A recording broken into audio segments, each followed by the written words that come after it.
looking for somewhere to hide. The wolf is at your door. Can you hear him roar? Maybe I'm the monster.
Touching on me, I'm winning so good. Go write that check, cause I'm feeling too much confidence on that heavyweight flex. I've been earning and working, everybody want this. I'm untouchable, stacked up Greek God. I got that thunder and lightning energy rush.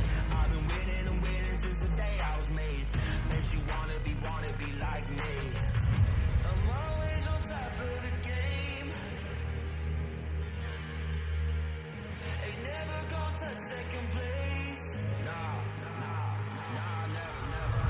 I'm always on top of the game. You know that I win, that I win, that I win, that I win.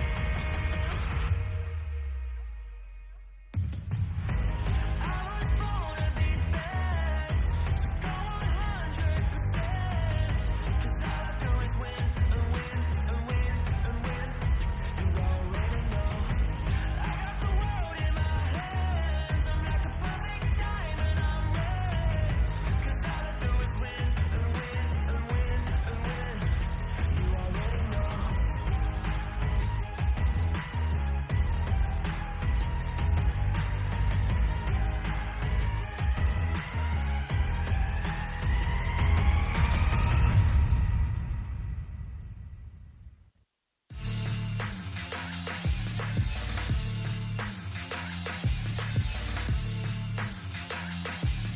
是看现在两头烧，风又直接凹出一拳到居家脸上，但上面开起来了，风突然来到了残血，但是下面冰河裂隙又起到了一个很好的保护效果，进场的阿志被晕住，狂上猛击翻了辅助回来，但是阿志倒地。哇，欧卡这波 carry 了这把比赛哎，因为纳尔想跳进来，但是被欧卡的大绝给断掉了。DCG 还在利用自己手上的优势，不停的 poke 扭掉这波的种子骑到脸上，但是来自无敌一波的一场成功控住了风，又是雄心中断，包住了风。DCG 双击开始射击。哇，风打了这把会对欧卡说我爱你啊！而且欧卡现在盯上的是对方的中路跟辅助，蛇蛇要被留住了。杰哥要被打出来，回头想定这里侧边卡塔大绝甩在对方的风之上，伊瑟瑞尔这里是没有双招的，而且抓住这里的重磅，你要盯住对方的伊瑟瑞尔，再一个狂笑猛击，直接把风给推回温泉。但是自己的队友呢？狗尾这时候打了一个球，我走掉了，而且塔口想砍回去也被炸弹给炸死了。帮忙去挡 Q3没捞到阿月，但龙的血量已经非常的低了。空月是进不去的，想来拼这个龙，但是 Q3 的位置非常漂亮，小飞交的大局，但是这边的队员全部打光，没有前排了，凯撒没有出的空间，竭力垫了一个大步 Q 之后，只剩空远一个人了，回头再一飙，但是努力也还在追。但这里其实最主要就还是你没有办法去，你正面顶不进去，你知道吗？扛地这个时间点的装备来说太好了，就是你这些 poke 并没有办法起到消效果的情况下，你就变成是你会被逼的被包夹。是怒气控制很好。马口找到了阿志要来开劈，看一下小龙到没血了，小龙是重点，4000滴看一下665有没有机会进场，这边的扫射已经结束，665闪现扑进龙克他抢到电龙纹。但他瞬间也被 PSG 给融化掉，而贝利往前想要输入，但他只是一个2件装的接力。俊家闪现转3个，再用惊人躲避上来，阿志再用狂射猛击一翻，这是俊家的 double kill。前面的剑魔面试成功劈死了贝洛，塔口还在撑，打出了一个震荡冰封，用领动冲击冲死了阿志，剑魔开劈啦！那么俊家只要再被冰河练习给击飞 ，Chris 卡的狙杀收下了 shutdown DCG。哎呦，俊家的最后还烫死了2个人。俊家倒下，还是说我不能让 PSG 输啊？7000多左右，没有打野 ，CFO 只能来接团。现在伤害先打在塔口身上，但塔口有水的魂，又有2件坦，主要这个巴龙是争斗不了的。665重击稳稳的把巴龙给拿到手 ，DCG 中甚至有机会来做反弹，3线打4个人，665这边是666了，手上这个位置也被风给处理掉。风拿了个 double 之后，卡萨刚出来，队友就倒2个了。在场是走不掉，没有双招的顺，又被奎斯卡塔大绝直接扫到死。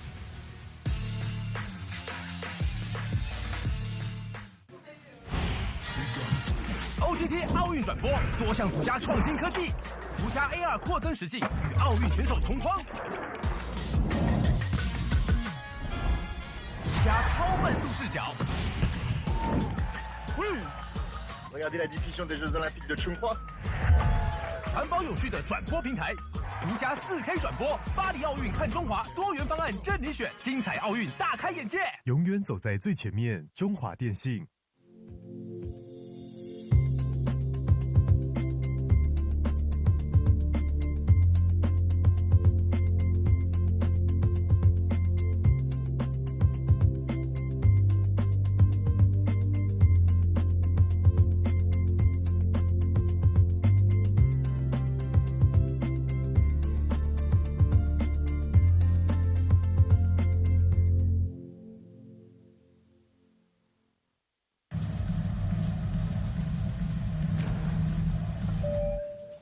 陈志明，华航直飞西雅图的班机即将准备登机。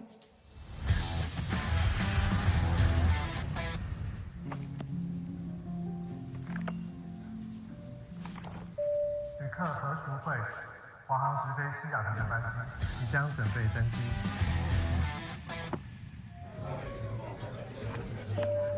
China Airlines passenger Michael Chen, your direct flight to Seattle is now ready for boarding.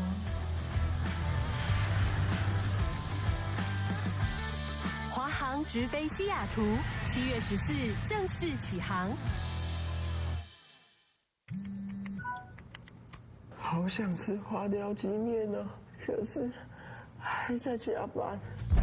阿嬷，加班也能来碗酒香补一补哦。就是这味道，这碗花雕鸡面帮你补身又补心，好满足哦。还有麻油鸡面，赶走你疲累的寒意。要不要再来碗花雕酸菜牛肉面？暖心酒香的丰盛美味，台酒酒香经典系列。难得皇上莅迎蒙古，臣等备好贡品向皇上进献。好想吃哦！特此献上，此为酒香蒙古锅牛肉面，就是味道。浓郁的汤头为牛豚骨风味，还有孜然香，淋上五加皮料理酒，更有层次。这真是宫廷御膳顶级享受。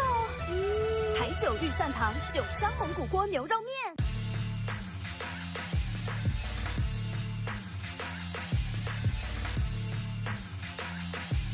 是看现在2头烧，风又直接凹出一圈到居家脸上，但上面开起来了，风突然来到了残血，但是下面冰河裂隙又起到了一个很好的保护效果，进场的阿志被晕住，狂笑猛击翻了辅助回来，但是阿志倒地。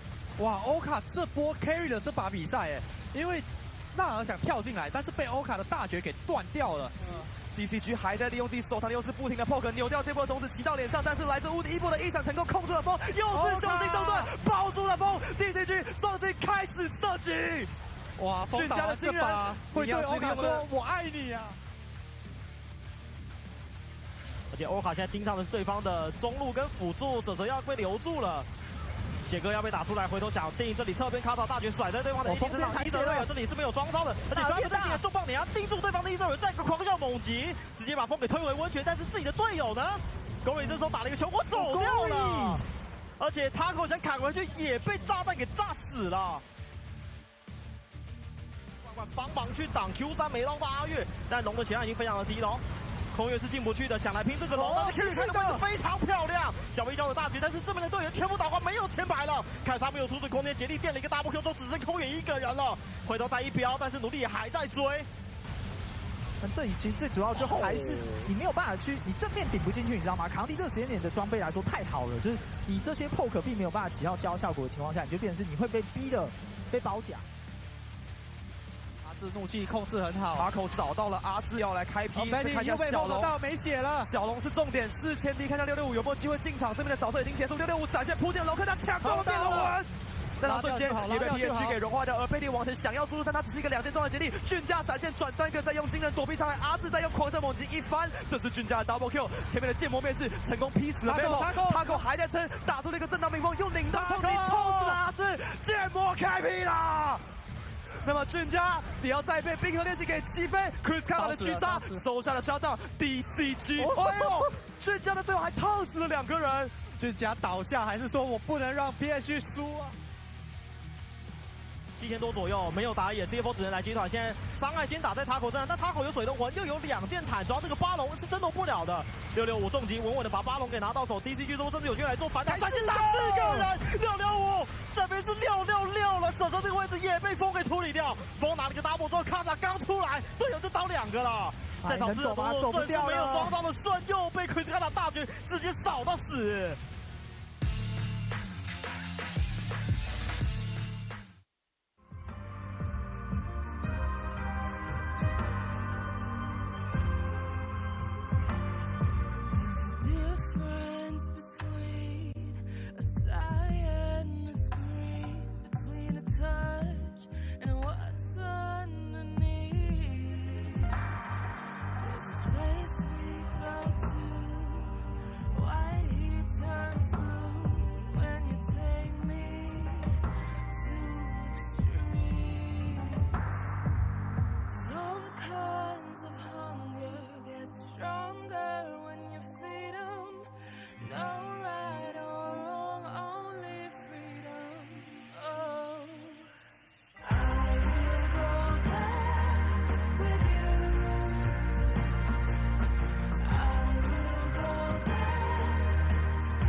me for a fool, I'm taken for a ride. The more my feet are battered, the more I'm taken down. The more they think I'm innocent, I'm fighting from the ground. 'Cause I can take this pain, it's changing me. I will rise up to the moment and I won't stay the same. There's my decree. Burning like a flame, I'm coming the train, I'm coming your way, your way. Thunder with the rain, I'm flooding the game, start running away, away. Battle through the pain, transforming the game, I'm storming your way, your way. And I won't stay the same as my decree.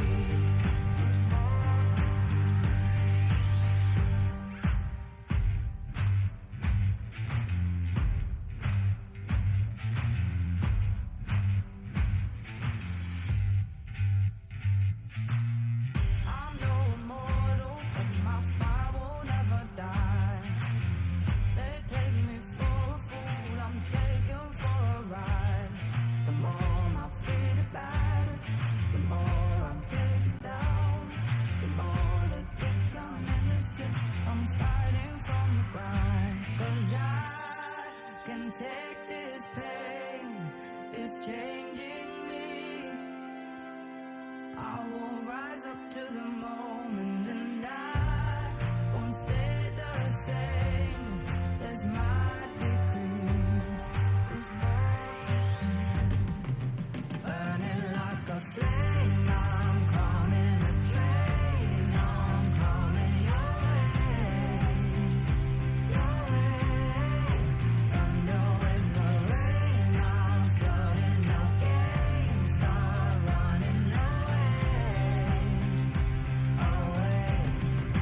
Battle through the pain, transforming the game, I'm storming your way, your way. And I won't stay the same as my decree.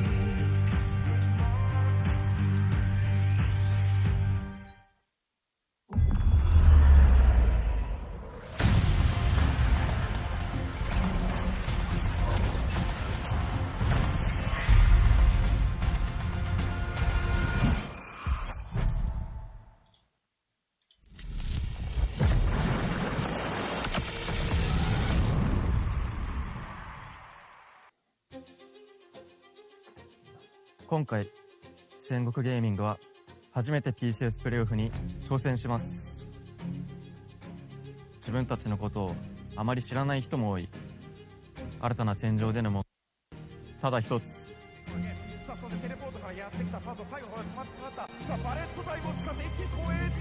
世界に僕らの名前を知らせることだ。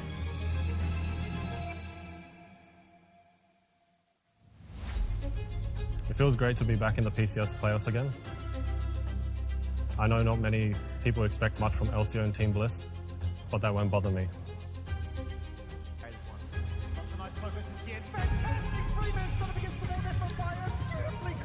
The dark horse is coming. Watch out. This is my fourth time in Taiwan, and I thoroughly enjoy the atmosphere of the PCS playoffs. The only thing missing now is a convincing victory, and this time, I'll make sure that we go as far as possible.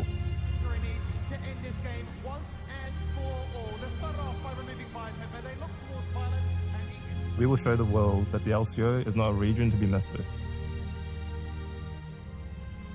这一次，我要超越曾经的自己，超越所有人。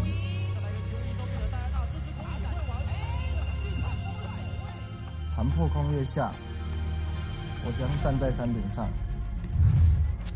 我们在技术花了很长的时间磨合和调整，但现在已经找到属于我们的最佳状态了。看好，下支 JT 要来了。前回はステージ2進出まであと1勝足りなかったけど、今回は十分に準備を整えてきたので期待して見ていてください。 DFM がいない世界大会なんてありえないです。上次季后赛我输给了 AV， 第二冲击伤害还是不够，差一点的保护，但人头是给到 AV 身上，一键被注3次了。但下季赛的我变得更强了。我的目标是把所有的商务都单杀1次，这次我说到做到。我终究会回到世界赛的舞台，中间的挫折与失败，已经有一个假眼在对方的在他们的野区了，马上只是狼王再起的必经之路。现在中路的理由很简单，因为我觉得没有人能打得过我。我会驱逐所有挡在我面前的敌人，一个也不留。俺のこと覚えてる？前も言ったろ？忘れられてもらっちゃ困るんで。俺たちがエルジェル王者の実力を見せつけてやるよ。我们终将迈向更辽阔的未来。LJL、LCO， 你们既是对手也是伙伴。已有时间的体力与磨练，成就了如今的我们。故事的最终章，我会告诉你 ，ESG 就是 PCS 历史的代名词。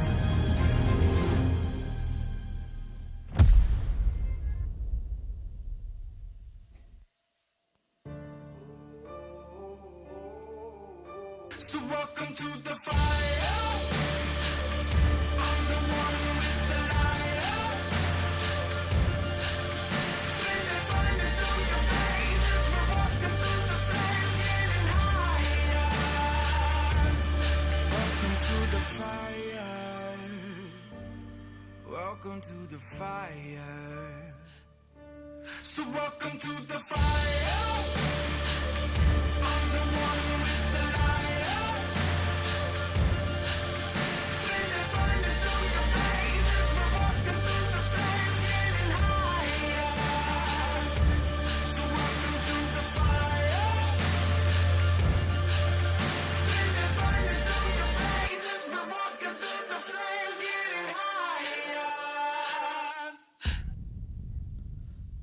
Welcome back, everybody. What an exciting time it is. We're at last now coming to the PCS Summer Playoffs. What an insane introduction that was. Very, very well put together. And of course, it's all thanks to Riot Games, Carry International, as well as, of course, the Taiwan, Tobacco and Liquor Corporation and Changhua Telecom, who, if you sign up with them now, you can receive 12 months free of Harmy Video, which will give you all the entertainment you could possibly require, as well as the Sheraton Grand Hotel Taipei, which without them, we wouldn't be able to have all these international guests over in Taipei. They have 668 rooms, and they have pretty much every amenity you'd want. They have spa, sauna, pool. They have a Michelin star restaurant, as well as, of course, the buffet that we wouldn't want to miss out on, and our classic sponsors in China Airlines, getting all our international teams across the ditch over into Taipei. And ultimately, they have very great value tickets on the China Airlines websites that you're not going to want to miss out on. And last but not least, it's TTL brand ramen with upgraded flavors on all their different types of ramen. We wouldn't be able to keep all these players sustained if not for them. So a big thank you to everyone. I will once again be your host, Veshian, and it's an exciting day as alongside me, it's not going to be anyone we've seen on the PCS before, but it is a familiar face to all the LCO fans. It's going to be Tally. I mean, I'm so excited to be here. I'm so excited to finally, get to watch my team and cast them, overseas. I'm excited to, watch next level up in League of Legends, and I'm really excited to just, be here and experience this overall.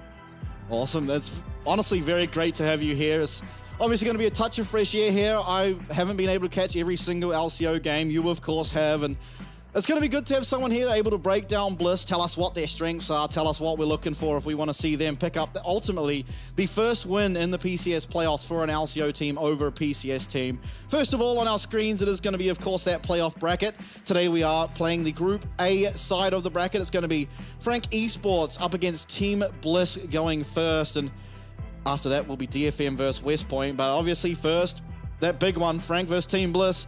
Tell me what you're thinking. Can LCO find their win here?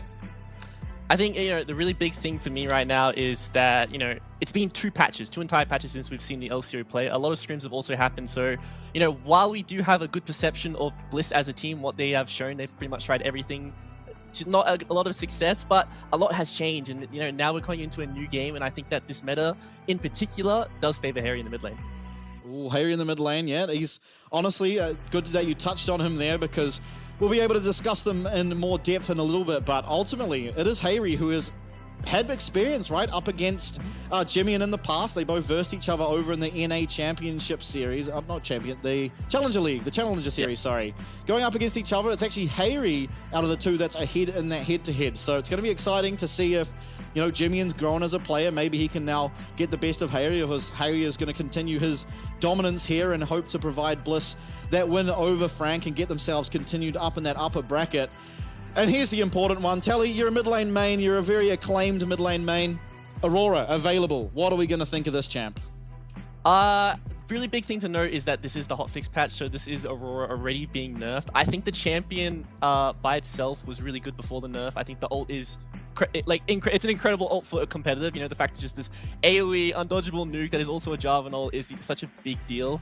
I don't think she's an insane laner, so I think if it does come out, it's going to be a later pick in the draft, or it's going to be a top laner itself. But I think, the major thing that is being taken away is, the fact that Tristana isn't really in the meta anymore. With the Q receiving, that 50 mana on cast, it's just non-existent in the meta anymore. And Corki did receive that slight nerf, but is still a powerhouse pick on the patch. And, we have seen these 80 carries in the mid lane tend to go towards the, the Blade of the Ruined King, besides the Zeri, who likes that Shiv, just because, that item was nerfed. So a lot of nerfs towards the meta that we saw with the 80 carry mids and the mage junglers. Yeah, absolutely. And you're seeing it here on your screen as well, all the AP junglers that did receive nerfs. It's pretty much all the AP junglers we did expect to see. Now, internationally, I have seen a little bit of Morgana actually being played in the jungle, as well as Talia. They haven't been touched, so we'll see if there's maybe an angle that they are now going to rise to a bit of more popularity, as ultimately there are still marksmen perfectly okay to be in that mid lane, Lucian being probably the most standout one. More nerfs, I think Rumble, really big one to touch on, as at the moment he is kind of just attacks on the red side. If your top laner doesn't play Rumble and you have to ban it on blue, you're already kind of losing that draft, and if you're on red side, you just have to ban Rumble as how things stand at the moment, so getting rid of a bit of that power is very important. Now 10% AD nerfed as well from the Israel Q. I'm not sure how important that will be. I think ultimately he should still be okay as a champion, but you'll probably see other champs like the Misfortune at down and bottom lane rise to a little bit more power. Zeri, already strong, hasn't been touched just yet, so even there is definitely going to be angles. And now some buffs. Now Telly, a couple mid laners here. You could argue Jace is a multi-lane champion, but ultimately Smolder gets played occasionally mid, not often, but Yasuo and Jace being the big ones. And I think in particular, at least it's my opinion, that Jace seems to be in a good spot now, especially with that Q buff. Do you think we're going to be seeing more of him now, keeping that AP jungle AD mid alive? I also think that Jace pre these buffs was already good. He's good into, the brand cast, the Zyra meta. He's a poke champion. And, when you play these mage in the jungle, you really struggle into champs who do not dive onto you and do, tend to outrange you. So I think that with this buff, could be a potential pick coming towards that mid lane, but does not have that strong laning presence that we know from the Lucian, even the Corki. So I think if it does come out, it's going to be a response pick to just so many champs being banned away. Yeah, and obviously more updates. It was a big patch. Warmogs, I think, is the big one, at least in my opinion. I don't think we're going to see much Dark Harvest, and at least from my experience, the Absorb Life and Fleet Footwork nerfs didn't really do a whole lot to them. Ultimately, they are still feeling like pretty good runes. Maybe you'll have a differing opinion, but at least for me, Warmogs, it's not as good as the first item anymore, especially on the support role, as you are guaranteed that you need at least a Ruby Crystal after purchasing the Warmogs to activate that passive. So maybe we're going to be able to see more of the Knight's Vow, the Zeeks on certain champions, as well as the Locket. And I think that probably bodes well for sort of how the games are played, because at least for me, it was kind of lame to often see, you know, a Nautilus, a Rel walk into a bush, go back to 1 HP, walk back to his team, and then heal back to full immediately and not really feel punished from making mistakes. So I think that is a good change to have there. Now, Frank Esports on our team. You know, this is a team I'm rooting for. I know we're on different sides here. We're a bit polarized. But Yijiang, phenomenal player. Gemini, Pretender's going to be in, and then Wako Kaiwing to round out that bottom lane. Pretender being in, I'll just touch on this briefly while they're on the screen, is going to be... Usually it means they're going to play to a different lane more. If Jimian's in, very capable of just taking over a game 1v9, certainly a carry type player. Pretender, on the other hand, willing to forego some resources and let the other lanes carry him. So I think this is possible, or possibly a look instead to give Wako some resources, which is not something we really saw in the regular season. Yeah, and I think this is the correct approach to a best of series. You know, you want to come out with a certain strategy that you have prepared the other team might not be ready for, and if they is going to be the case for them to just, you know, play to that mid priority towards the bot lane of Wako, I think that's definitely a good play for them to do. But I think that Bliss overall, if you know, Harry is the kind of player, if he is left to his own devices, can absolutely scale, is an exceptional side lane player. So if he is just left in this, you know, 1v0 mid lane position and he's just, the rest of his team is kind of suffering from all the roams happening, he can be that player to carry. And we still have to see if, you know, Violet and Alador can come back to that, you know, that storied name, you know, about this Oceanic bot lane, you know, come back into that form of being one of the best bot lanes our region has ever had. Yeah, absolutely. And I mean, we touched on it. Hayri tends to be one of the big carries, the big carry of this roster oftentimes. But, you know, from my experience, I've seen BioPanther here in the playoffs quite a few times. And he is a player that, given the right environment, can just take over a game. We've seen him be one of the only Oceanic players to be able to just completely 1v9. His Renekton of spring last year, it's a bit of a throwback, but that was one of the best Renekton performances I remember of recent times, and so if he's able to come in with that form, it's going to be hard against Yijiang, but if he is able to do it, I think that is also an avenue, at least in my opinion, that Bliss can get across the line. But as you said, ultimately, there is a lot of star power in this roster. If everything connects, if there were all cylinders are firing, so to speak, you can feel pretty good. And here it is. Yeah, Team Bliss never winning here in the PCS, but they're trying to certainly take it up against Frank. Yeah, and I think that Bliss is definitely a team when they're online on the day, if they are feeling themselves, they can absolutely, you know, all have these individual carry performances. I think Bio, as you were mentioning before, has had a pretty quiet, you know, domestic split, but, you know, every single time we see him go to these international events, he just always steps out of his, you know, comfort zone and plays these incredible carry performances. And he's not really known for his, like, Aatroxes or his Renektons or, like, a lot of these carry champions. He's known as this tank player, this, you know, wall, as you might say it, in Oceania. But when he goes to these international games, he just does so well as his individual carry for his team. Yeah, team comparison here between the different teams in their given region. It is Frank actually first in the first blood percentage here in the PCS, which takes...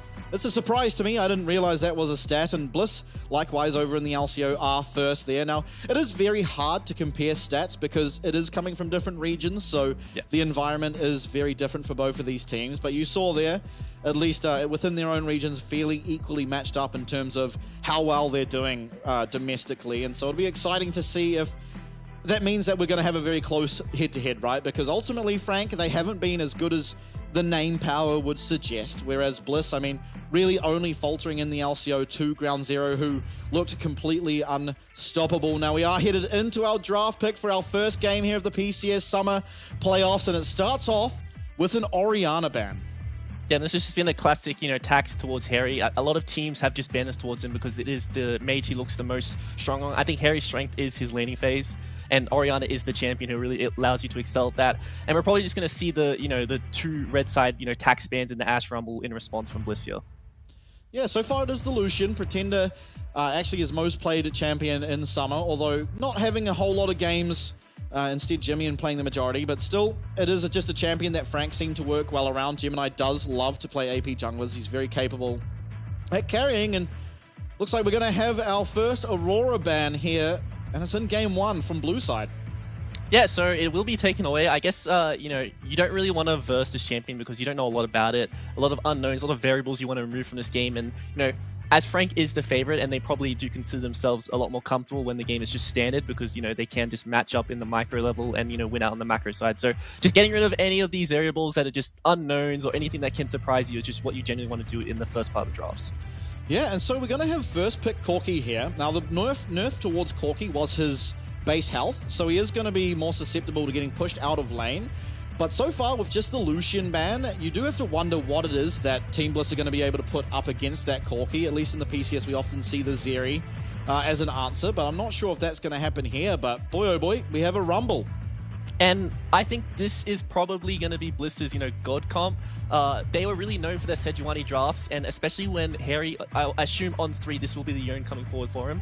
This was, whenever he got these favorable Yone matchups into these, weaker AD carries in the mid lane, he was just absolutely able to take over the entire early game and then carry that on through the side lane. And I think that Bliss looks so strong when they are able to skirmish in the early game. So we're probably just going to see the Yone come out of Harry, some CC support come out of Allegoric, and then Violet just sit on that bot lane, scale up in easy 1v1 matchup, and just look to carry the mid game. Yeah, absolutely. Now, Udyr Hover, we haven't seen a whole lot of Udyr in the PCS this split, so would be interested to see if that does get locked in. It would most likely, of course, go towards Yijiang up in that top side, and maybe it's just an answer to something that is as strong in lane as the Rumble. Udyr does have a lot of strength himself and can get some healing going in that laning phase, so aiming to survive seems to be where I'm looking, and see if he can play it like RJ of PSG Talon used to do and just completely disrupt Kevy in his early jungle. It does lend itself at the type of champion that can just look for that immediately. And on the other side though, Bliss, their last lock-in here for the first stage of the pick ban will be that Yone, as you touched on, and I believe this is a patch where Yone just got buffed. I think his ult cooldown was nerfed, but his Q damage was buffed early game, which would make laning a lot easier for him, as well as you don't typically use Yone ult off cooldown, so it shouldn't be too impactful in terms of that nerf. Yeah, is going to be this, he's going to suffer the little bit of that sustained nerf in the early game that the AD carries were focused towards. But, Yone, a champion who can, go for the second win, run the Doran Shield, just completely, mitigate any of the bad early game matchups that he is going for. But I also do like what Frank have drafted in the first 3 to what Bliss have shown. I think that, whereas they do not have to match into the early game that Bliss have picked in the first 3, they are just drafting this counter dive. I think the Udyr in particular can match up to the priority that Rumble gets in the early 1v1 on the top side, and is also a champion who, if he does find himself gets, any spawn priority, can just run into the jungle and start to disrupt Kevy, which just allows Gemini to, invade for camps, or maybe just speed up his clear a bit faster, and, find himself on these tempo winners to steal away these objectives.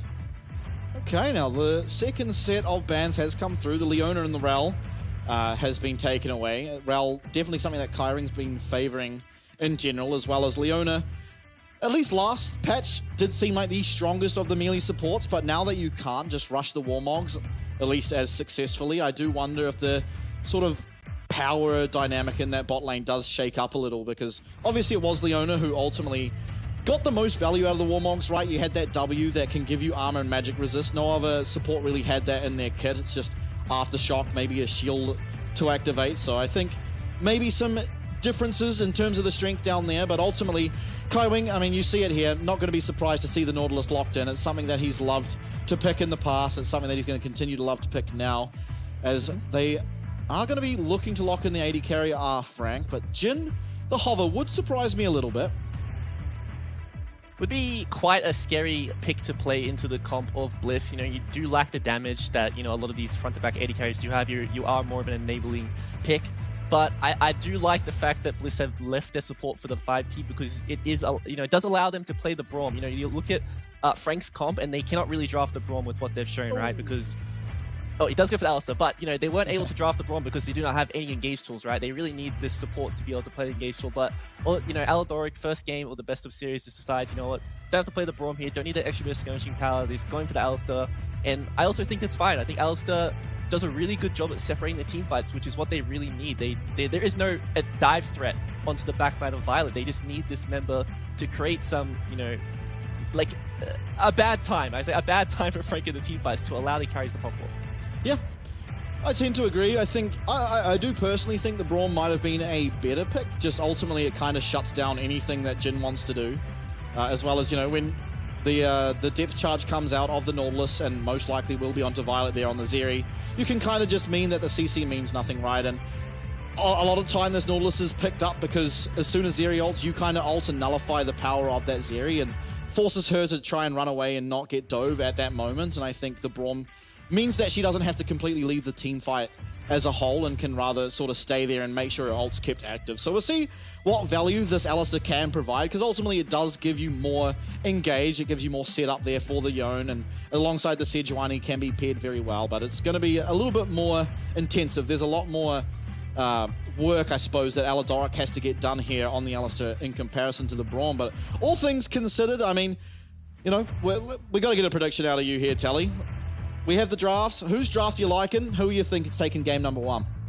It's really hard for me to go past the fact that Bliss got their favorite champion in every single role. So I'm going to say this game 1, if they are feeling themselves, will go towards the Bliss side. I just think that playing stuff that, you know, like the Jhin into these hard engaged comps is so scary. And if you do not get fed, you're just going to be so useless into like multiple frontliners.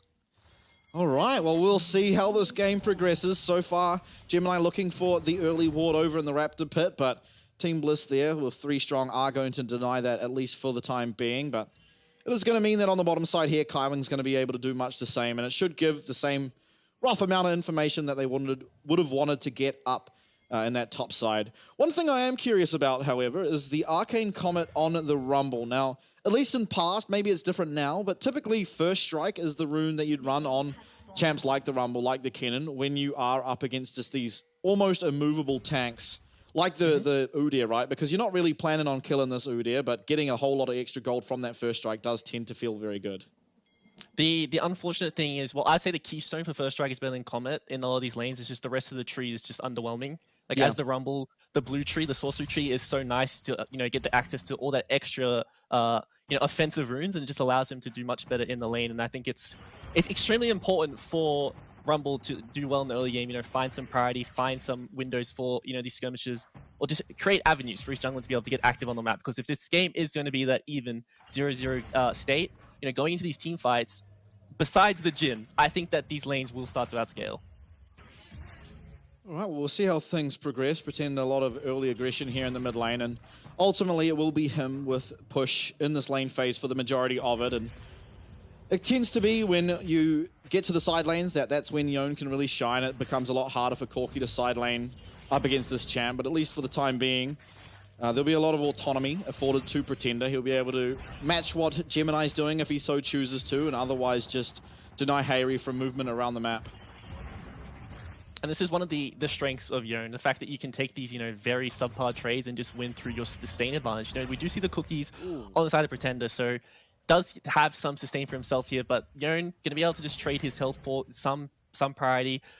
The sad thing is, you know, the fleet and the absorb life was nerfed on this patch, so you're not going to get away with it as much as possible. And like, this is the strength of the Udyr. This is why you want to play Udyr into, you know, these champions who just can get priority into pretty much everyone in the game. Whereas you're not going to be an insane champion as the game does scale on. You do, you know, can pop that double R in the team fights, create some disruption, especially into, you know, 4 melee champions on the side of Bliss. Yeah, absolutely. I mean, I can't imagine... Oh, hold up. Possible 2v2 going on down in this bottom lane. Wako is going to be able to dodge out, but he does lose his barrier. It is traded. Violet as well does use his barrier, and ultimately summoner spells are in favor of Frank, but their jungler is on the bottom side of the map. Gemini, he is not going to miss that route. It's going to force out Violet's flash, and all of a sudden this bot lane has turned into a complete disaster as Gemini completely disrupts anything that Team Bliss wanted to do. And this was my major concern about, you know, the LCO going into these international games, is the fact that if you do trade, everyone will come. Everyone will converge on your position, especially for junglers in there. And we see the fact that Kevi is piling towards the top side and Gemini is piling down. You know, even though that trade for Bliss was favorable, as soon as that jungle interaction comes through, it's a really, really bad position for them to be in this early game, especially losing double summoners on Violet. Yeah, double summoners, but also just so much creeps lost, right? Like, now we have a double CS advantage here for Wako. It is only 13, which should probably stay roughly the same for the majority of this lane phase, but it does mean that just the early stage of this game for this Jin's going to get so much easier. He gets those team fights and he's going to be pretty much in the position he'd want. As we see a massive trade going down top. I mean, this overheat coming out of Biopanther causing a lot of damage, but now it's him that's in trouble as Jiang goes forward, lands a stun, and there is no flash available for this Rumble. He is just taken out, and that's first blood going over to Gemini. And so far, we're just seeing Frank playing around the jungler much, you know, doing a really good job at forcing these trades, even if they are going to be unfavorable when their jungler's around, because Gemini can clean up these, you know, these kills. He can, you know, tower dive if they overstay, and every single time Kevi is on the opposite side of the map, his laners aren't respecting that fact, and they're getting punished for it. Bio already falling down, losing Flash in early game as the Rumble is such a big deal because now all of a sudden he has to play the scaling Rumble. If he does play aggressive anymore, he can just be this player who gets repeat ganked, and if you do fall down again on the Rumble in the early game, it is extremely hard to be effective for the rest of this game. Yeah, absolutely. Kivy, though, he'll use a little bit of this time, priority around the bottom side to pick up the Raptor camp. It's certainly something, but you're never going to complain, really, if you're Frank, as you did pick up that early kill and advantages in 2 lanes, ultimately. A lot of that does come down just to the clear speed that the Zyra has. Even post-nerf, it's going to be a whole lot faster than the clear speed coming out of a Sejuani, and Gemini using that tempo very well to advance his top and bottom side. BioPanther looking for a recall here. Lane state is an absolute disaster. Yeah, this is a extremely tough position to be in as the Rumble. You know, this wave is frozen, but it will eventually bounce. This is on, the closest to the Jung side in the lane. So I really want to see if we're going to see, Kevy's going to pile up and cover this dive, because if not, it's just going to be a stacked wave into a potential tower dive onto Bio. And if that is the case, we see the ping happening onto the wave. So this already is a plan for Frank. They do want to punish this, potential dive, or maybe even bait Kevy up to the top side to cover the wave and just steal away on the objective instead. Yeah, looking like they're going for these Void Grubs first of all, and there is not going to be a contest coming through. The Kevy, though, I mean, wise to what is most likely happen, he's going to be able to pick himself up this Infernal Dragon and get some Dragon stacking and a potential win condition for Team Bliss. They are finding themselves down 1k gold. The extra help from this Dragon can somewhat minimize that advantage, but certainly things looking good so far for Frank Esports. Is going to take a little bit of time, I guess, for Bliss to get their items online. Ultimately, though, one item coming through for this Yone, one item coming through for the Rumble, and they are probably just going to be in a stronger point of the game, a stronger power spike, most likely around sort of 2nd, 3rd Dragon. And maybe this is where we need to start looking for Team Bliss to try and push an advantage. And I think Frank is going to be extremely happy with the fact they got away with the trail objectives. You look at Bliss's side, and they want to be contesting, they want to be skirmishing as much as possible. So the fact that it was a trail objectives is really nice for Frank. But with the Zerk being completed for Harry, with the level 6 coming through for Bio and Harry in the mid lane, I think at the moment Kevy does ding 6, the moment this ult comes through for himself, they need to start forcing these fights. They need to start finding these advantages. Even getting Alador, some time to run around the map and start impacting these potential 2v2s on mid lane. They just need to start finding these advantages, because if it is just going to be this case of this straight laning or 3 lanes, I think this gold lead is just going to continue to grow for Frank. Yep, Kivy, though, he's staying proactive, getting himself in this Raptor camp again off the spawn and trying to find some gold for himself. It's going to be spotted out now from that ward by Pretender, and top side things still not looking so good for BioPanther. He's certainly struggling to find an advantage now that the full Negatron cloak has been picked up for Yijiang, and ultimately is just so strong. Alador popping that aftershock, getting himself a little bit of armor to try and deny any kills for coming through. And ultimately, here comes the curtain call. 1 lands, 2 will land onto Violet. Here comes the 3rd, and Violet's going to have to block up 1 more. It costs him his barrier, but does save his support's life, and ultimately is going to lose a whole lot more now as this tower plate goes down, as well as the wave dies to the tower.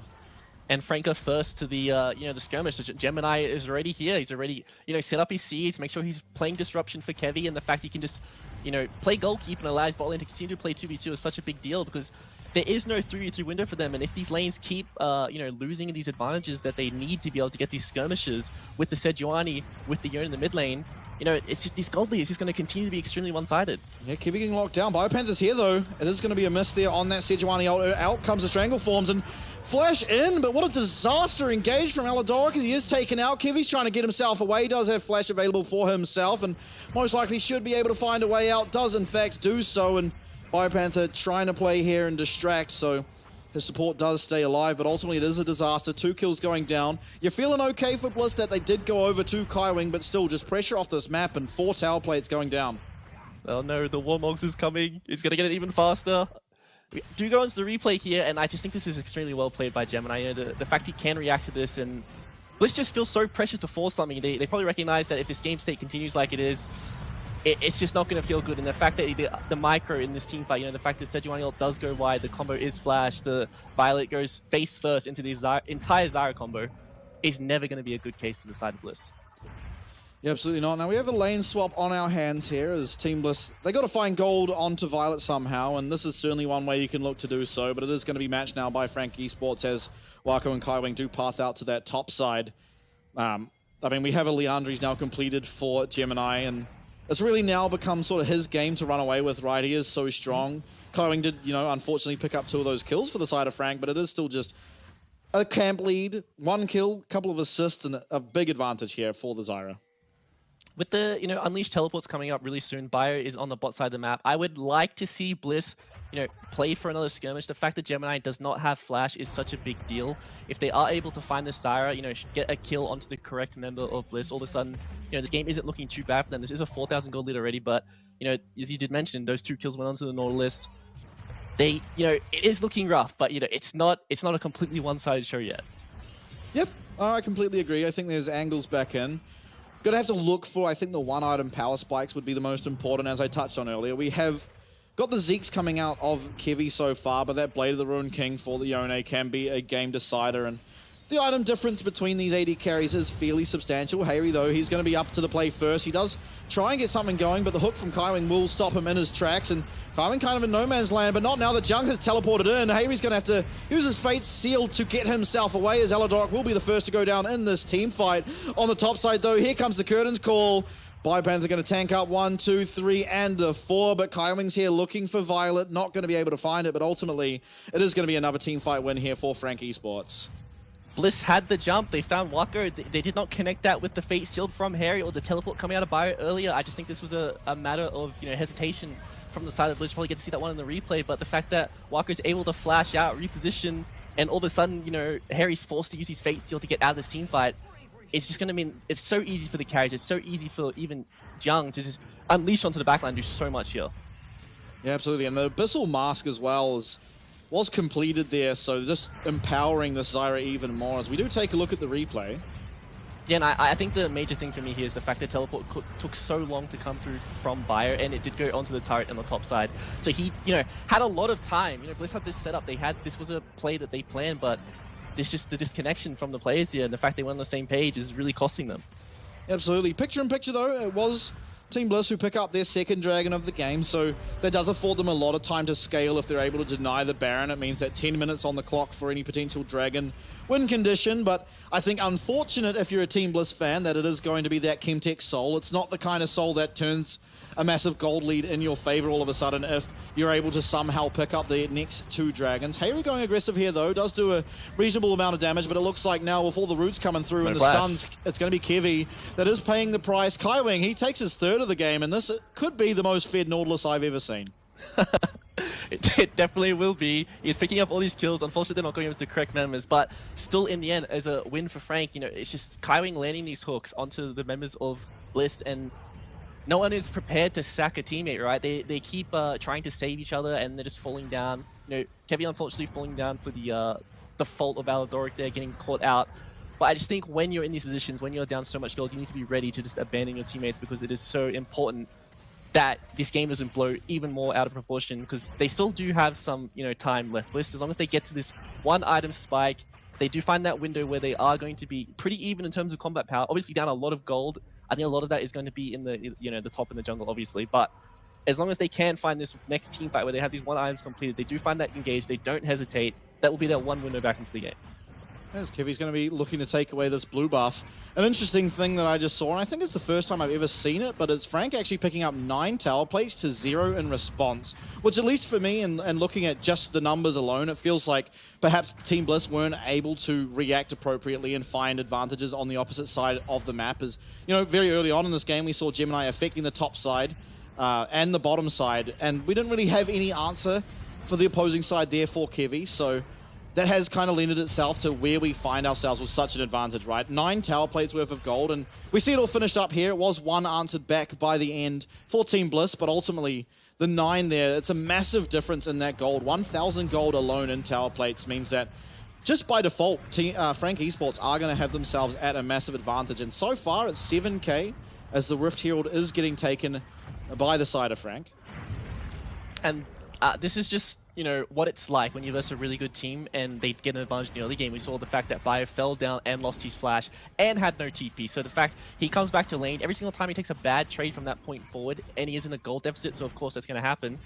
It's just a window for Jiang to just take the plates, and the 2v2 on bot lane, again, another case of the fact that Gemini was there first and he was going to punish the poor trading for the side of Bliss, and it's just free plates for the side of Frank, and just really well, you know, coordinated for Frank in the early game, and the fact they're playing around their jungler so well.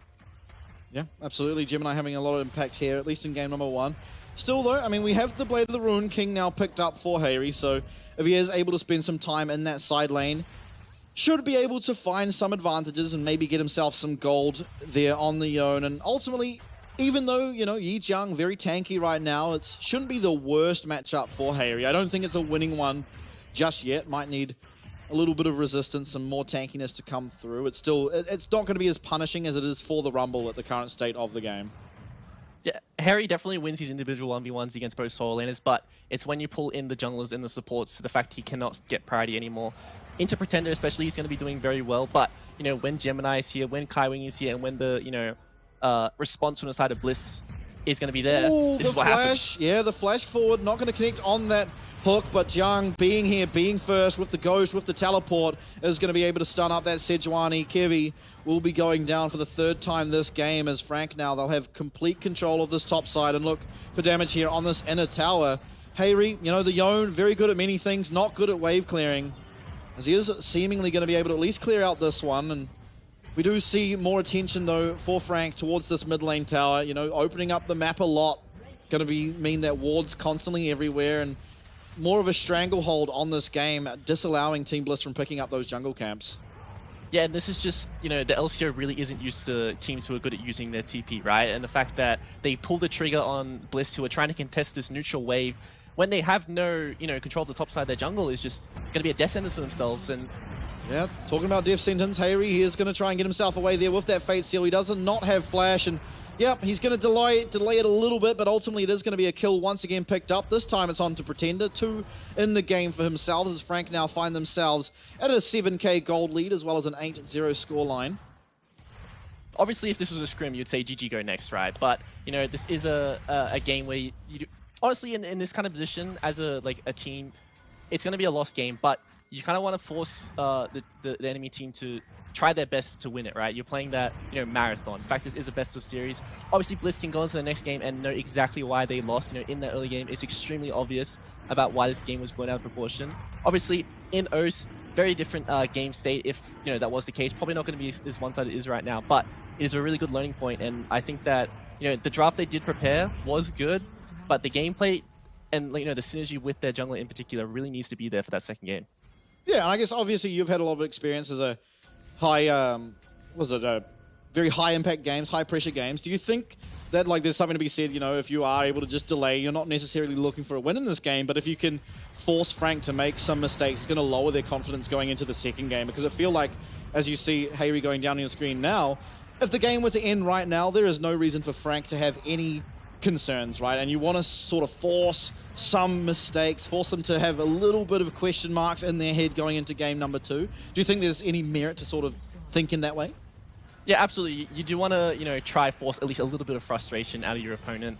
I think that, you know, while it's a completely one-sided game for Bliss, it's not really a game you get tilted from, right? Just because it's so obvious why you lost, and it wasn't really, you know, an obvious, or like a team error. I think those are the more frustrating ones, is when, you know, there isn't an instant fix. I just think the level of focus from Bliss could probably go up, or this communication in the early game overall about the jungle tracking, because it felt like Gemini was just appearing out of nowhere, and they're like, oh, the jungler's here, I didn't know that. So I think that, you know, going to that next game, they obviously, you know, have a nice draft in the first game. This is what their identity is. They just need to have that team play. Yeah, absolutely. They're looking for something here, though. Certainly staying proactive on the map, and Kyling's going to face check into them, and maybe they'll find their first kill of the game, but he procs that Aftershock. He gets very, very tanky, and Frank, out of nowhere, they all just appear, and it looks like it might just be a wipe to the other side, as Elador does have his unbreakable will going, but it's not going to matter as a double kill's picked up there for Gemini. That bot lane of Team Bliss is suffering for what looked like a pick in their favor. And this is what happens when Nolus gets 3 kills to himself. He can just walk in with these teams shadowing him. A lot of the time in OS, what happens is these supports walk in by themselves and they just get picked off. But, this is an OS, this is the PCS, this is the big leagues, and, the team play is there. Kaiwing has these teams shadowing him, and it's just a bait. And the fact that they use these cooldowns to try to pick off this Nautilus, who is so fed, is so tanky, it's going to cost him in these skirmishes.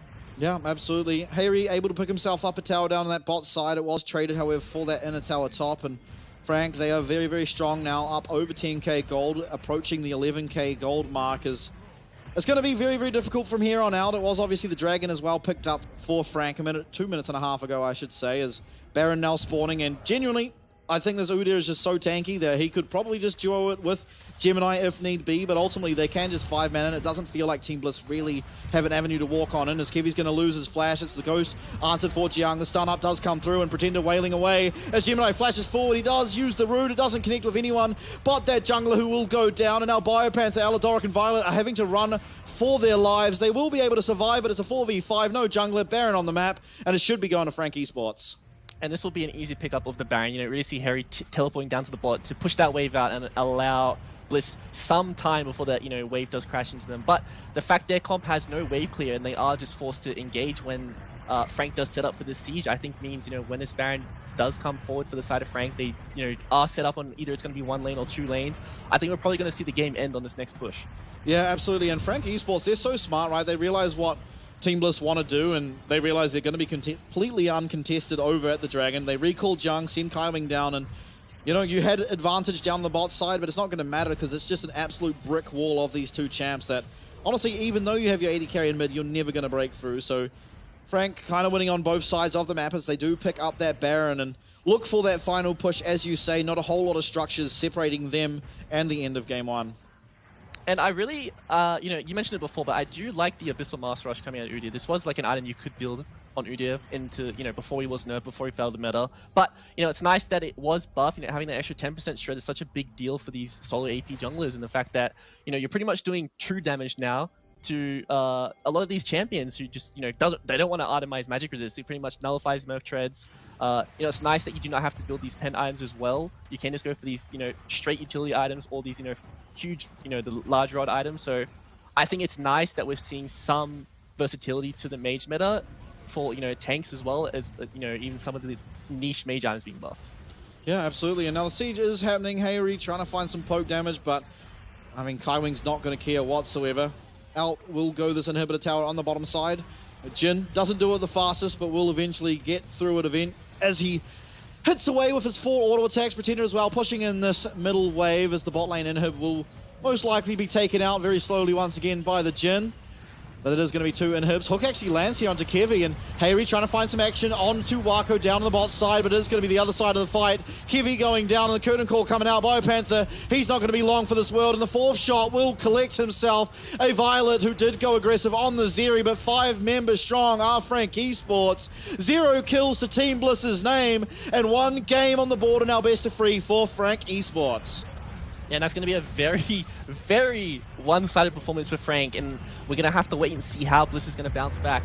It's frustrating that they got their on-paper best comp and weren't able to perform with it, but there's still options for them. There's still the adaptability coming forward in the series because it is a best of.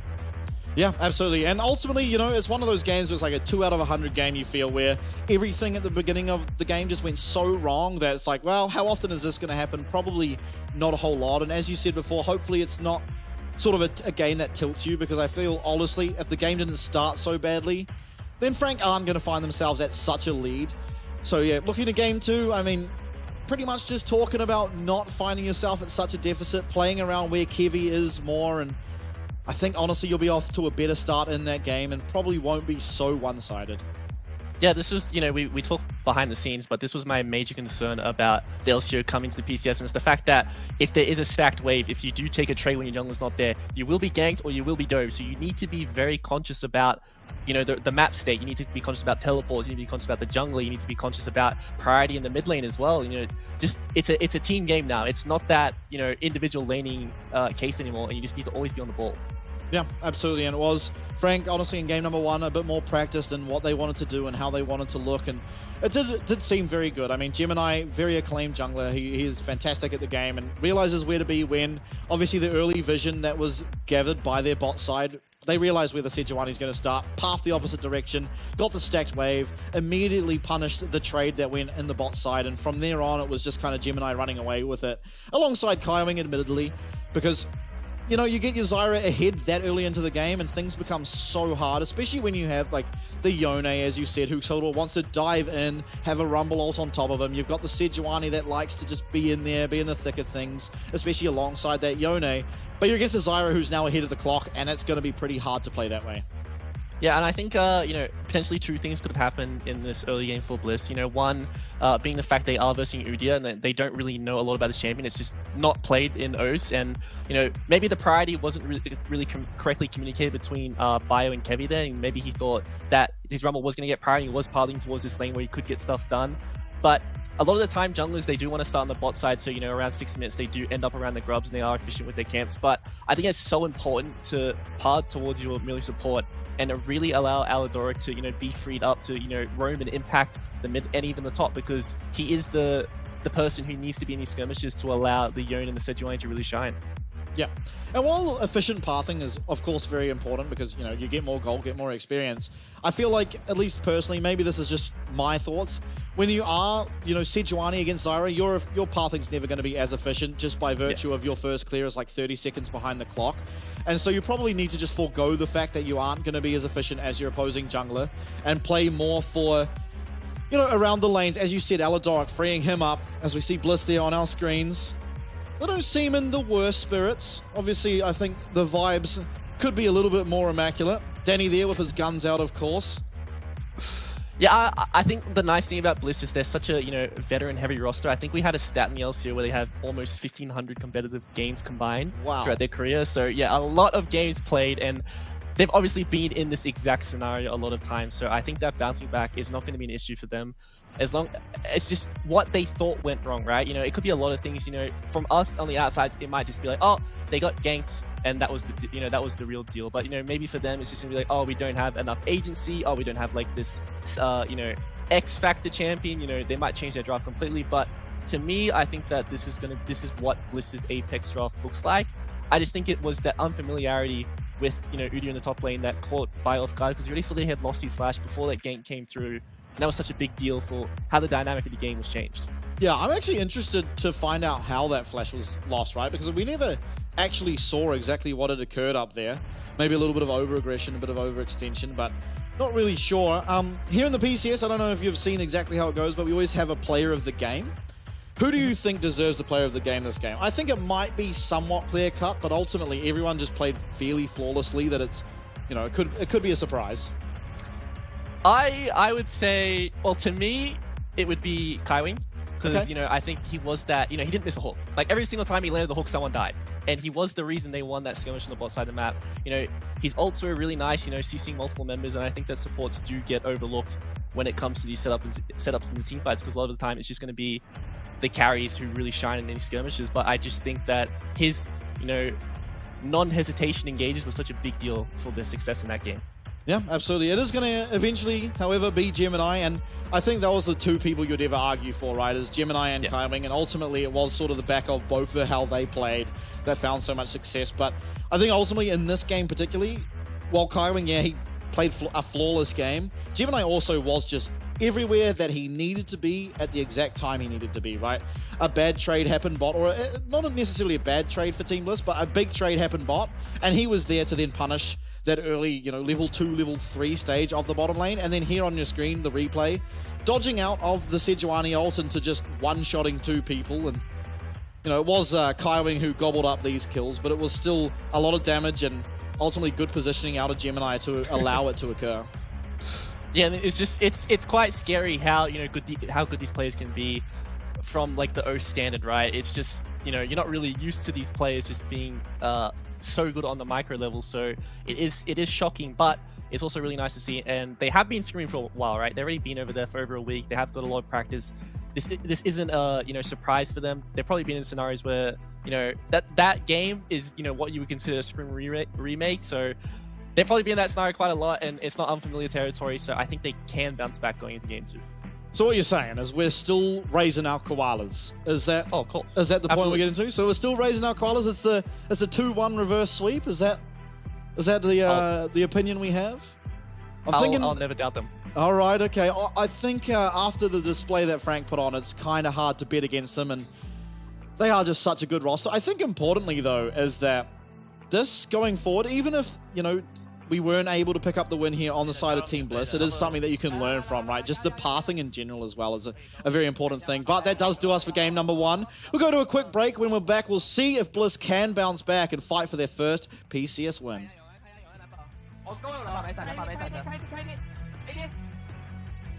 有完没大的，有完没大的，开就开吧，就开，他们剩2个，有完没大。有完还有大吗？没大，有完没闪，有完没闪。我可以勾他，真的，看一下。他出来就勾啊！开枪我，不出来就算了啊，算了，他不出来。拿到了。算了，继续是送的，算了。好 ，OK， 开始。OTT 奥运转播多项独家创新科技，独家 AR 扩增实性与奥运选手同框，加超慢速视角。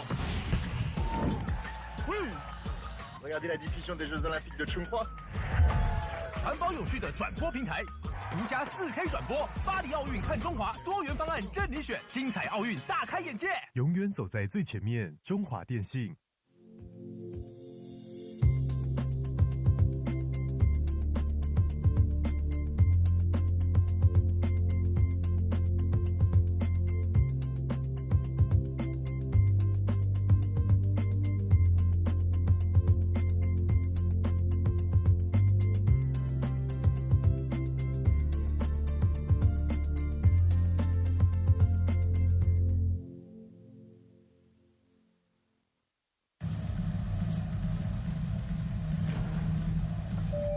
旅客陈志明，华航直飞西雅图的班机即将准备登机。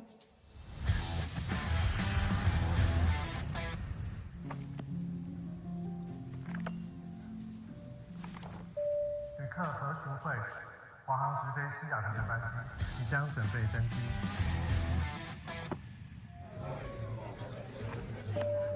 China Airlines passenger Michael Chen, your direct flight to Seattle is now ready for boarding. 华航直飞西雅图，7月14正式起航。好想吃花雕鸡面哦，可是还在加班。阿嬷，加班也能来碗酒香补一补哦。就是这味道，这碗花雕鸡面帮你补身又补心，好满足哦。还有麻油鸡面，赶走你疲累的寒意。要不要再来碗花雕酸菜牛肉面？暖心酒香的丰盛美味，台酒酒香经典系列。难得皇上莅临蒙古，臣等备好贡品向皇上进献。好想吃哦！特此献上，此为酒香蒙古锅牛肉面，就是这味道，浓郁的汤头为牛豚骨风味，还有孜然香，淋上五加皮料理酒，更有层次。这真是宫廷御膳顶级享受。台酒御膳堂酒香蒙古锅牛肉面。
Yeah.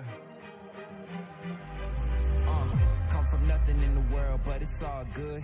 Catch you looking at the stars like we all should. I'll be lighting up the sky like a star burns. I've been standing in the shadow, now it's my turn. See me aiming at the mark with my eyes closed. I'll be shaping up the rock with the grindstone. Now I'm stepping up my game, got my mind set. I'll be dancing in the stars like a silhouette. I'll be dancing in the stars like a silhouette.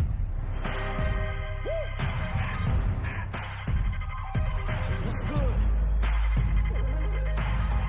I'll be dancing in the stars like a silhouette.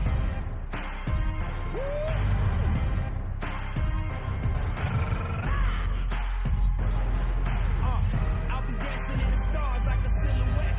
When you hear them go wild, it's a home crowd. But you never slow down when it's sold out. I'll be ready for it, I can take it home. When you see me in the frame, I'm a Van Gogh.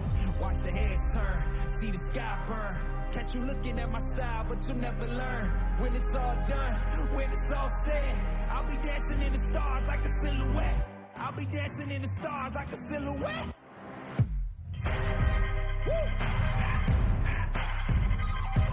What's good? I'll be dancing in the stars like a silhouette.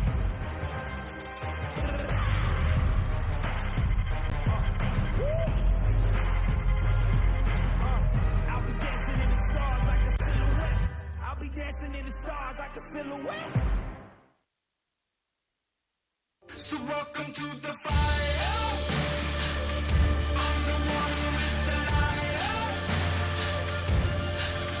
Feel it burning through your veins. Just walking through the flames, getting higher. Welcome to the fire. Welcome back, everybody. Game number one, all done and dusted. It was a very clean affair for Frank Esports, but Team Bliss, they have another hope. They have another potential 2 games to come back and win out in this series. And Tally, I want to throw it to you, ask you, what's it going to take? A lot. A lot. I'll say that much. I think that, well, we did find out Bliss is going to pick the blue side. I am curious to what that means. I don't think they're going to run the same comp back on blue sides just because, it's so important to find that, the red side 3P to enable the, whether it's going to be the Yone or the Sejuani or have, that fighter combo with the Sej. So I think with them going to blue side probably means we're going to see this like standard approach from Bliss, probably going to be something like the Lucian in the mid lane and a potential AP carry in the jungle. Okay, yeah, that'll be interesting to see, and it'll change the whole dynamic of sort of how this game is played, right? Kevy's going to have a little bit more autonomy, being that he will be able to clear out that jungle faster if that is the approach that Team Bliss go for. And I think ultimately the Rumble, while it is, supposed to be a very powerful pick in the draft, Frank have shown they know how to shut it down and how to make sure it doesn't have all that much impact. And we'll see if that now leads to possibly Frank leaving it open yet again. And if they do, will it be Team Bliss picking it up again? Because it didn't feel like they found much headway. In fact, it kind of was to a detriment as that game progressed. So maybe something more suitable to Biopanther just sort of being that wall as you touched on. We'll find out now as we do head into draft. And as you said, Team Bliss on that blue side. So automatically we are likely to have a different look. Yeah, so, once again, they're banning the brand. We've never really seen Kevy play this champion, right? He's always favored the Zyra and the Karthus side of the AP junglers, but he only really picked up the mages in the jungle towards the very end of the split. So you're going to have to see, one to mention that has been buffed on the patch and we have seen being played is the Shyvana. So is there potential, solo AP carry that could come out from Kevy, especially, with the Zyra and the brand being removed already? Yeah, Aurora as well, going to be taken away, as well as that Orianna once again, making sure Hayuri is not able to get his hands on a pick that he's very, very comfortable and very, very good at. But as you said, the Lucian, a possible look here in the mid lane, and almost certainly will be now with that first pick lock-in on the blue side.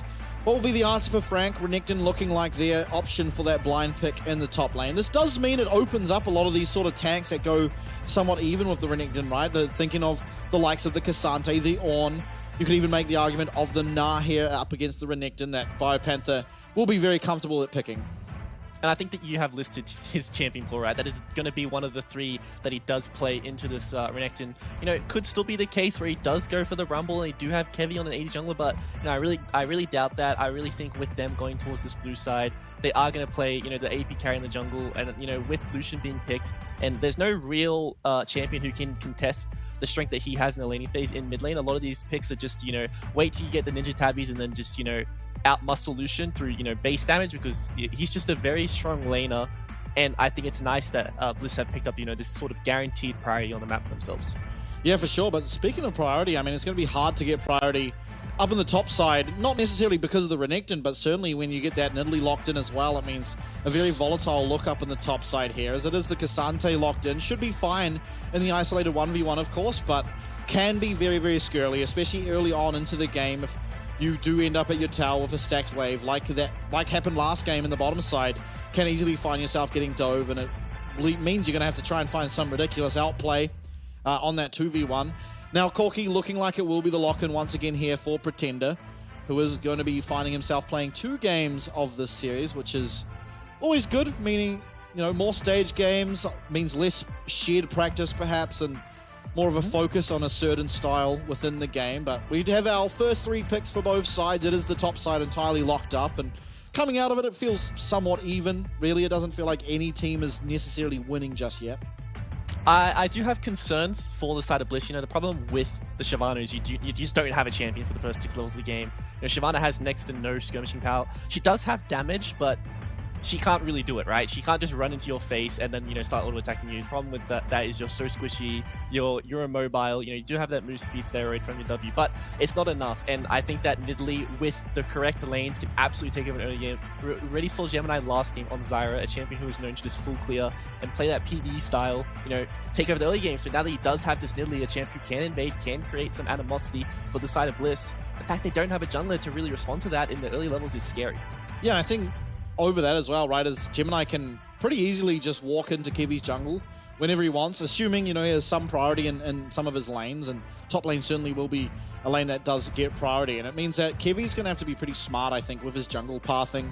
He's going to have to avoid where this Nidalee's coming in, and, you know, that starts from level 1, that starts before minions spawn. Can they deny vision? Can they find vision? And trying to escort, in a way, Kevy to that level 6 to where he does truly come into a very powerful state of the game as that Shyvana. Now, first pick up here on the second rotation of picks is going to be that Nautilus once again for Kaiwing. A great showing in game number 1, denying a lot of Hayri's, you know, forward movement on that Yone, as well as just playing very well in the skirmishes. It's going to be very hard for, I think, Team Bliss to ultimately go up against. Now, I think, again, we have a game that Braum does fit in very well. Maybe lesser so now that you have that Jhin in the bot side, who will struggle to proc the Braum passive, the Winter's Bite, into, you know, getting those 4 shots in. But you can argue in team fights it's a bit easier. You have, obviously, that Lucian for Hayri. I would say, you know, there is a dilemma for Bliss here, you know, when they are going to the 4-5. It's like, the Braum is obviously a very good champ into the comp that Frank have, but, you know, you are outranged, and when you do pick that Braum, you don't have an engage tool, so they don't really want to pick that one, so they've gone for the Jhin. You know, it's an enabling pick for the, you know, the rest of the top side that they already drafted, and then Aldork on Alistair again. I think that as long as they, you know, do not have this terrible early game where it just blew out of the water, it's going to look much better, and I think these lanes are, you know, more stable than what we saw last time. Now, Frank, they get their choice of AD carries hovering between Smolder, Zeri, and Kai'Sa. I'd be surprised if it was a Smolder, but certainly the Kai'Sa, it's something that Wako historically has been insanely good at, and it will be locked in here. So a very scary champion. It's certainly a champion you're not going to want Frank to get ahead on. Not just because, you know, Kai'Sa's very strong from ahead, can pretty much play any style, poke, engage, it can kite back, it can do pretty much everything. You're not going to want to let Wako ahead because he is just so strong at these sort of hyper-scaling, can-do-anything AD carries. And I think ultimately the Alistair Jhin, they should have a perfectly fine lane against the Kai'Sa Nautilus. You know, there's some scariness if you're getting hooked as the Jhin, which you're probably not expecting Violet to really succumb to, that things can get volatile down there, but ultimately should be okay for them. And I think the power ultimately, once again, coming through this composition that Team Bliss have put out, is going to have to be Hayri in that mid lane. He's got his Lucian. It's a favorable matchup into the Corki, as well as, you know, it hasn't been nerfed, whereas the Corki has. And I think a lot of power, a lot of priority is going to be needed to be found in that mid lane to allow this Shyvana to get to level 6, to get to the point where you can start truly contesting objectives.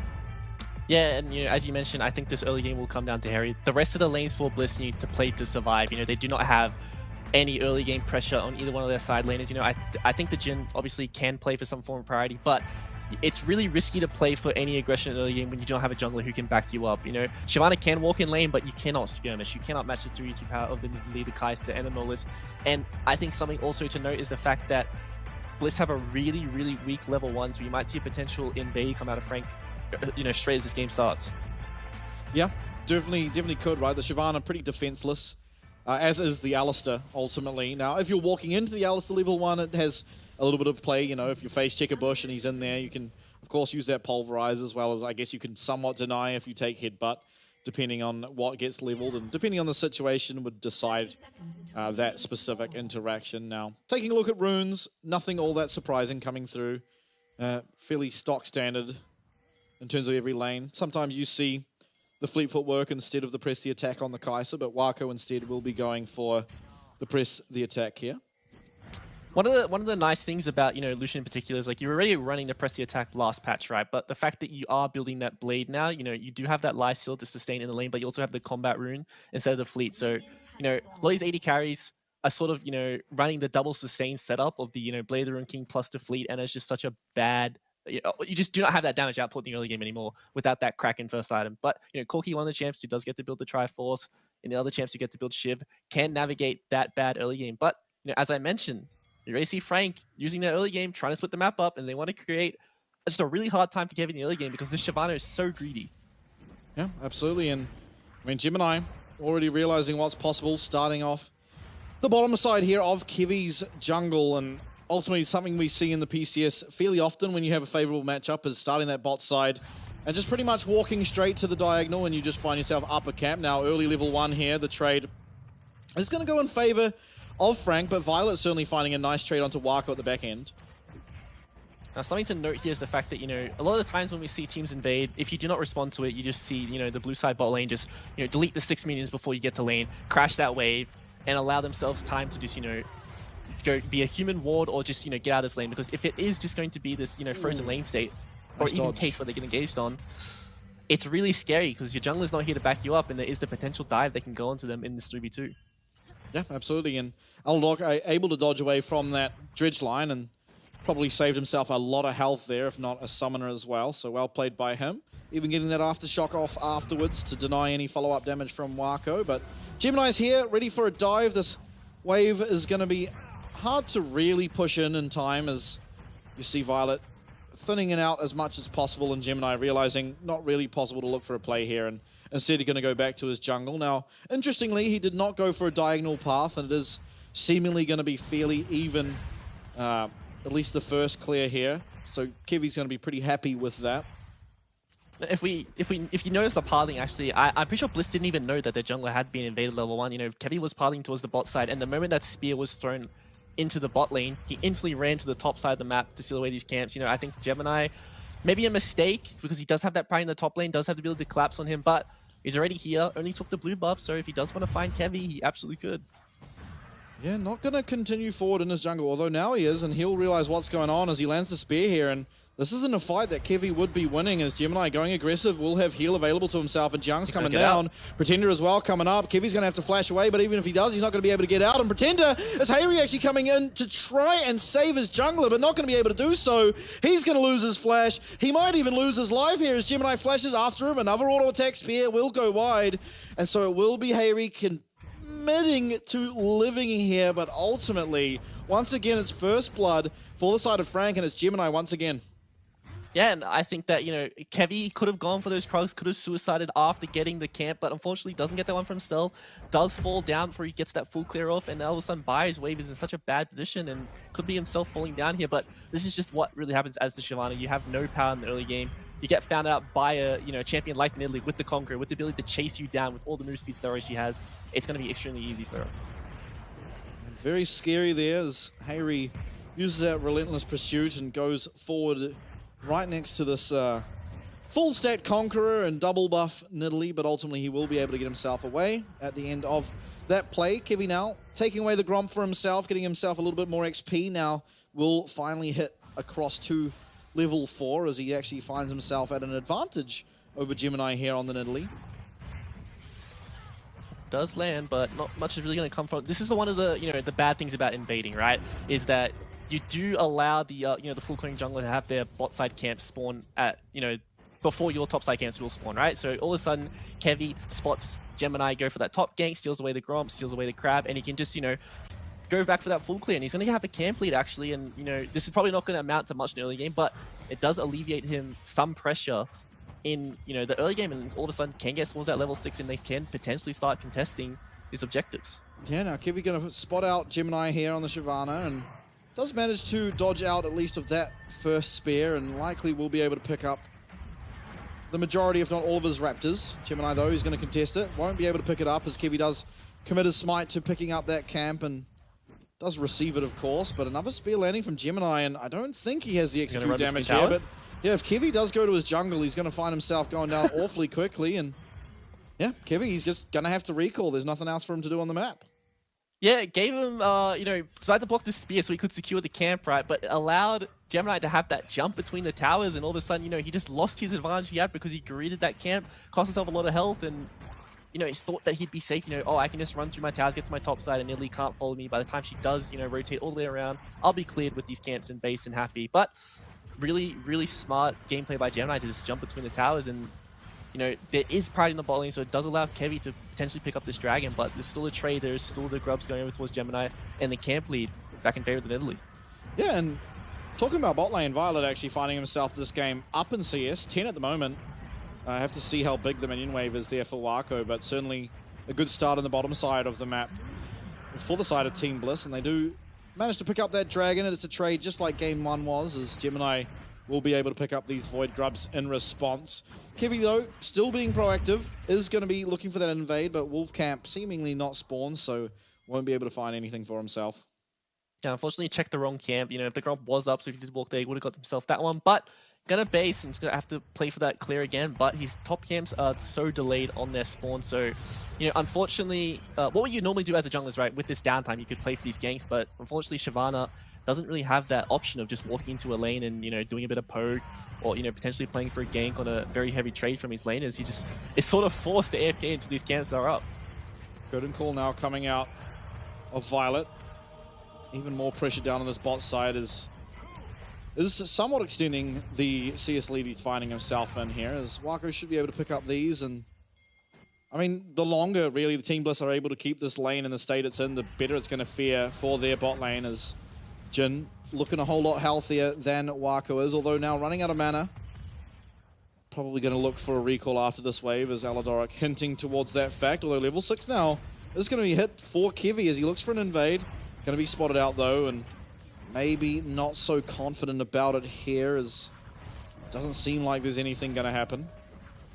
Yeah, it does want to, potentially contest this blue buff, but we look at the mana, how much sustain that Bliss has right now, and there is no mana to the name of Violet. Doesn't have a cookie in his inventory either, but this is the strength of the dragon. Yeah, he's looking for at least the camp, which he will be able to pick up for himself, and now attention towards this blue buff as Aladoric is able to get back here. He's full on health, he's full on mana, and Gemini is just going to give it up. Yeah, it's very hard to fight the Shyvana when she has the ulti, right? It took 8 minutes, but we finally got there. Kevy's able to start impacting this game now. One of the strengths of the Shyvana in the jungle is you can cycle this one pretty quickly, get the rage bar full as soon as possible. But Gemini responding already, invading the top side of Bliss, because there is no ult for Kevy anymore. He lost a lot of his combat power to steal away that blue buff. Yeah, and Jung using that dominance on the top side does get a favorable trade for himself, but Biopanther is still fairly topped up in resources. Gemini, though, being up here, he's going to spot out this Vision Ward to take it out, and maybe with that, not even able to pick up this camp, although Kaiwing's here as well as Aladoric, so possible 3v3, even 4v4 as Pretender makes his way from that mid lane. Kevy, no ultimate and no access to auto-attacking means it's going to take a little while for it to come back up. Aladoric headbutt, pulverized, stun even onto Pretender, who has to use that Valkyrie to get away. Hayri now here. Through will come Yijiang as well as Biopanther, but it's going to be Kevy able to pick up this Gromp. He's going to get his ultimate. He's going to be able to look for some teamfight access. And a nice pulverized flash there coming through from Aladoric as he finds a two-man knock-up. But the damage coming through, Jung, no dominance means he's going to go down. And Gemini has to run away with his life. It's a trade back and one kill there for Team Bliss as they find some proactive play in game number 2.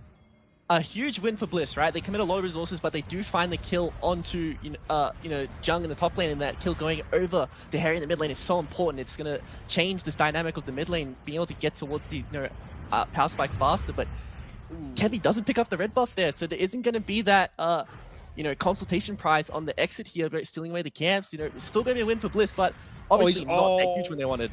Yeah, the spear lands now for Gemini, though, and Kevy, he does not have ult, he does not have flash. Another spear lands, and through comes Pretender. It's going to be a second kill of the game. It goes to Pretender. It's the second death for Kevy, and a little bit of an overstay there, looking for that Raptor camp.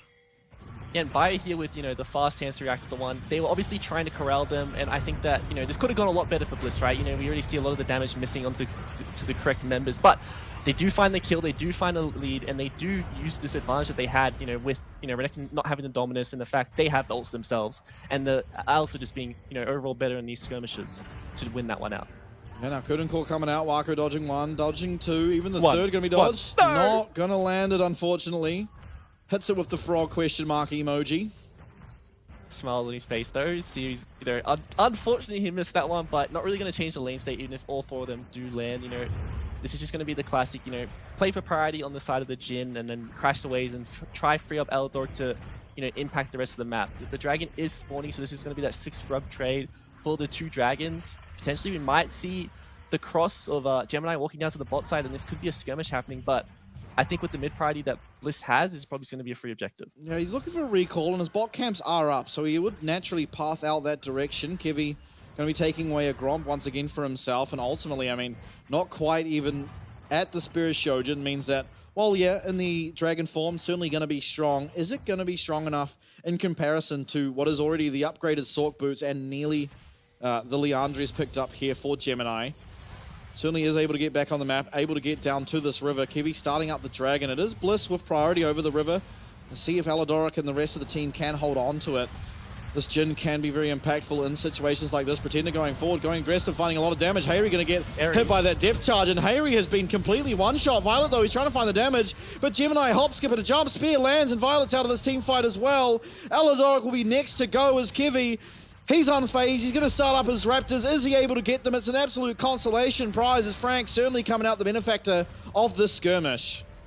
And that was just, pretty much the mid-jungle from Frank just walking in 2v4 and finding the damage. And, the fact that they don't have summoners and they can do that is so crazy to me. I think that Bliss clumped in the pit. They didn't really pull the trigger. They didn't set up for a fight, right? They just wanted to get the dragon. But the fact that Frank showed up here probably caught them off guard and they weren't ready to turn. We do not see any members from Bliss ready to go in. And the fact that Kaiwing finds this ult onto Harry and there's no response onto these members who have no flashes is, crazy to me. Yeah, and it's kind of the fruits of Frank's labor, right? They lost that trade up in the top side, right, in the blue buff, but it did cost a lot of summoners out of Team Bliss, and now that is where it got punished around this dragon. It's now 1-1 in dragons. It's a Chemtech Soul once again, but ultimately it's another gold lead. It's 2k, much less than it was last game, so certainly still a lot of play as we see the Blade of the Ruined King now completed for Hayri. He's certainly power spiking. He's a lot stronger than Pretender currently is on the Corki, and certainly can still find play around this Lucian. Yeah, and I think, it's obviously a better look from Bliss. While the Shyvana is going to fall behind, and this is probably going to get worse as the game goes on because Nilly is just a champion who, a lot of people think falls off because he's so reliant on landing these spears, but I think she is one of these champions who does scale extremely well, especially with double 80 carries. Having that 70%, I believe, attack speed steroid is the highest in the game, so it is insane for your carries in the later part of the game, and having that huge heal for the poke that comes out of the Shyvana in particular is really nice. So I think it matches up well into this lane in particular. But as I was mentioning, the Bliss laners, pretty much all of them doing really well this game, being able to be ahead or even with their counterparts. Yeah, Gemini taking away a blue buff, and sort of as you said, right, the Nidalee very strong, a lot of damage in the early game, especially when setup's available for her. But ultimately, when you get late, you kind of turn into Soraka with a spear, but the heal is just insane, and it kind of denies everything that Kevy will be wanting to do, although Kevy, as I say that, is picking himself up a Rift Herald for the side of Team Bliss, and most likely should be used on that mid wave, try and make a crack in the mid lane tower as, most important tower, certainly in terms of map pressure. Jung, though, he responds, gets himself that bot tower, is going to find a lot of gold for himself. Black Cleaver was the choice for his first item, and typically is up against the Cassante. And I think it's so important for the dynamic of this game, these side lanes in particular. I think that both teams are going to prioritize, having priority in some form on the sides, because the front to back is not what either comp wants to do, right? They want to get into these, flank positions with either the Renekton TP or the Cassante Kidnap or even Aladoric on the Alistar, finding some engage from the side lane priority that he can accrue through like either Harry or Bio. We'll have to see where they want to really go with this one. But I think if this is going to be like that 5v5 on mid lane or a 5v5 front to back, it's really hard for Bliss to, match up to the DPS that will come out of the, Corki and Kai'Sa with that asteroid from the lead. Yeah, absolutely. And looking at support items, it is first item Locket picked up for Kaiwing, and it seems like we're having a Warmox first for Aladoric. And speaking of those supports, Hook lands, and Aladoric's going to respond in kind with the Pulverize. Kaiwing even having to use his ult and able to get out of that Jhin ult. Violet unfortunately not connecting. Doesn't even have to commit the flash as well, just walks that one off.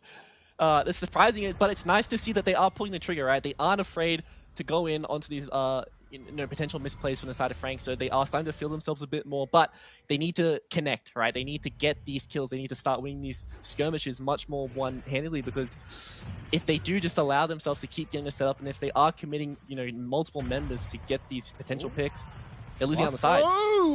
Violet able to get just out of there. Does have to be very careful of a Void Seeker potentially coming through. If it does connect, certainly will be the damage to take him out. He knows exactly where he is. Not gonna get it up, maybe. Not gonna fire it. Biopanther there to block it anyway. Jiang, he's getting chased down. Harry with a lot of damage, but not really able to follow up. Aladoric thinking about it, but won't pull the trigger there. Everyone just a little bit too far away. This is Bio going to the mid to make sure his tower stays alive after, Wako find that really nice trade onto Violet. But he's going to lose this bot turret. There's 6 scrubs on the side of Pretender, so he does so much damage to this tower, and probably going to be able to pick this one up with that extra, Triforce procs in this last wave walking in. And, this could be a potential bad play for the side of Bliss. The fact they are still committing to this play on the mid lane when they just have no priority in either side lane could mean these teleports start coming through. Yeah, Pretender happily taking away that bot tower, but it is Team Bliss who are going to be able to pick up this mid lane tower, or even are they? It's not down yet. They've got no Void Grubs popping away at it. Nice knock up. Jung gonna have to pop that Dominus, and he is in no man's land. Pretender even teleporting in. That's 2 teleports. They did not get the tower, but importantly, no one did go down, and so a lot of map pressure can be afforded to Team Bliss in the future off the back end of that. That is the best case scenario for Bliss there. The fact that no one died, they got both teleports. The tower does live, but it's on a minuscule amount of health, so they can treat that one as dead. The next time they do group up mid, they can just, a small gust of wind will blow that one over. So it's nice that they have these teleports. They can play these side lanes, and if they are, matched by the side of Frank, they can just use their teleports on the other side of the map to create some plays. And this is when that veterancy comes through, and this is when your macro really needs to shine. Yeah, absolutely. I mean, Harry, he's in the side lane and should have a pretty favorable matchup ultimately, although Power Spike's certainly well and truly online for Pretender. A couple more stacks on that Mirror Mana, and it's going to be very, very difficult for anyone on the side of Team Bliss really to deal with, as Kevy continues to try and take away camp after camp, but ultimately not finding too much. Is actually at an advantage in terms of that CS, but still Gemini with the 3 kills is going to feel completely okay. I think this is potentially a mistake from Bai here. The fact that he was grouping, he does have that teleport advantage, and I think that he is in a position to be able to, match the power of the Renekton on the side lane. So I think we should just see him play the side lane, play his 1v1, and then use his teleport advantage if the Renekton, or if the rest of Frank plays aggressive while Renekton's still on the bot side of the map. But the Dragon is coming up. This is 5 minutes for both team grouped here, and this could be a potential team fight. Yeah, Dragon spawning. Jung and Gemini taking away that red buff, and Jung's going to claim it for himself.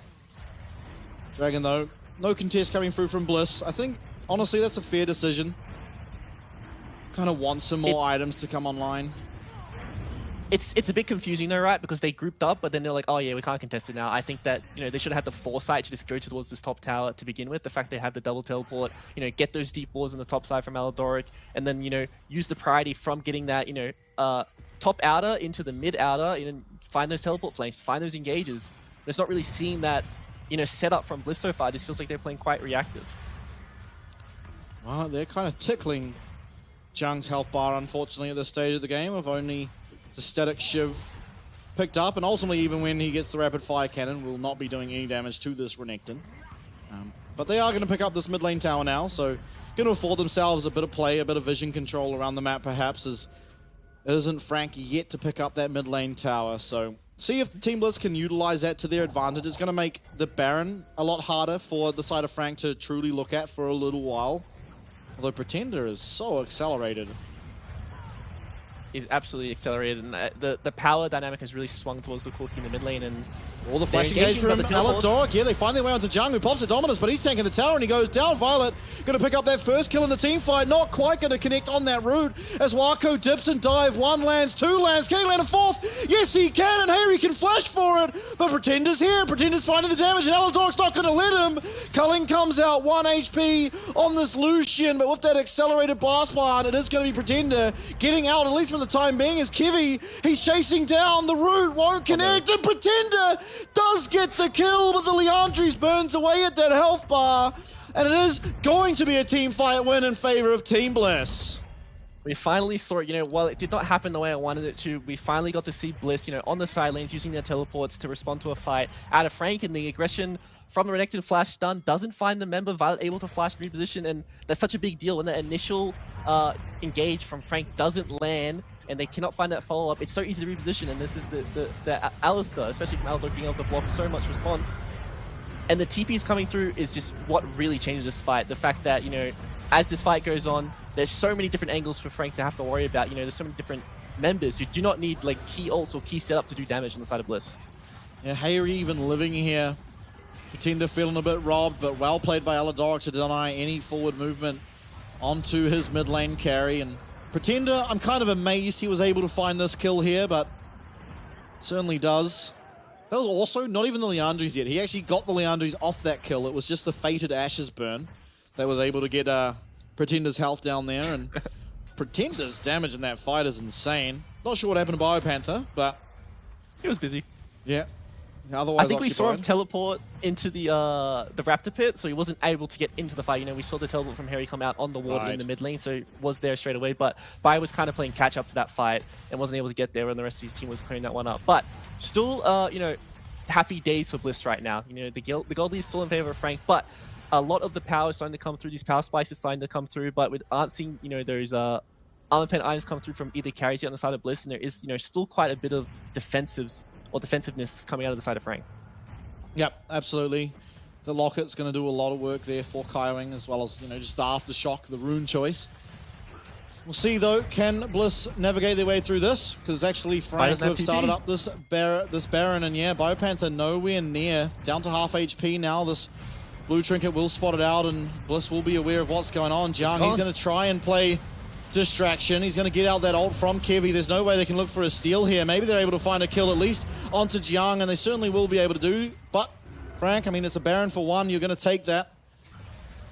So just going to have to wait for Jiang to respawn, and then they can start to work on these towers.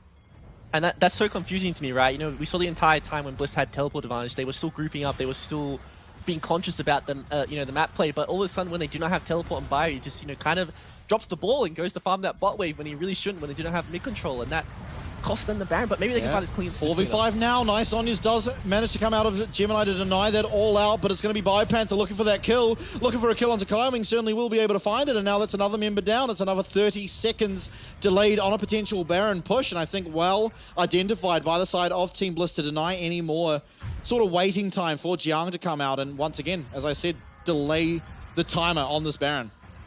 Yeah, and I think it's obviously quite hard for Frank to play these 5v5s at this point, right? The Renekton is nowhere near as strong as Bio is in this, you know, these skirmishes. You know, 2 tank items onto himself, and, you know, Soul AP as an Italy is so hard to play into the Cassandre when you can just press that Pathmaker and absorb that upfront burst or that predictable damage coming out of himself. But when these APIs do start to come through from Wako, you know, can be that champion to take down the Cassandre. But at the moment right now, Bio is all smiles in these team fights. Yeah, absolutely. And I mean, likewise, I think Hayri can say the same about himself as Pretender. He is getting chased down. He will be able to do it, definitely be found out. But yeah, they're going to get his teleport at least. Although, you know, he kind of wants to be on that bottom side now as the Dragon's taken up. The rest of the boys are all there. See if Frank can push in this mid wave and try and sink it somewhat with Pretender. An absolute heist right there. The fact that he was on the, you know, the weak side getting priority and then just teleports down as his team is getting the Dragon. is an absolute heist. But, you know, Bliss didn't want to contest that one. For some reason, they obviously don't think they're strong enough to be able to fight that one. Maybe they want their summoners back. Root landed Jung. He's in an absolute spot of bother here, and he's not even going to get saved by that Sterix. Now, Frank, they do pick up that mid tower. It's a 4v5 if any fight continues on. Curtain Call certainly landing the slows, but Kevy not going to be able to keep up, and it's once again another pick for Team Bliss. They've very much denied any progress through this Baron buff, navigating their way somehow, although in saying that, teleport coming through for Biopanzer, but Hayri getting so low, it's a nice culling, but it's not enough as Pretender is able to confirm that kill. No all-out for Biopanzer just yet. He does manage to find it eventually. Kevy flashing forward, secures himself a kill, and now Gemini is in the middle of three very angry members of Team Bliss. Elidoric finds his way in, Wako untouched. Gemini trying to find the damage, won't be able to do so. And this is Team Bliss running away with yet another team fight. The Root even connecting. Kaiwing try and get out as he might. Team Bliss are too strong and the koalas are well raised.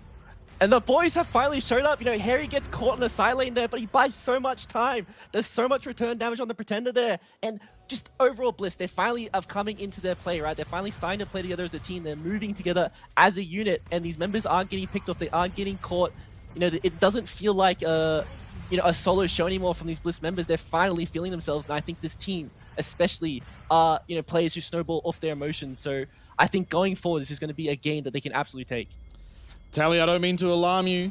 There was a 4K gold advantage not so long ago for Frank Esports. They then picked up a Baron, and since that, Team Bliss now, they are within touching distance. They are only 400, 500, 600 gold behind, and Kevy, he's getting so strong on the Shyvana. We have a 205 Jin who is very, very close, and in fact backs and gets his LDR. Things are looking good here for the boys at Team Bliss as we get the replay.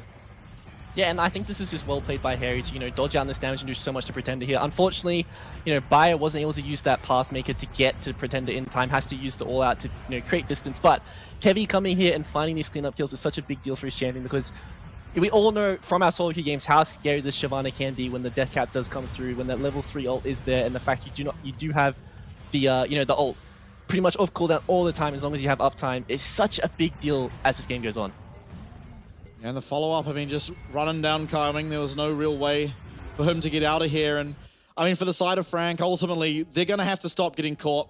Let's call a spade here. It's been 4 or 5 fights in a row where one member has just been completely taken out of the fight before a fight can truly even really happen. And, you've got the Nilly, you've got the Corki, you've got the AP Kai'Sa. You need to be setting up with Poke, not having your tank, your Renekton, get taken out before anything happens. And so really going to have to clean it up. But as things stands, the death cap now available for Kevy, you touched on it. That is such a massive spike here. Now it is Soul Point for Frank Esports. It's also Baron spawning in 50 seconds, and I think ultimately one very big and possibly game-deciding team fight can come out around that objective, and we're seeing Frank identifying what needs to happen. Flashing forward, hook lands, it's onto Elidoric. He's going to be able to tank this up for quite a while. Jiang stunning up this Alistair, going to be able to take him out, and Frank, they're going to be completely happy with that pick as 30 seconds on this Baron. Elidoric will spawn at about the same time, but ultimately it's going to take him so long to get there, and we've lost the Shyvana ult. And this is just Frank, recognizing, oh, you can't go to the side lane, you can't contest us 4v5 right now. Kaiwing will flash, he will kill your support. I think that Bliss still feel confident to contest this one if Kevy can get his ult back in time, because there is no flash engage from Kaiwing, there is no depth charge from the Nautilus, and a lot of that kill pressure onto these backline members on the side of Bliss is kind of mitigated. So I feel like they are quite confident to contest this one, but Kevy is so far away from this Baron spawning, he's trying to get his ult back. Yeah, he's trying to get his ult back on that bottom side Wolf camp, as he is doing a decent job at it. It's very close to being up, but will he be able to get it up in time for this Baron, which is already at half HP? There is a little bit of delay that can come through for Biopanther, but he's stuck on Jiang on that Croc. He's going to have to run away. He gets hooked up. Kaiwing is deadly accurate with that dredge line, and ultimately it is going to be a disengage coming through, but it's the Baron for literally nothing in favor of Frank. Another Baron to the side of Frank, and it's probably going to be a scaling Baron for the side of Frank. That last one, they couldn't really do too much with it. I think this Dragon is probably going to be uncontested as well, and it's going to be pick up for Bliss. Fortunately, it is the Chemtech Soul for Frank, so they didn't high roll the OP Dragons, but getting a Soul is still better than nothing. But maybe a potential you know, you think about it sometimes as teams where, you know, you just allow the enemy to get the Salt, to get the Elder onto the map as soon as possible, because that is always just going to be the win condition. And usually the team who does have that better late game just gets that objective, and that's all. That Elder in itself is a, you know, game-ending objective. So they do delay that one. They do allow themselves more time to scale, and I think that, you know, as this game does go on, you know, we finally get to see Violet get towards these big items. The LTR is completed, and when that IE does come forward, that's when those big crits will really start landing and start sticking. Yeah, absolutely. We're getting awfully close to it. This Baron, though, this is something you have to deal with. You're not going to get the IE before some real damage happens to your base if not able to defend properly. Now, maybe it's just you're going to have to commit the Shyvana ult, try and find some wave clear. And it could certainly delay the Baron enough for Violet to truly get those items online, but still, do you then run the risk of just an engage coming out, right? There's pretty much nothing. You can stack up that ult coming back up if you are Kevy, if you do use it for wave clear, and so a true angle for Kaiwing to just look for an engage. Even Jung pop the Dominus, flash engage on anyone. Harry, though, finding a lot of damage there onto Gemini. He will have his heal, so should be completely okay, as there does come the descent of the Dragon, as he is going to be able to clear out at least one mid-wave. I was going to say, I don't really think Frank can really do anything with this lane setup. There's going to be a lot of, you know, they aren't really matching in waves. They're trying to, but it's just easy for Bliss to clean out these waves because there is no, there's no control mage that can zone your way. They're really relying on the poke, but a lot of that poke comes out of Wako, and he's just on the mid lane by himself. Can't really hit the tower, but can just crash these waves over and over again. We aren't really seeing the health bars of these towers depreciate too much. They are taking a bit of chip damage, but it's what you really expect from those Baron up cannon minions. But no inhibitor is being broken. The base isn't being broken, and that's the major thing for this game state. As long as these inhibitor towers still live, they're not too worried. Yeah, absolutely. And in saying that, though, we have now lost Shyvana ult on the side of Team Bliss. It's going to be a lot harder to now clear out these next minion waves. And Frank, you see they are very slowly pushing out this top side. It is still going to crash a little bit before mid, although pretty much synchronized. Still, Frank not committing anyone else to this middle lane tower. It's going to be able to be defended, but the flash forward, Aladok, he might just be caught out, but maybe it's going to be Pretender caught out, as somehow he ends up in the base of Bliss, almost makes it out, but a nice route coming through from Violet does deny him his escape path, and ultimately it's a pick found yet again in favor of Bliss. They're still fighting within this game, and they don't lose any of those base objectives, so holding on for a second Baron straight. Beautiful, beautiful engage from Aladoric and Bayo. You know, comboing the flash combo into the knockback from Bayo into the knockback from his all out. You know, buys enough time for Pretender with even the Valkyrie and the flash to not create enough distance to get out the deadly flourish from Violet, and that's just an easy pickup for them. The Baron is gone. They didn't. I'm not sure if they got any towers. You know, probably the one in a tower in the top lane, but you know, the gold lead still being in a very, very close position for both sides, and these team fights are really going to come down to execution. There is no clear advantage for either side. There's no clear scaling. There's no clear, you know, strong member. There's no clear gold lead. It's just a lot about the setup and execution. And so far, we've seen Frank over and over again be the ones to pull the trigger and work out for them. Yeah, absolutely. And I mean, I guess something you're pretty happy about if you're Bliss is a lot of the kill gold has gone over to Gemini. At this stage of the game, you know, an Italy with 5 kills is about as strong as an Italy with 0 kills. You kind of have those AP items. You're more so doing a healing than you are doing damage for the most part. And really would have liked, I suppose, for that gold to be on Pretender, to be on Wako, who has got himself a Blighted Jewel as well as the Seeker's Arm Guard. So, you know, can go into status, can deny a lot of damage if he finds himself in a peculiar position. But ultimately, you know, it is very close now for Violet having his Infinity Edge, whereas Pretender, on the other hand, doesn't look all that particularly close, although Recall comes through, and there it is.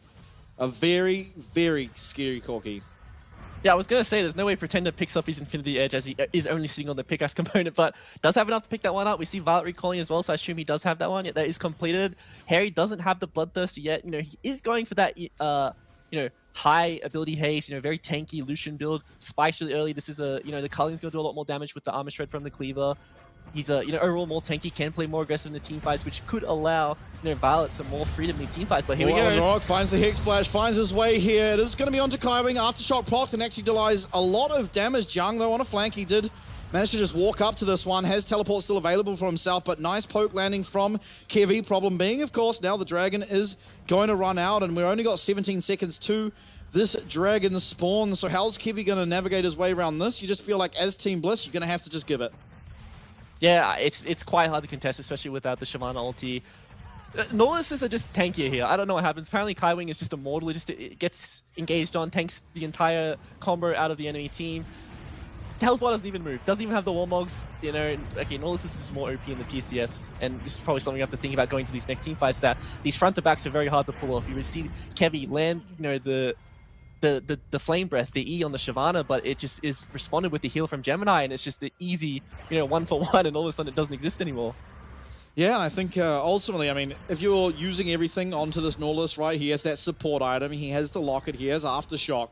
That's a lot of effective health that is gained onto the Nautilus, and it's going to make it a lot harder to really find that damage, especially considering sort of the most fed member of your team. Now it's, I mean, comparable between Harry and Violet, but this Jhin, I mean, the Jin's not going to make all that much damage occur, I guess, to Kaiwing until he's low on HP, right? Until he can look for an execute. But now it's even worse that the Chemtech Soul has been picked up. There's a lot of damage denial coming through from that Soul, and it just makes the life, especially of a Jhin, much more miserable. Yeah, absolutely. This is you know, there's no member on the side of Bliss who can really lower these health bars for Violet right now. You know, Harry doesn't do an insane amount of damage with the ability he's gone for. He just has a lot more, he has the ability to do more consistent DPS. You know, overall in the team fight, he's going to output more damage, just obviously not as much in these upfront bursts where you would have those 4 crit items at this point in the game. But, you know, I think his build is very nice for this game. There's a lot of poke on the side of Frank, you know, with the Kai'Sa, the Nidalee, and the Corki. So having lifesteal is so important. Being able to do damage is so important. Oh, the flash, but he's not able to find the Pulverize, and the whiff of that engage could it mean disaster for Team Bliss. At least for now, it's okay, but that is a huge miss, and honestly, possibly a massive loss in that flash, as it has been all the success found for Team Bliss. Off the back of Aladoric's engage, he finds a headbutt Pulverize there onto Jiang, and a sizable amount of damage, but it will be healed up by this Nidalee. Poke coming through, Pretender trying to land those rocket barrages, but not able to quite connect. Still, Harry going for Gemini. Gemini's going to use that status, and Pathmaker, that is one dead Nidalee. 4v5, Baron up. No ultimate for this Renekton, and Team Bliss, they may have whiffed one engage, but they find the next. It is them starting up this Baron. Things are looking good, down to half HP. Frank are just going to have to give this one over, and they do so. Third Baron of the game, but first one for Team Bliss. And this is going to be Bliss picking up their first major objective of the game, right? This is the first Baron of the series for them, and we're going to see what they can do with this one. Can they buy time? Can they create some map advantage for themselves to get towards that Elder is the main crucial objective. I think what we're really seeing on these, you know, front to backs is it favors Frank, but Gemini jumps into the wall, doesn't instantly flash, right? Zonia's, but it's bad. You know, you can't outplay that instant stun that comes out of the Cassante.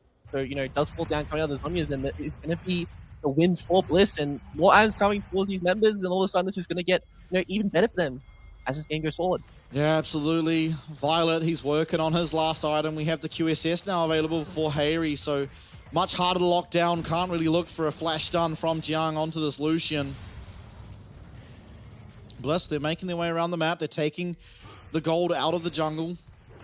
We've got bot lane pushing. There's no synchronized waves, so not really going to find anything just yet, but still 2 minutes to play. And we are seeing pretty much all summoners being up in this game, right? You know, besides the supports, but they both have access to the Hex Flash. So this next fight, you know, while there might be an engage come out, we probably won't see kills, but a teleport coming through. They don't recognize this one yet. Bio not responding. Jiang's found himself in a fantastic position. He pops the Dominus. Kevy, he fails his way over the wall, and a flash from Jiang. So much CC. Kevy will be able to flash away, but Wako goes for the back line, and Wako's found his way forward. Jiang, he gets the start. He forces the QSS, and while maybe there's no more play, it's still not certain. Void Seeker will connect. These 280 carries have a long way to home, and Wako is not missing. Deadly accurate is one way you can describe Wako, and certain to win a series is possibly another one, as 4 members of Bliss are down, and his Biopanther with the weight of the world on his shoulder to defend here against Frank. He needs to get this wave. If he can deny this wave here, this is not going to be lights out for the side of Bliss. You know, there is that wave on the top side of the map, but potentially too far away from ending the game. They're going to decide to tank this tower here. It's going to be very close to this top wave coming in. You know, this timers are ticking. Still 30 seconds, right? That's a really long time before this comes up, but there is a lot of disruption on the side of Bliss. You know, can Aladoric and Bio buy enough time for these respawns? Because I know Frank will try and go for this end here. Yeah, we do have the respawns coming through. Kevy back alive. No ultimate is the important factor in terms of the Shyvana. Down will go another tower. Down will go another inhibitor. It's still 5 members strong. Jiang popping the ult. You know they're going for the end. You said it. Kevy, Aladoric, and Biopanther have so much to do. Biopanther creating space. They've taken out 1 minion wave, but it's Frank who've taken out 1 tower. Now Aladoric with the engaged Biopanther as well. They find their way onto Wako, but they can't follow up. They have defended Curtain Call now. Culling as well. Kai Wing knocked up. They deny him any passage out, and they do defend. As well as Frank, they lose 1 member of their team. 40 seconds on Elder Dragon. Can Bliss turn this into a favorable trade? Now, Bliss, they need to push out these super waves as far as possible. They have a 45 for the next, 38 seconds before Kai Wing does come back up. Doesn't have that teleport, so he will not get to this, Elder Dragon very fast. And this is an objective that can die extremely fast, especially with the damage that comes out of Shyvana and 280 carries. We're going to have to see if, Bliss want to go for deeper control with their wards. There is no TP flank coming out of Bio, so this is going to be a front to back on the, both sides. And there aren't flashes left in this game right now. You only see Violet and Gemini as these 2 major carries with their summoners up. So this next fight is a really big deal. 5 seconds on the Elder, but we saw what happened last time. They clumped in the pit and they weren't ready. And Wako playing for this flank. Oh, Wako trying to find maybe some activity. See if Hayri goes for any play on that bot side. He's not going to do so, though, as it is Bliss that are ultimately playing for this Dragon. Gemini just playing for a steal as Wako seemingly just happy to split push. This Dragon's getting very low. In goes Gemini. He's not going to get it, though, and the all-out comes out. That's a very, very dead Nidalee. And now Team Bliss, they have 5 members versus just the 4 of Frank Esports. They might be able to push for an end. They don't have Baron buff, and there's no Baron buff for them to take just yet, but they will have the Elder to get it when it spawns. I want to be excited, right? But I'm so concerned about what is going on with this map right now. We see Wako sitting on the bot side. I think they really want to give this Baron away and play for that backdoor. Potential base stopping. Probably Kai Wing going to run to this pit and, play goalie to try stop as many recalls as he can. And we're probably going to see Frank go for this backdoor if they can. I think it's quite hard to do. If Bliss is conscious about this, they can definitely respond to it. They can match their numbers on that side of the map, especially with the Elder buff, and outmuscle them. Yeah, absolutely. Now, 6 items coming through for all the carries. Not quite yet for Hayri, but certainly will be very, very close to having what I imagine will be a rapid fire cannon online. The Baron at spawning in 1 minute. It is going to be all 5 members for both teams up, but importantly, the Elder Dragon on all 5 of Team Bliss is going to give them more than a substantial advantage in this fight. It's going to mean that almost certainly Frank Esports won't even try and contest. Flashes on Aladoric, they absolutely can dive if they want to. They have the Elder, they have the ability to one-shot members if they call out of position, so I think that they should not feel scared to just engage onto these members, especially the ones who don't have the stasis, right? We see Wako and Gemini, they do have the Zhonya's in their back pockets to be able to survive this, straight engage, and they definitely have the hands to respond. So with this Baron setup happening, with this Baron spawning in 15 seconds, all 5 members of Bliss Recall are not playing for flanks right now, so very, very curious to see if this is just going to be that front to back, because I think all this vision setup they got on the top side of the map is kind of not really doing anything anymore, because there's no Alistair sitting on the flank, there's no Cassante playing for a flank as well. They're just going to play this front to back. And this vision isn't doing anything. Yeah, ult coming out of Kevy there. Nice amount of damage onto Gemini, who's burning away. Elder Dragon doing a lot, as well as just all the AP coming through from the Shyvana. Now half HP actually for Kevy on the other side. And this is a very low Baron. Does Gemini go for the steal? He's certainly going to have his way in. And Gemini will get his way in. The absolute heist. And it's a 5v5 with utmost damage on both teams. But it's going to be the smite that seals the deal, as all Frank have to do now is disengage and play for the respawn of their jungler. And every Oceanic fan is crying, why? Why did Bliss get all that set up in the top side just to give it all back to Frank, not fight when that vision was being contested, and allow that Baron to be flipped? That should have been theirs, uncontested. But this is Gemini being dead for 35 seconds. This could be mid-inhibitor going down and maybe even more.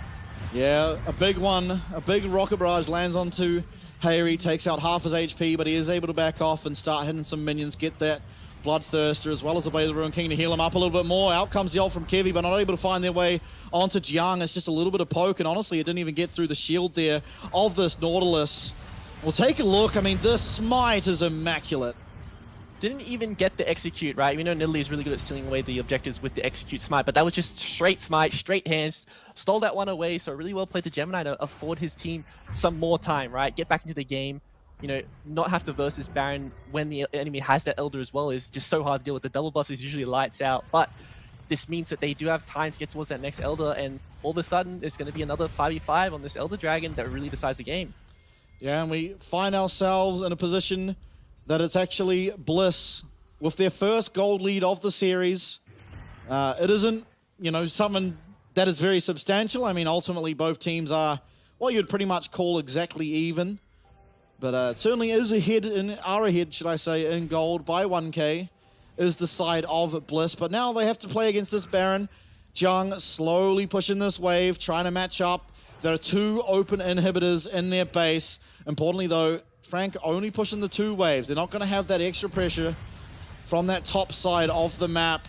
And, I mean, just so much strength coming out of both teams. It's so daunting to even walk up, right? Wako, very low ranged AD carry when it comes to those auto attacks.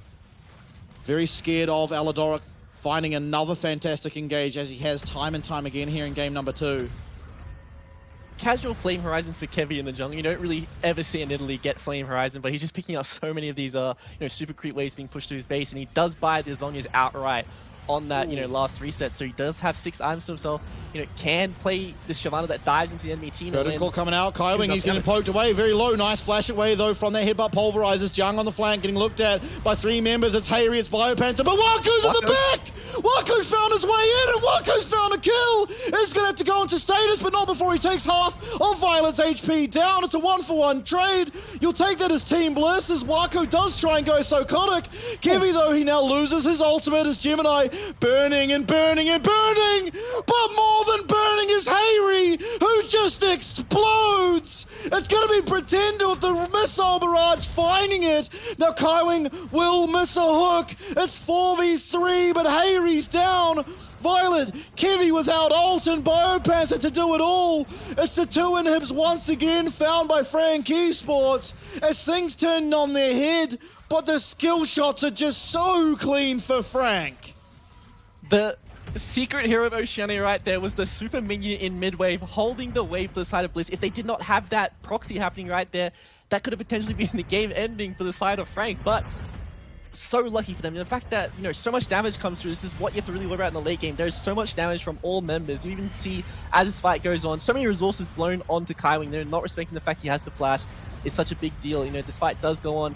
Wako does trade 1-for-1 with Aladoric. You know, tries to find the exit, but can't. You know, and it's such a big deal for Bliss. You know, you see how much damage Kevy does with these, you know, next Flame Breath onto the core. Picture in picture. Now teleport not available for Pretender. There is a teleport here for Jung. This dragon is very, very low. Gemini's found his way in the pit, but the all-out is going to be denied, and that's another Elder Dragon for the Oceanic representatives. Wait, okay, hold on. What just happened? How did Bliss just suddenly lose all map control but then get the Elder themselves? And that was Gemini almost stealing it one away again. That went down to 200 health. Very, very scary, but this is the Elder picked up for Bliss. This is the you know, the same game state we saw before. 2 inhibitors down, Elder Dragon in their back pocket, and that Baron spawning really soon. They need to have better setup on this next Baron. They cannot allow this to come down to a flip again. Or they could potentially play this for the end here with the Elder buff, though. They are looking for the end, and they are extremely strong. Frank, definitely strong as well, but you can't really compare a team with Elder Dragon to a team without it. They claim themselves their second inhib, both teams with 2 inhibs down now, and ultimately the Elder Dragon will continue on through the spawn of the Baron. They'll have 40 seconds of play post Baron spawn to try and look for it, to try and get that objective and secure themselves the win. The game is on an absolute nice edge, and maybe Bliss aren't even wanting to wait that long as they push on forward. Curtain call comes out, so will the Shyvana roll from Pretender. He's burning down, but Kaiwing able to block up a lot of this damage. Gemini still not spawning. Now he will. He'll be able to get out, get that heal to that Renekton. 1 tower down, low health bars, and still a minute left on this Elder Dragon. It's going to take the most insane play out of Frank to win this, but Bliss get another tower down. They get a kill. They've got the Elder Dragon. They've got 5, and Bliss, they get their first win in the PCS. That is what I'm talking about. We finally bounced back. You know, I never ever doubted them from that first game. I thought, you know, with the swap up, they have the veterancy, they have the ability to bounce back, and this is a team that snowballs of their emotions, and that is absolutely a game that you snowball off. Yeah, what a performance. Never would I think that this would have happened after how that game started, right? We had Gemini so far ahead, but the fortitude, the mental fortitude ultimately out of the boys at Team Bliss were able to keep themselves in that game. Kevy kept scaling, he found himself with a 3-item spike, and all of a sudden things started looking better and better for the side of Bliss. And they were able to eventually, after 4 or 5 Barons, 2 Elder Dragons, they lost 2 inhibs twice, they were able to eventually get it across the line. And that man on your screen there, Yi Jung, did not show up when he needed to most. He found some good flanks, but ultimately BioPanther certainly had the better out of that top lane matchup. Yeah, to be fair, you know, he is just playing the Renekton. Obviously, this champion is not good into double AD carry meta, but he's just playing that CC bot for the Nidalee, and, you know, he did his job. He got the priority on the top side. He got, you know, I think it was 4 plates to himself in the 1v1, but, you know, as this game does go on, if he falls down these team fights, Champ doesn't really do anything. Was able to find these really nice TP flanks though, so I'll give him credit for that. But as the game does go on, it's always going to be the tanks who outscale the you know, these bruisers who just do not have the, you know, the Camille power.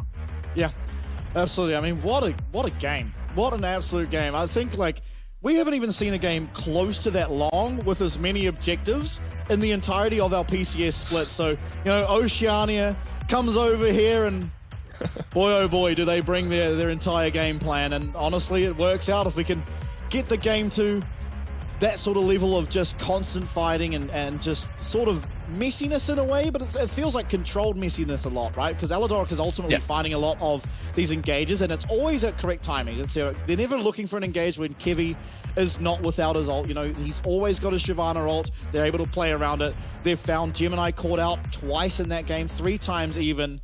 And we're able to just punish it off the back of that, and they're just constantly pushing the problem when Frank find themselves at a disadvantage. And I think going forward, you know, game 3, Frank are going to come at this with something different. But if Bliss can sort of do the same thing, replicate this, things should look pretty good for them. Yeah, I am, you know, for Bliss, firstly, you know, I want to say that it is nice that from that game 1, they tied up their, you know, the fact that they were playing like an individual team, they weren't playing together as a unit. This time, you know, you mentioned that they're engaging with their ults, they're engaging as a team. They aren't really, you know, going for these trades when Kevy isn't there to hover them. They're making sure that he gets through the early game, and then when he does, he can carry these skirmishes, you know, on the Shyvana with that ulti. You are really strong, but you're so reliant on it. And I think that Frank, in that game, were really good at punishing the advantages. You know, whenever they had numbers, they were engaging. Whenever Kevy didn't have ult on the Shyvana, they were engaging. They were, I think, maybe over-forcing sometimes, you know, especially with Yi Jung going for that flank on the inner tower and mid lane, and maybe this one in particular was the overextend. The fact that Wako was so far was, you know, the difference maker in this game.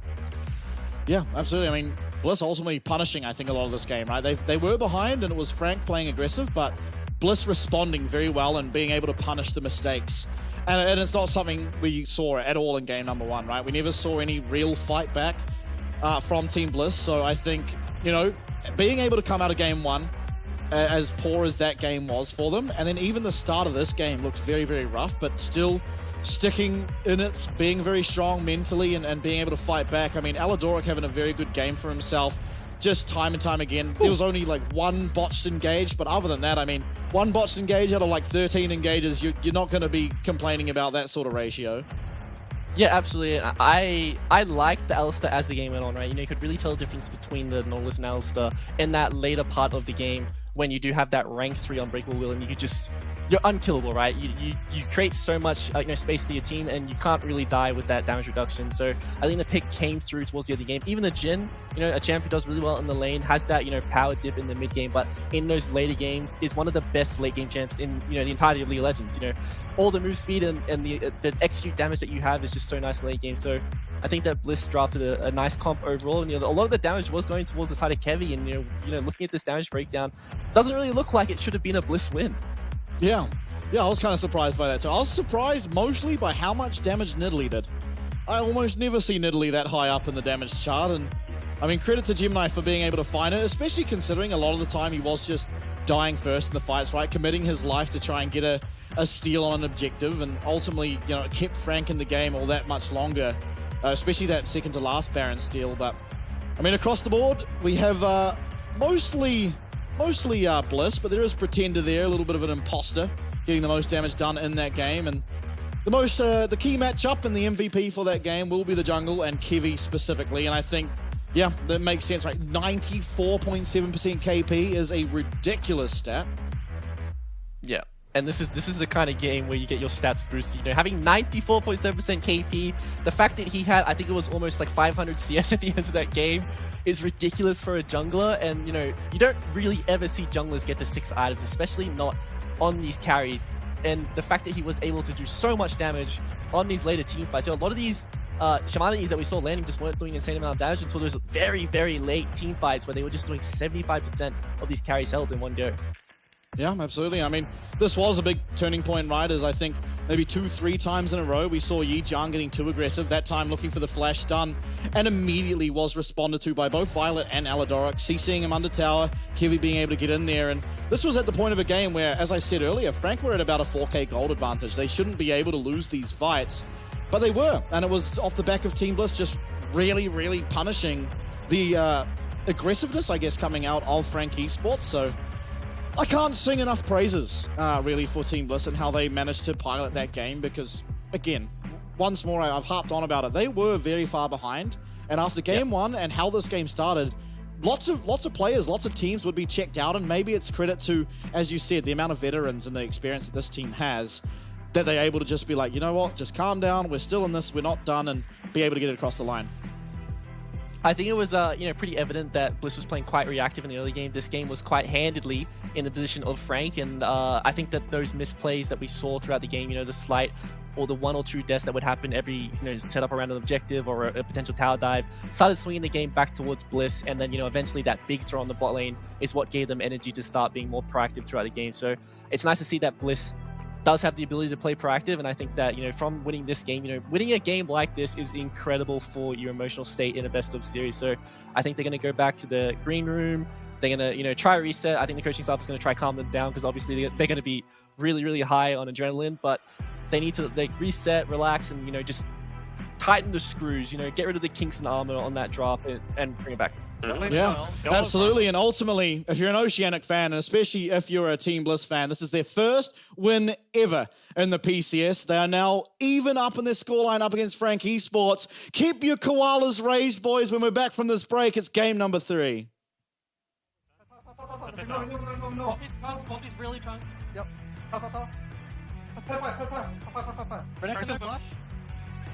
Okay, set bien.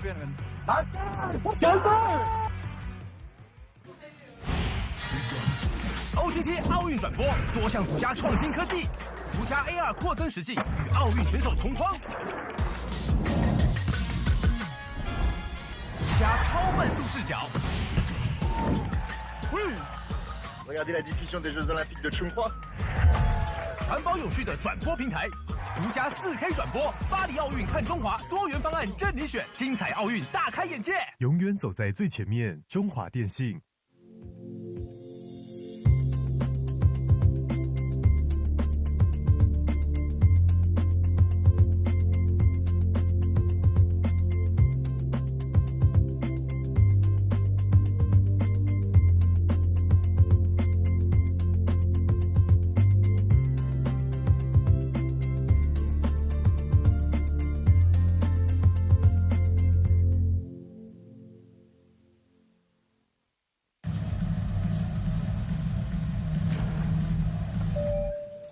陈志明，华航直飞西雅图的班机即将准备登机。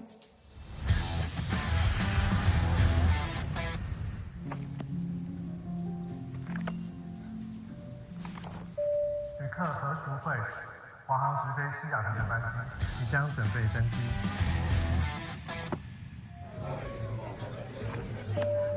China Airlines passenger Michael Chen, your direct flight to Seattle is now ready for boarding.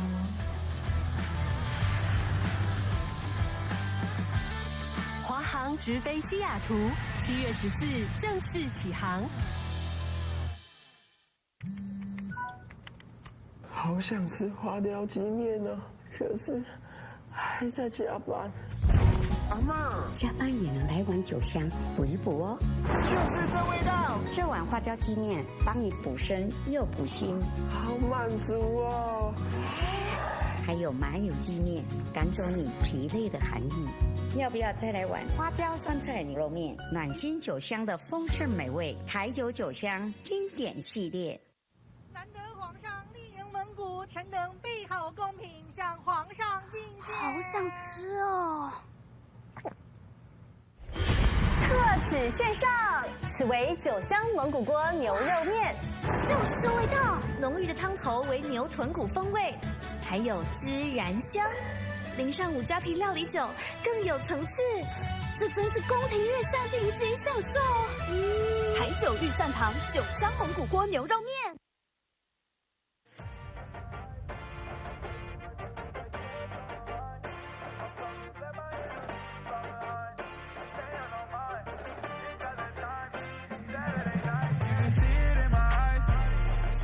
To lose way too much on the line. I'm focused, let my enemies fall behind. Pain on mine, it's about that time. Saturday night, yeah, yeah. In my eyes, it's way too much to lose way too much on the line. I'm focused, let my enemies fall behind. Pain on mine, it's about that time. Saturday night, yeah, yeah.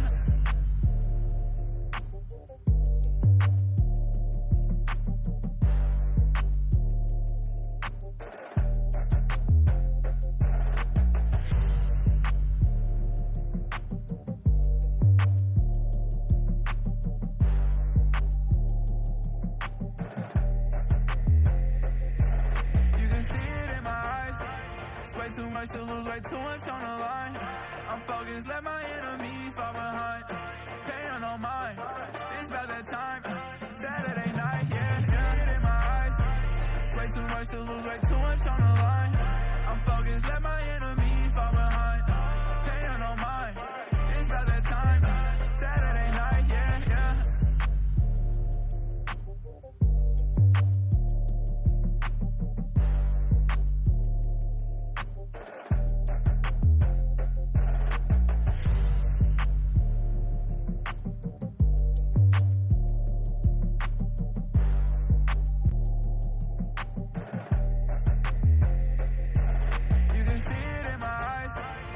Too much to lose, way too much on the line. I'm focused, let my enemies fall behind. Pain on mine, it's about that time. Saturday night, yeah, yeah. In my eyes, way too much to lose, way too much on the line. I'm focused, let my enemies fall behind. Pain on mine, it's about that time. Saturday night, yeah, yeah.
terrified.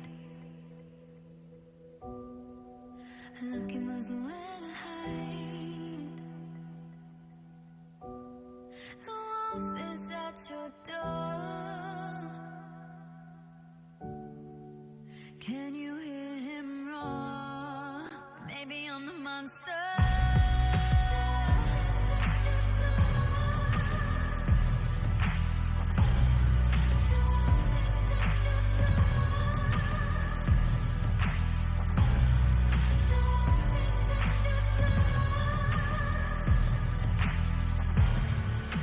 Can you hear him roar? Maybe I'm the monster.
Touching on me, I'm getting so good. Go write that check, cause I'm building too much confidence on that heavyweight flex. I've been earning and working, everybody want this. I'm untouchable, stacked up, Greek God. I got the thunder and lightning, energy rush. I've been winning and winning since the day I was made. Bet you wanna be like me. I'm always on top of the game. Ain't never gonna touch second place. Nah, never. I'm always on top of the game. You know that I win, that I win, that I win, that I win. I was born to be bad, so go 100%. Cause all I do is win and win and win and win. You already know. I got the world in my hands. I'm like a perfect diamond, I'm red. Cause all I do is win and win and win and win. You already know.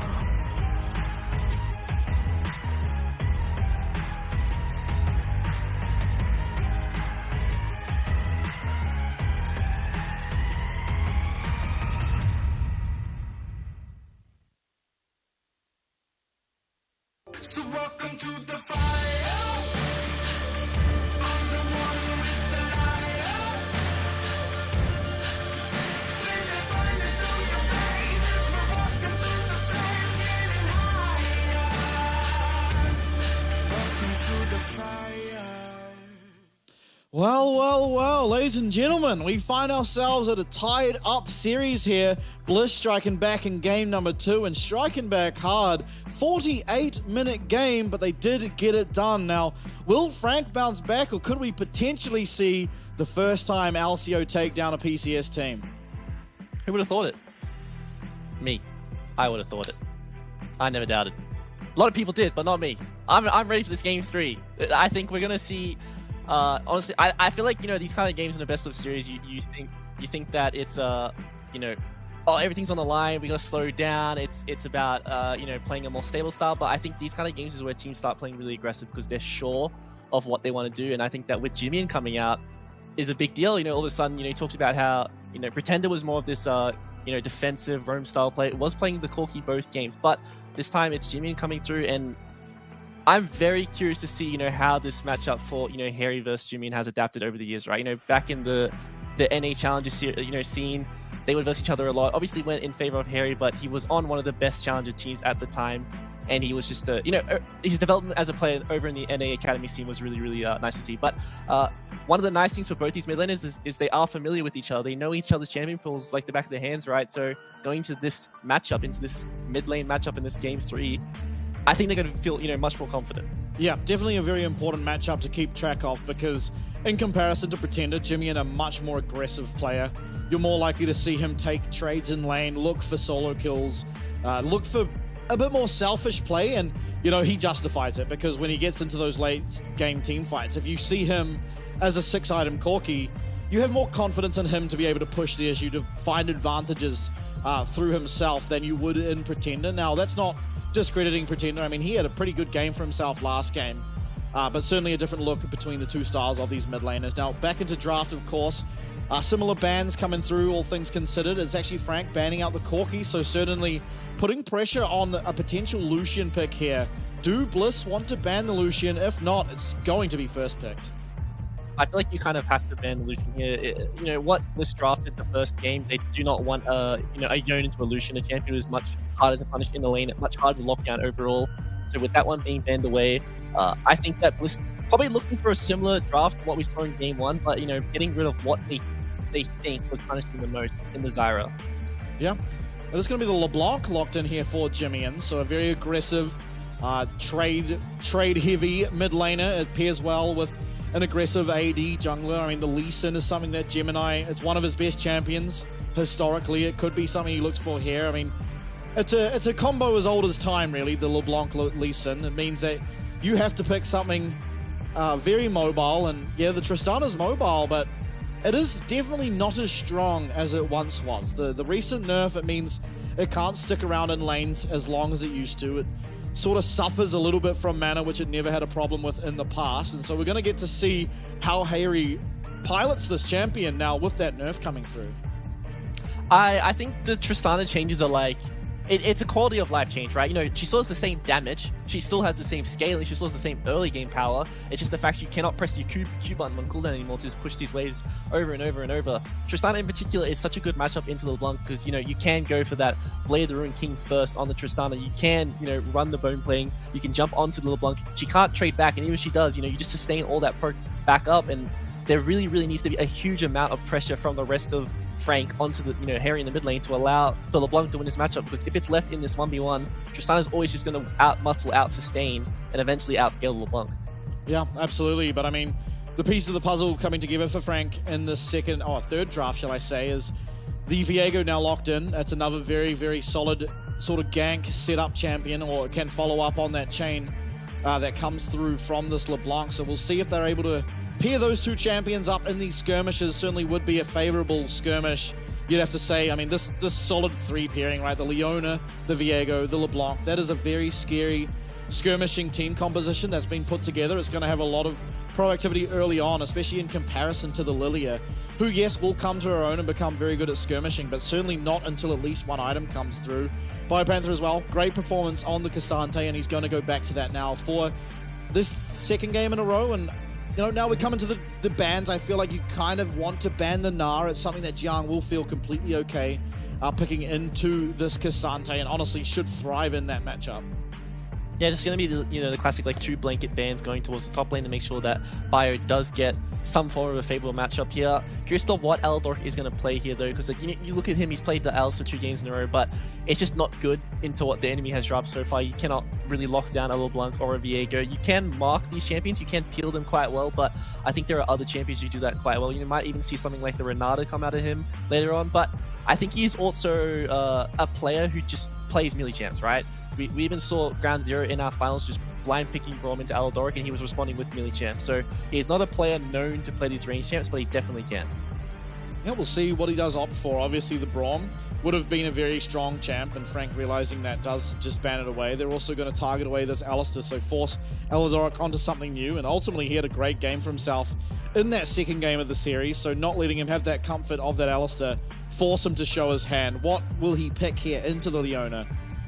Alistair, even, in isolation against the Leona, has a fairly decent matchup, can sort of match. Xenoblade comes through, you just pulverize and trade aftershocks and walk away from each other. Rakan the current hover, and he is going to lock it in. This is just the classic pick for Aladoric. It's these tried and trusted champion. He's most comfortable and probably his most successful champion in competitive is the Rakan. They are holding their 80 carry pick, so this could potentially be the Xayah coming out on the 5 for Violet, but they could just go for the classic Kai'Sa if that one isn't taken away. There is still a lot of options for Violet, so I think that holding the 80 carry for that favorable matchup is ideal, and with the Ezreal being picked, I think that kind of, blocks you from playing that Xayah. It's while you can play that lane, it's just the matchup overall is not one you can really just, pull the trigger, engage, and kill this champion, and Ezreal overall just outranges Xayah, so I feel like he's just going to go for that, scaling champion instead in either the Kai'Sa or the Zeri and just, forego that, early pressure. Yeah, and what have we here?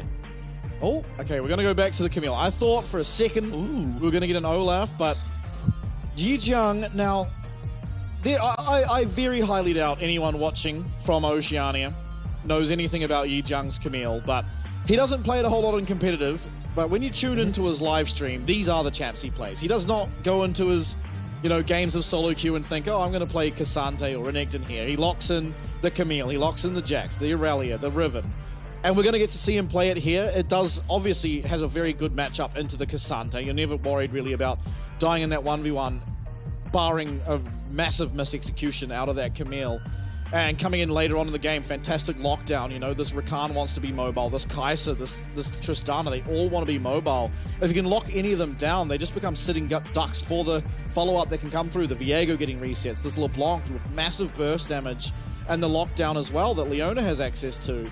If he's able to find himself ahead in this matchup, it can be very, very scary for the side of Team Bliss. Now, admittedly, if he falls behind, it becomes a very useless champion a lot of the times, and go forward, get punished, locked down by this Rakan, knocked up, and you will just pretty much be taken out immediately. So somewhat feast or famine up in the top side, and I think you look down at the team comp that has been put together here from Frank. They have an Ezreal. No one's going to need to give that champ attention. He can 2v1 his lane if he needs to.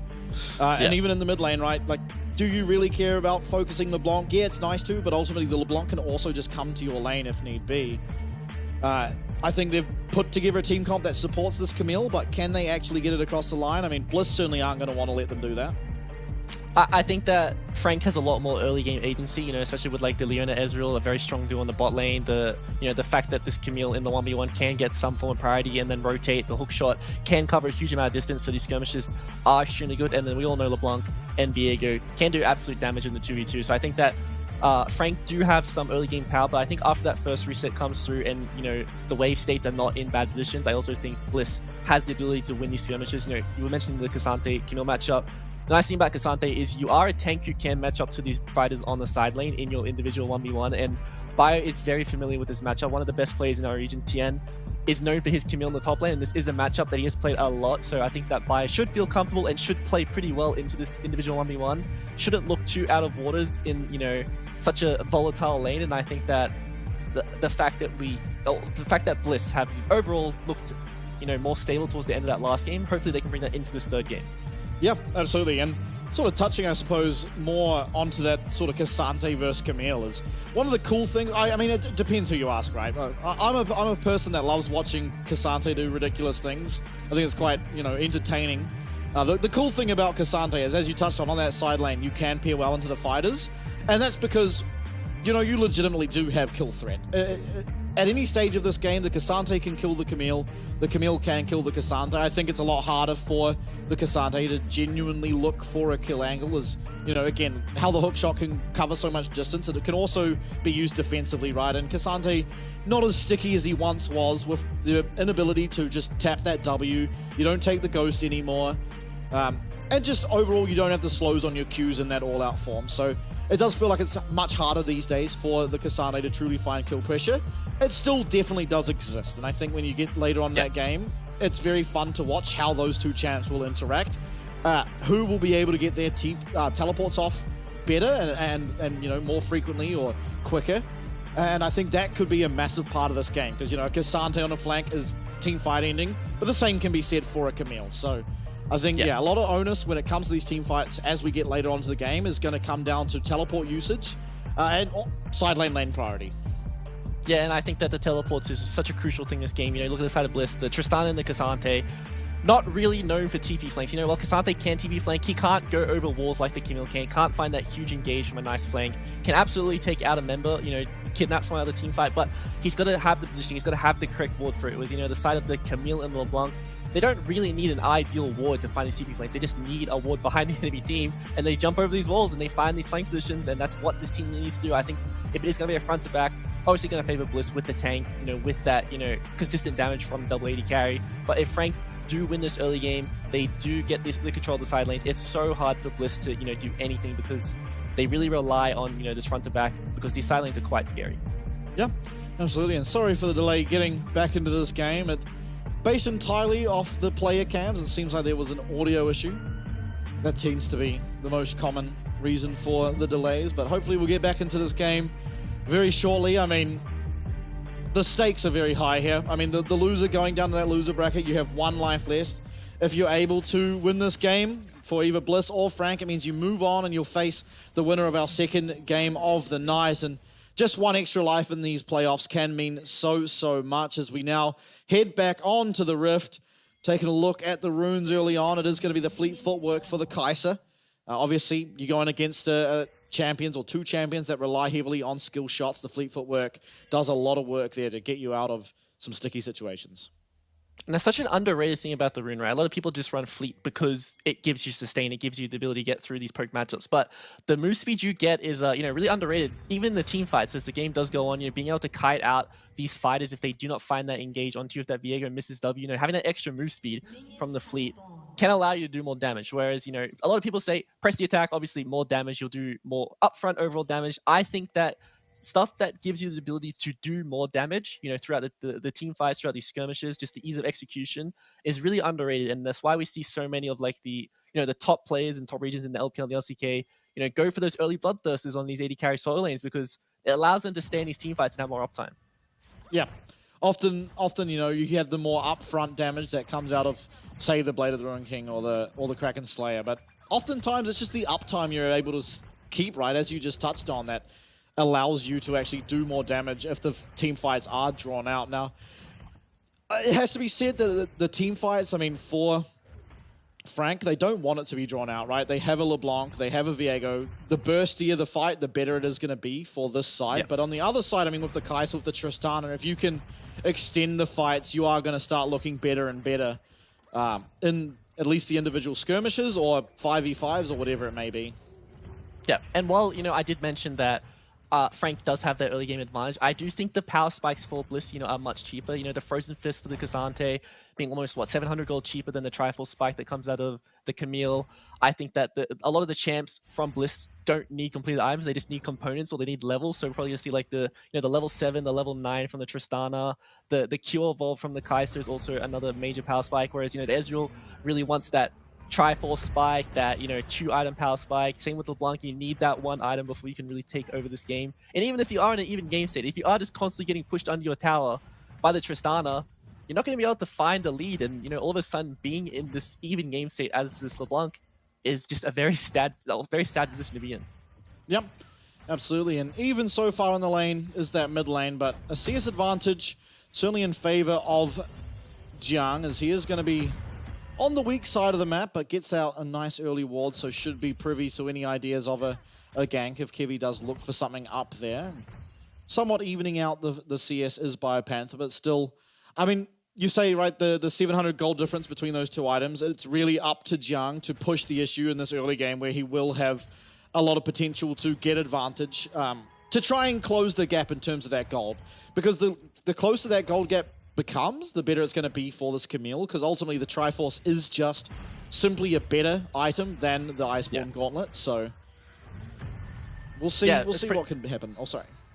No, I was going to say, yeah, you're pretty much on the money. Obviously, the more expensive item is going to do a lot more, but it is really nice, you know, having that Frozen Fist or the Iceborne on the K'Sante, having that slow to enable yourself to do more damage is, you know, nice. You know, it's K'Sante as a champion doesn't really need these items that amp up his damage because his base damage is so high. He just needs the ability to do damage, and that's why we've already seen stuff like the Zeeks come out as these cheap item spikes for the K'Sante. So, you know, if he does go for those double, like, 2,500 gold item spikes, you could just see him be really strong in these early skirmishes and just bridge for his team to get towards the late game. Yeah, sort of on that note as well, for K'Sante, it's really nice being a champ that scales off just components, right? As Gemini shows some presence up in the top side, and the movement and Pathmaker both having to be used, and this is going to cost the teleport out of Biopanther, but will be matched. But as I was saying, like this K'Sante champ, right? It's really nice being like the K'Sante where you do just scale off components. The more armor, magic resist you have, you get cooldown reduction on your Q, and the more health you have, you get cast time reduction on your Q. So you do just, as you pick up a cloth armor, or as you pick up a null magic mantle, actually get some benefits out of it that other champions don't get the same value out of. What an awesome champion. That is, you know, as we saw, Bai lost his flash and he missed out on the entire wave experience. Is very, very sad for him, you know, in this game state. And this is the same thing we saw in game 1, you know, Gemini with that full clear down to the bot side of the map, recalls, lane gank onto top side, and then, you know, all of a sudden Bai lost his flash, wave is not in a good position, and has to put himself in, you know, uncomfortable positions going forward to, you know, try and get this wave in, because in the individual 1v1, Yijong just has that wallet gap at this point. Oh, max range hook shot, certainly known the champion well, as the Pathmaker answered, and a lot of damage traded back and forward between these two top laners. You know, we almost never have our camera just live top lane, and I'm very happy it is right now. Ultimate available for Jung, he's going aggressive. Hextech ultimatum, it could come out. Probably not going to be able to find a kill, but it certainly means now that Biopanther has no way to get back to this wave, as Jung realizing this is certainly capitalizing on that weakness that K'Sante finds himself at. Now, see, Bai is probably going to complete this recall just to make sure he's full health, but... Yeah, Harry going aggressive, does get stunned up. Jimmy finds a lot of damage and going to force out that flash away from Harry in that mid lane. Once again, just right place, right time for Gemini. And, you know, does lose his flash, but, you know, to my earlier point, Bai does complete that recall because, you know, we do see the wave stacking towards him on the top side. He needs to be full health when this one does crash, because this is something that you need to be conscious about. If, you know, you are on a, you know, health threshold where you can be dived, it does completely explode the game. If he does die on the stacked wave, doesn't have TP to get back to his lane, he is done for the game from that point. So really nice to see that he does go for that recall, does respect that he can fall down, and, you know, loses it out a bit, but he's trying to bridge the gap from, you know, him losing the flash in the early game and getting denied the experience on that wave. Absolutely, as the trade of objectives comes through once again in the same order, where Team Bliss do pick up that dragon. It is the Void Grubs, however, for the side of Frank, and I think in this game, more so than the last ones even, probably a very good trade for Frank, because ultimately Lilia really wants XP. She really wants to get, you know, higher level, and Grubs just offer a whole lot more XP ultimately than Dragon does. And, you know, when you get to that one item spike, which will roughly be when the second Dragon spawns, at least personally, I think other than Ezreal, the entire side of Frank should be more spiked than the side of Bliss. I think the only exception would be maybe Kai'Sa's stronger than Ezreal, although even that's not entirely certain, right? You don't have the upgrades yet for the Kai'Sa at one item, whereas the Triforce is just so solid. The nice thing about the Kai'Sa at this point in the game is that your damage is consistent, right? Whereas, you know, the Ezreal can do a lot of damage, the True Shot Barrage hurts a lot, but his damage is skill shot based, so there is the ability to outplay, and this is a blue buff invade happening in a potential team fight that could come through or skirmish in the early game, because level 6s for both junglers.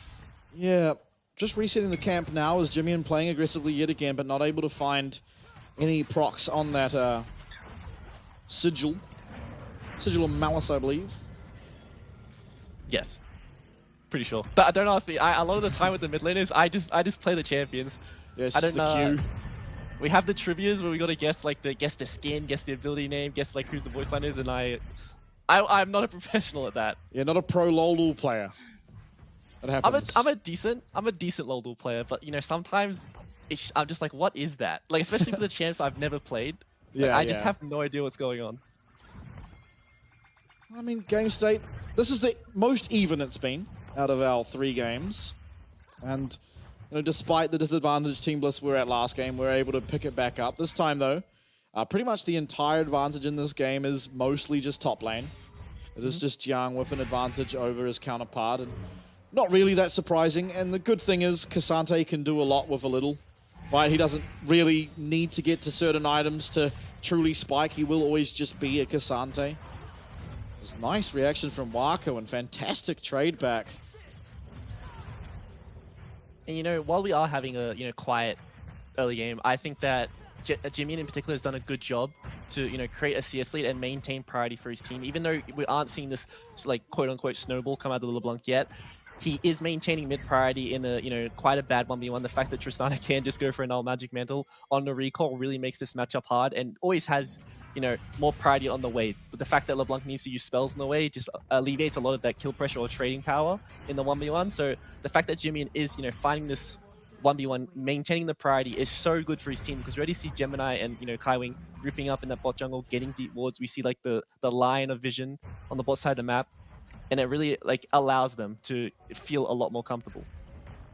Absolutely. Now, Jung getting to work on this tower should be and will be a plate as he dodges away from that Q3. And definitely forming a pretty sizable advantage. It has to be set up here in top, and that's been almost without jungle pressure. There was one moment where Gemini strolled on through the lane with that hollowed path, but Biopanther could have looked for a kill there maybe if that pathmaker connected rather. Yeah, well, Yijang is low on mana. He does have the 2 cookies in his inventory, so, you know, always can play spoiler to, you know, baiting with that low mana. But the next set of grubs are spawning in 13 seconds here, and we already see Bliss grouping up, being the first one on this objective. They have the scuttle, they have the priority in the mid lane, and they just need to allow Bai to get to this objective, because in that 4v4, I think they're quite comfortable, especially with that flash lullaby being available. Yeah, certainly is a point of strength, but Frank, now they're going to be able to group up. I don't know how much gold is available for either of these top laners, but they do have the ability to recall and teleport to any play that does happen. I'm suspecting neither of them really wanting to commit a teleport until they can get that first item online. I mean, you see Yijang, he's about 1.2, 1.3k gold away. Bliss, I'm still not really sure what they want to do here. I feel like they want to contest this one, but they're really hesitant. You know, you do see Kevy channeling the recall, so they are, you know, deciding to give away the 6 grubs, playing for that next dragon. You know, Kevy does have quite a sizable camp lead for himself, so he does pick up the Leandris, does have his first item completed, and this is when they need to start, you know, using Aladoric and Kevy, invading these camps, finding these skirmishes, because in the 2v2, you know, Viego, Leona versus the Lilia and the Rakan, they're obviously going to win just through the, you know, item gap. But when those mid laners are freed up, when Harry can jump over the walls and start impacting these fights, it's when he finally gets to shine. Yeah, absolutely. And Gemini not looking for a recall yet, so not likely. Ooh. Oh my goodness gracious me. And that's the Luden's completed. Yeah, this is scary. Flash forward is going to get answered by the flash from Kevy, so a trade of that summoner for the junglers, as the chain will go wide there from Jimmian. Not quite connecting onto Harry. The dragon spawned and everyone's down here. That is a huge deal. That is definitely a huge deal. The fact that Kevy just lost his flash, the strongest member on the map right now, doesn't have the ability to, you know, look for those flash engages, but is also susceptible to a flash engage that could come out of Kaiwing, and he is a player who's found the engages every single time. This is the problem, right? Lost the flash, gets immediately solar flared, and Jimmian, he's got his item too, but he's not able to find the kill. Kevy kept alive there from the good work of Aladoric, and it's going to be first blood picked up there for Violet onto that jungler. Now it's still going to be Yijang going aggressive. That's the Hextech ultimatum. He's taking a lot of damage, turned around. Wako finds 1 kill in response, and it's a 1-for-1 jungle for top lane. And no objective to come out just yet, but what a performance from Aladoric to keep his jungler alive. Yeah, that heal came in so clutch. You know, this is a really nice thing about the Rakan. You know, has that summoner heal. He can buy time for his team, but he also blocked the stun that came out of Viego. So pretty much absorbed as much damage as he could for Kevy, and it allowed him to get out of that one. And this was a favorable trade for his team, but Yijang just rocks up to this fight and does so much damage, but also absorbs so much damage. I'm not sure if he had this Triforce completed here, but if he did, it definitely tells, you know, how these team fights are going to look when there's just not a lot of damage on these carries right now. Yeah, Yijang just in there 1v4 and Biopanther 1v3 on the bot side, but it was the Cassante who lost out on that trade there. Now, Team Bliss, they are back on the map, and Kevy started up on this Ocean Dragon. Do have to be careful, though. The Solar Flare very close to being up, but it doesn't seem like Frank are willing to commit. I think that, you know, Bliss should feel confident in this, you know, 4v4 game state right now. The real loser of this map is going to be Bio, right? Yijang has the Triforce complete, doesn't have the Frozen Fist in his inventory, but there's no teleports left on the map. So the solo laners can't impact these 4v4s, and I think that the side of Bliss feel a lot more comfortable in these team fights, especially when there's no flash on Gemini to get that stun follow-up on a potential engage that comes out of Kaiwing. Absolutely is. We still do see Frank with quite a lot of aggression here, and mid lane is now going down their bot side. Jimmy will be popping the bone plating, but I mean, ultimately, Harry's bone plating there denied a whole lot of damage. As Jimmy did commit, or connect even, with pretty much everything he threw out. The nice thing about the rune into LeBlanc specifically is that, you know, a lot of her spells are really important. There is no like clean way besides like the distortion forward and the auto attack to proc the bone plating, so it's really nice in the 1v1s. And I think that, you know, based on the items right now, if Harry is left to his 1v1, he can jump forward and absorb all the damage that comes out of Jimmy and you know, win out that 1v1. But when they group up like this, when they find those 3-3s, when they find that priority off that mid lane and go to the side lanes to do stuff together as a team, potentially even going onto this inner towers, we still do see the, you know, the members of Bliss going for this Rift Herald. Yeah, maybe staying a little bit too long. I mean, ultimately, you just gave up first Blood Tower for a Rift Herald, right? And I think most teams will be completely okay with that. Now, Wako has been left here, and Yejung has made his way down here to defend this mid lane tower. We'll see what Team Bliss want to do. Do they want to try and get some pressure? It doesn't seem really like they're able to, as Kevy does stick to the top side of the map, maybe look for an invade. Although Yejung quickly coming up to him. Hookshot used, I see it on the mini-map, but not quite going to be able to land. Very, very confusing why Bliss decided to cross the map. You know, they Aldork on the bot side of Raid denied that play, and the fact that there is 3 camps on the top side of Frank that are not being stolen away by the, you know, what should have been the traded map, which should have been more gold going towards Kevy, is really confusing to me. I think they had the opportunity to take away a lot, and, you know, that was the main win that they got from, you know, Frank grouping up and playing together as a team. You know, they lost that tower, but they should have got more map control, and they should have got more gold overall. Yeah, absolutely, but at the end of the day, it was Frank winning out in that occurrence, and pick up first Blood Tower. It's going to extend, I guess, the lead that Jimmy find themselves at, although it's not all that impactful just yet. Ultimately, pretty even in terms of power, these two mid laners as things stand.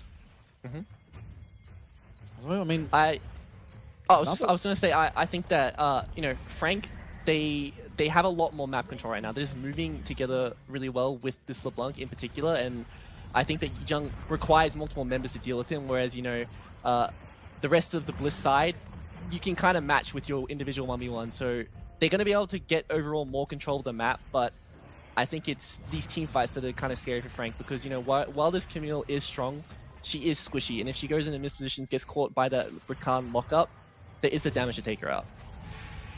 Yeah, definitely. Team Bliss are doing a good job of getting pressure here around this bottom side of Frank's jungle. Now working away at this mid lane tower. Solar Flare comes out, lands onto Kevy. Is going to be able to get himself out for the time being. Has flash available, but it's going to get the teleport out of Biopanther for almost nothing. Jimmy is still going aggressive, and Kevy able to dodge out of that chain. Very scary indeed. But that's going to be the teleport trade for both Bio and Jimmy. But Jimmy gets priority in the side lane. So, you know, if that matchup is going to be the one that's matched again, all of a sudden, if it's the Camille or the LeBlanc, they get priority in their 1v1s and then walk down in group anyway. So, you know, Harry's the only real one who can get priority in the side lane and, you know, mitigate that. Dragon is spawning in a minute, but Kevy... Oh, but Kevy's been found out, just chained up and taken out. That's a reset as well. Harry's trying to get away. He should be able to do so. No, he will not. The reset coming through, but the Buster shot somehow saves him on the most minute amount of HP. He does get out, but that's still Kevy going down. You know, he isn't really respecting the fact, he got spotted on that ward. You know, he doesn't know that. He's going for his next camp. He's just tracked there by Gemini, and Jimmy and just following him as well. They find that 2v2, and this is the, you know, one of the downfalls of the Lily. While you are really good into these melee champs, while you are really good in these team fights, LeBlanc especially, if she does land that chain, will just one-shot you. Oh, just so clean. Just really, really nice execution overall. The fact that they don't even leave it up to chance, they flash in him, they pull the trigger straight away is really nice to see. But Harry living here, it's honestly a godsend for Bliss. If he fell down here, that would have been such a big deal for how these side lanes look going forward. Yeah, but as you said, important that he did survive Violet as well. I mean, he's doing well for himself. Team Bliss certainly got play around the map. It's only what is nearly a 2k gold advantage. And Team Bliss, you know, they've come back from worse. They're up the 2 dragons to 0 as the third one will be spawning now.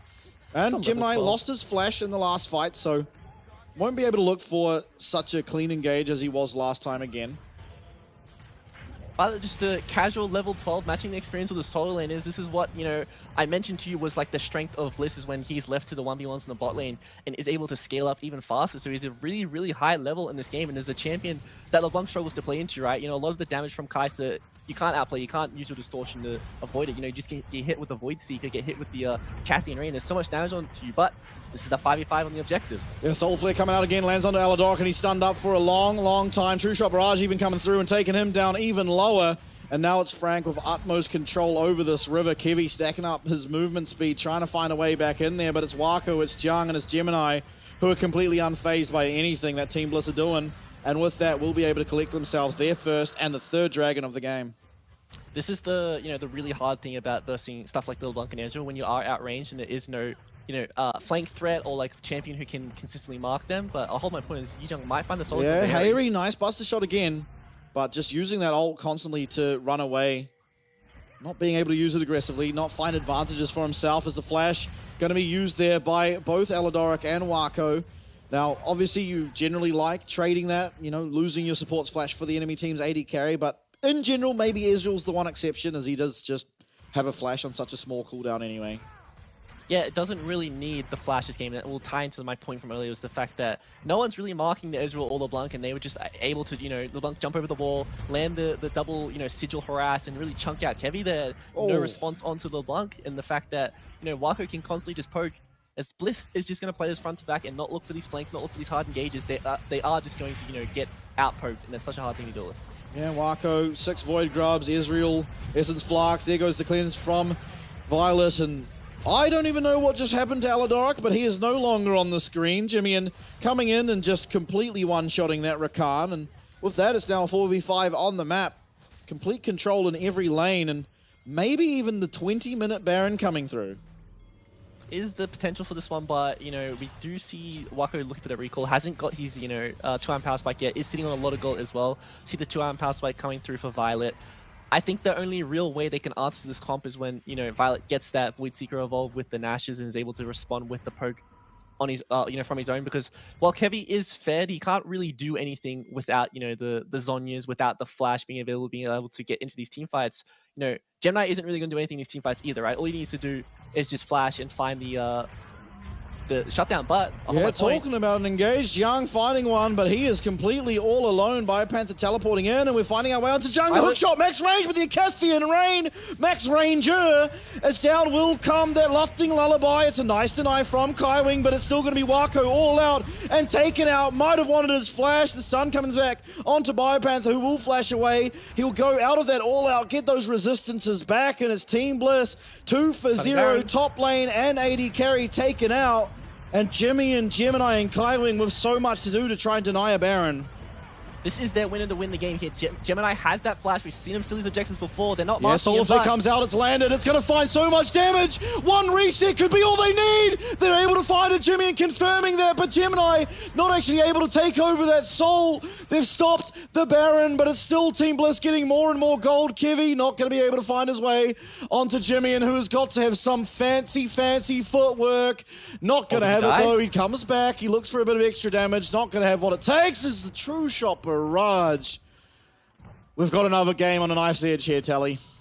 Absolutely on the knife's edge, and a lot of disrespect from Yijang there. The fact that he goes for that engage onto the, you know, Violet in the mid lane. The fact Kai'Sa has 2 items now and does so much damage. I mentioned how Camille can be squishy, and if it is caught out of position, as we do see in the replay, engaging like this onto a Kai'Sa with the Rakan in the back pocket, it's just never the play. And there is the flank coming from the TP, but Violet has his own TP in response, and there's so much damage forward, and Violet is a player who recognizes when he is left to his devices, when he is unlocking his team fights, will flash forward and find his executes, and the rest of the team from Bliss does so well to, you know, find an advantage from what looked like a map state that was just, you know, dead to rights for themselves.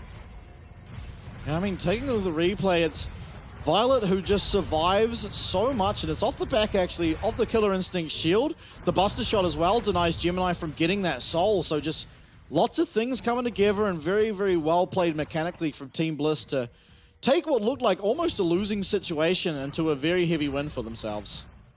Yeah, absolutely. And, you know, Kevy getting this kill here is such a big deal. Getting that shut down. He is that solo AP carry, or main AP carry for the team right now. Violet will have the AP threat as the game does go on. He does get the Nashes, but he really needs items to bridge the, you know, differences between what his champion can do into stuff like Lil Blanc and the Ezreal. And I think that Lilia, as a champion, every time you have Flash, should mean a teamfight win. Yeah, it can be very scary to play against the Flash Lilia. Just the Q into the Zhonyas. True Shot Barrage coming through. Violet now very, very low on HP. Has to be careful. Where is Jiang? He's kind of locked up in that top side. Gemini also with no Flash, not going to be able to truly look for anything that significant just now. As nice slow land. The bowling ball connecting. But Bliss did get forced off mid lane, right? They lost priority.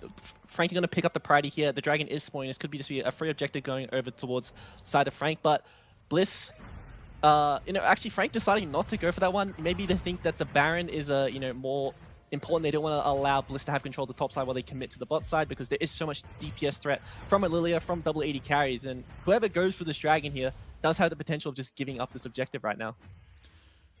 Yeah, poke coming through for both sides.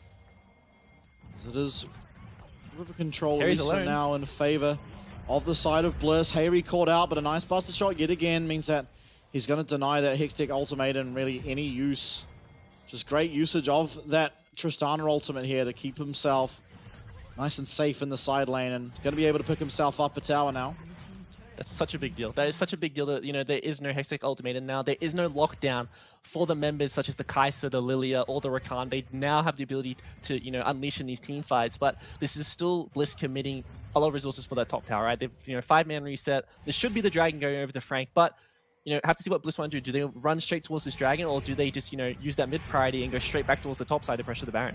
Yeah, could even, as you said, look for the Baron, right? They have just so much Baron damage in that Kai'Sa and that Tristana, and even in the Lilia, where it is a potential angle and it's something that Frank would have to be careful of, but instead, just without the mid lane prior, not feeling like they're able to do it, and now we'll just fight over this priority as Frank do pick up their second Dragon. Kevy being looked at as Hextech Ultimatum still not up here, is asleep will go Jiang. He does manage to get himself across the wall though, and it is actually Violet finding himself here on that backside of the Frank Esports team composition. Kyling's going to go down too, perhaps. The flash away maybe saves him for the time being, but it's 2 kills picked up for Bliss. They're turning their attention towards the Baron, and as I just said, it will be a very, very quick Baron if they're able to get their time on it. This should absolutely be, you know, a free Baron for Bliss right now. Frank are going to have to do some absolutely crazy magic to be able to contest this one. Wako needs to land these Mystic shots, and Jimmy needs to find execute onto correct members for Bliss here. But all Bliss really needs to do is just play goalie for their carries, as Bio is doing, and they will secure themselves this free objective because they do have the smite advantage. Yeah, down to half HP, and eventually will pick it up, will the side of Team Bliss, and now again, they find themselves, they're ahead in this game number 3. They're looking to take the first win the Alcio's ever had against a PCS team. And they're doing it in fantastic style, as with Baron, they can look for resets and they can march down whatever lane they choose and start to work on these standing objectives.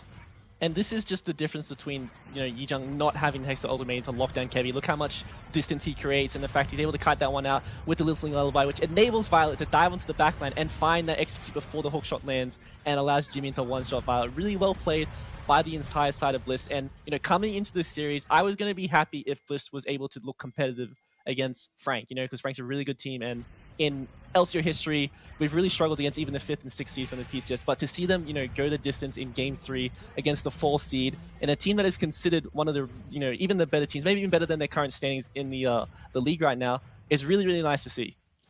Yeah, absolutely. It gives you a lot of hope and glee as a Oceanic fan, although maybe caught out here as Aladoric. He uses that battle dance, he's not able to get out, and that's a kill back. And a bit of time away from potential usage of this Baron buff. And on the other side of the map, it's the resets coming through for Gemini. Hextech Ultimate and use, and Harry may have made enough distance to get himself out. Rocket Jump once again defensively as another trade comes through. Flash forward comes out of Kevy as he's not able to lock down Wako, and a 2-for-2. All things said and done, a lot used around the Rift. But importantly, I think a win for Frank, as this is downtime on some of these Baron buffs. This is a 2-for-2, so obviously going to favor the team who was behind, but it's nice to see that Bliss, while they lost their member for pretty much nothing in Aladoric, they were still ready to fight that one down numbers, and they can use their, you know, micro prowess that they're really pulling through in these team fights to, you know, win from advantages or from states that don't look favorable for them. And I think that's really nice to see that we do have the hands and we can match up to the PCS right now. But this is honestly just going to come down to how well Harry plays this one. He creates so much space for his team with the ult once again. And, you know, Kai's this one out, allows Kevy to rock up here in time, allows Bio to rock up in time to clean up these members. Yeah, and BioPanther doing so much here in the pit. Does give enough time to eventually take out Gemini, and yeah, got the double flash out of both those carries. Wako still having his. Could be important. Jiang. It looks so cool when you do things like that on a Camille, but siege down on this top side tower. It should be picked up, and with the damage coming out of Tristana, certainly will be. As it is still Bliss in control of this game. They find themselves up 2.5k gold. Up in the kills and up in, honestly, just momentum here in game number 3. Wako, though, he does now complete 3 items. So going to be very hard to legitimately poke out this Ezreal if the Bloodthirst are now completed. Yeah, and these team fights are really going to come down to Frank needing to outplay their opponents, right? You know, a lot of the champs on the side of Frank do not have AoE. It's just all about the single target execution. And, you know, normally you would consider that just the poorer team fight overall because, you know, you look at the side of Bliss, they have the Lilia, they have the Cassante who can play frontline, they have the Kai'Sa who can execute members off the CC. This is a lot more versatility. All the, you know, just their champs have the ability to adapt to different team fight scenarios, whereas, you know, Frank, they need to find that pick from overall. They need to find the execution onto members, you know, like they did find into Eldoric earlier, and then snowball that in a team fight. Yeah, absolutely. Recall coming through here for BioPanther, who we'll see if he's able to pick up something. Just the Ruby Crystal for now, but does have teleport ahead of this 20-second timer on what is potentially a 3rd dragon for either team. Puts themselves on Dragon Soul Point, and you know, that is a lot of momentum, honestly. Just getting onto that Soul Point means that you get to play the map a lot differently than the other team. It is at the moment Frank with mid lane Prio, with Prio over this river. And you can see almost no vision afforded to the side of Team Bliss. Yeah, BioPanther teleports in. We'll just be looking for a front to back. And so far should be okay to find that. Kaiwing have to be keeping eyes on this player as Violet is so low and ultimately doesn't have access to any lifesteal. The Redemption even not really finding all that much value.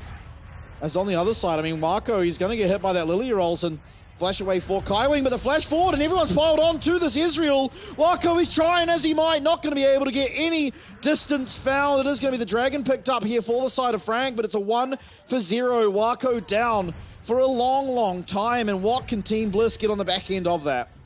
And that's going to be the random bowling ball from Kevy that lands onto the most important member of Frank. But even though Bliss has controlled this game, or they have the lead, they have the power, we get to see how easily Frank, with setup, can deal with their comp. You know, they just have to, you know, deny any flanks and just keep poking them out. Whereas, you know, Bliss did find this really nice engage onto the crucial member. Without that, it is so hard to find that engage. Absolutely, and now Inhib in that middle lane taken out in favor of Team Bliss. In the meanwhile, Jiang pushing down on this bottom side. 6 Void Grubs, remember. If he does get any time to hit that tower, certainly would take it out, but he's actually opted to look for a recall. Puzzling. Do you go on the replay here, and this is the random bowling ball that does land onto Wako. You know, you would think he is pretty safe as an Ezreal, but this is the power of the Kai'Sa and the Rakan with the ult going and the flash. You know, it's such a nice engage, and Violet being able to go in there and, you know, Poppy stasis to deny any trade back from Jimmy, and it's just really well played by Bliss to find the kill onto the most important member in this game. Yeah, and with that, he used the Seeker's Arm guard stasis, and now just has the full Zhonya's, so not going to be feeling the 90 or the 90-second cooldown as he just immediately upgraded it, or the fact that you won't have access to it after one usage. And so feeling pretty good here is Violet. Very safe, very strong. 4-1-4, great showing from him here in both game number 2 and now in game number 3.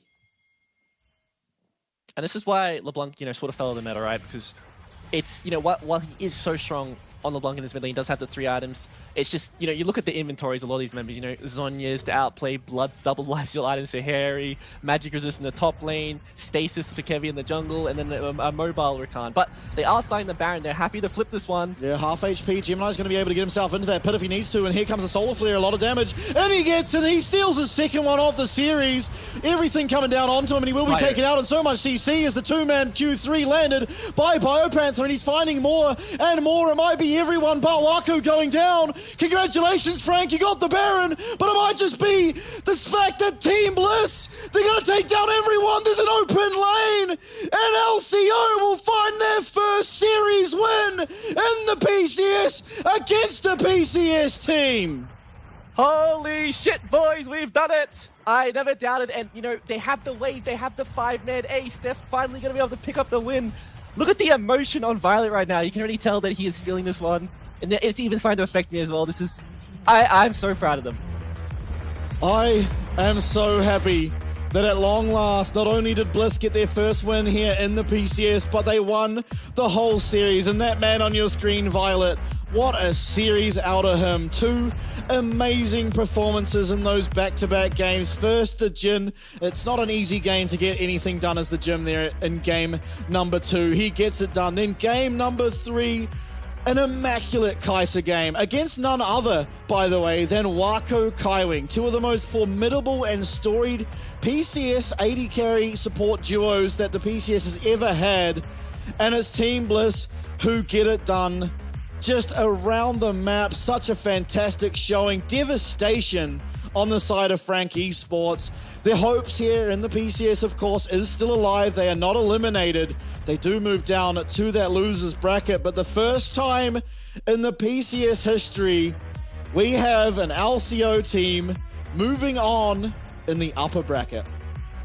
And, you know, I can't really, you know, put into words like how proud of them I am. I know that Violet in particular always talks to me about, you know, how much he respected Wako and Kaiwing as players in years past. So it's really nice to see that he can, you know, get past this wall that he would have, you know, considered. So it's nice that there's still growth for us, right? We still have the, you know, the ability to beat these teams overseas who are so good, who are so respected. And while you know, Bliss did pick up the 2-1 victory today, I think that Frank didn't play bad. Right? It's not the fact that, you know, they dropped the ball. It's just that Bliss really stepped up. They really, you know, pulled it together after that first game, where a lot of people would have thought, like, after what we saw, it was just going to be a blowout. But they really bounced back, and I'm proud of them. Yeah, I think for good reason you can be proud of them, because that was a fantastic performance, and it can't be understated how good the side of Frank Esports truly are. They are very, very, very good players. I mean, you saw in game number 1, right? They can get ahead and completely run away with the game.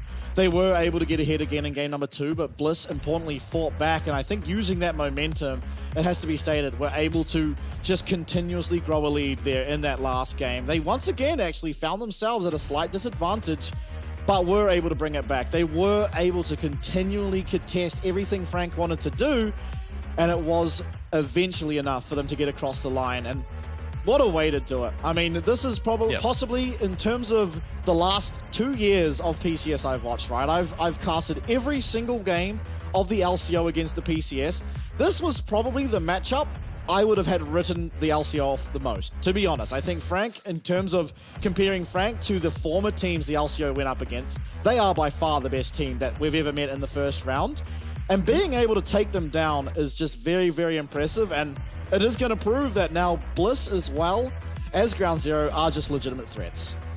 Yeah, and I think that, you know, over the years, we've really gone from like 1 game win to a series win against the LGL, now to a series win against the PCS. You know, every single time we come back to the playoffs, we are slowly improving bit by bit. So, you know, maybe this time we'll go from, you know, a series win to a, you know, a bracket win, potentially. Maybe even go back to Worlds, that'd be lovely, but that is a, you know, a dreamer's dream. But just overall, just the improvement from this team. You know, you can look at a lot of these rosters that OS is sending and say that they're not as good as what we've said in the past. You know, player for player, they're not like the best players Ocean has ever had, but I think the teamwork just makes sense to me. These rosters they synergize really well. This is what Bliss has shown today, and they're not even what Oceania's best is, right? That is still Ground Zero, which is yet to come, but I think Bliss has done a monumental job to improve from what we saw in, you know, our domestic games to reach this point and make pretty much everyone back home proud. And looking at damage, it was Violet topping the charts there for the side of Team Bliss. Wako certainly doing a lot himself over on the Frank camp, but I mean, look at that gold lead, right? It's just Frank. They're just getting more and more ahead as that sort of mid-game happens, and Bliss, they find one mistake. They manage to find one pick onto Wako and kind of explode the game from there, picking up the mid tower, 2 mid towers, the inhib, then eventually the Baron. I mean, it was stolen away, but I mean, you know, it was the side of Frank who fully committed then to a fight after stealing the Baron. That meant that Team Bliss were able to get one team fight. They lost the Baron, one team fight, end the game. Clean as can be. MVP for that game, Tally. You do the honors.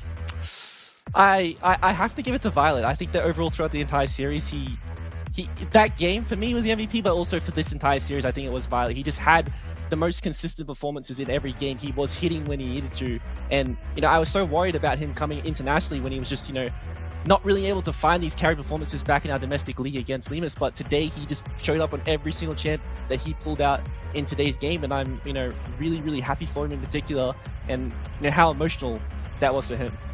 Absolutely. And Kevy taking the most damage. One stat you'll begin to learn, by the way, is that almost every single one of these stars of the game, it is the jungle who takes the most damage per death. It just tends to be a theme. But you know, on the other side, Violet getting the most gold, certainly was being active on the map, finding any bit of gold he can, experience as well, as you touched on earlier on in the game, did find himself at an advantage there. Key matchup and the MVP, you know, we don't get to choose it, unfortunately. It is going to be Kevy picking up, and I think he was ultimately performing very well throughout the series too. You could say the same for the entirety of Bliss. You know, game number one, an anomaly. You know, you tweeted about it. It doesn't count. And obviously looking at those next two games, it certainly didn't need to count, as there's no game score when it comes to playoffs. It's all just who wins the series. And on this occasion, it was the LCO representatives. It was Team Bliss.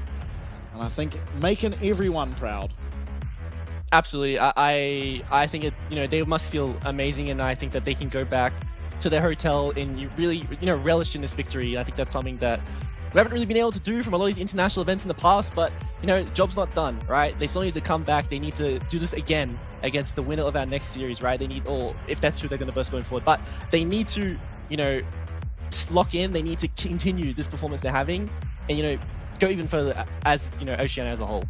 Yeah, absolutely. And oh boy, not the start to the PCS playoffs that I expected, but you know what? One thing I've come to learn about the playoffs when we get to them is they never really happen how you'd expect them to happen. And I think more so than ever, we've started off with that being a true theme once again. And honestly, it just makes the entire thing more spicy, right? Because now Frank, they're a team that can legitimately compete for that world spot. They're going to have to do it from the lower bracket in the first stage. We've got Bliss now contending the 4th seed of the PCS. That's not something you ever really expected to come in with you know, confidence after how the last couple of splits went. But it did manage to happen, and now we get an interview, and it's going to be with Kevy. So please do enjoy, and we'll be back right after. 本日チームブリースのジャングラーケビ選手をインタビューさせていただきます。ご挨拶一言お願いいたします。So welcome to the post-game interview. Here we are with Team Bliss's jungle player Kevy. Let's have Kevy say hello to the fans first. Hello everyone. 首先非常恭喜你们赢下与 FAK 的这一场系列赛。那我想要问你，这个也是你个人以及你队伍在 PCS 的第一场胜利。想问一下，这个胜利对你们来说有没有什么特別的意義？ PCS プレイオフで史上初の LCO チームの勝利をつかめました。今の気持ちを教えていただけますか？ So congratulations on winning your first win in the PCS and also your team's first win in the PCS. I want to ask you, does this win actually, does it have any special meaning for you? Yeah, I mean, it definitely means a lot because every time we come here, you know, everyone just expects us to lose, not even win a single series. And we come here saying like, oh, maybe we can take a game or something like that. So to actually win a series, like it feels really, really good. 这当然对我们来说非常意义非凡，因为我们每一次来的时候，其实大家都不期待我们会赢，就觉得我们应该都会输，甚至赢了一场比赛，我们都觉得是非常意义重大，所以赢下这局，我当然非常非常的开心。本当に我々にとってすごく大事な勝利でした。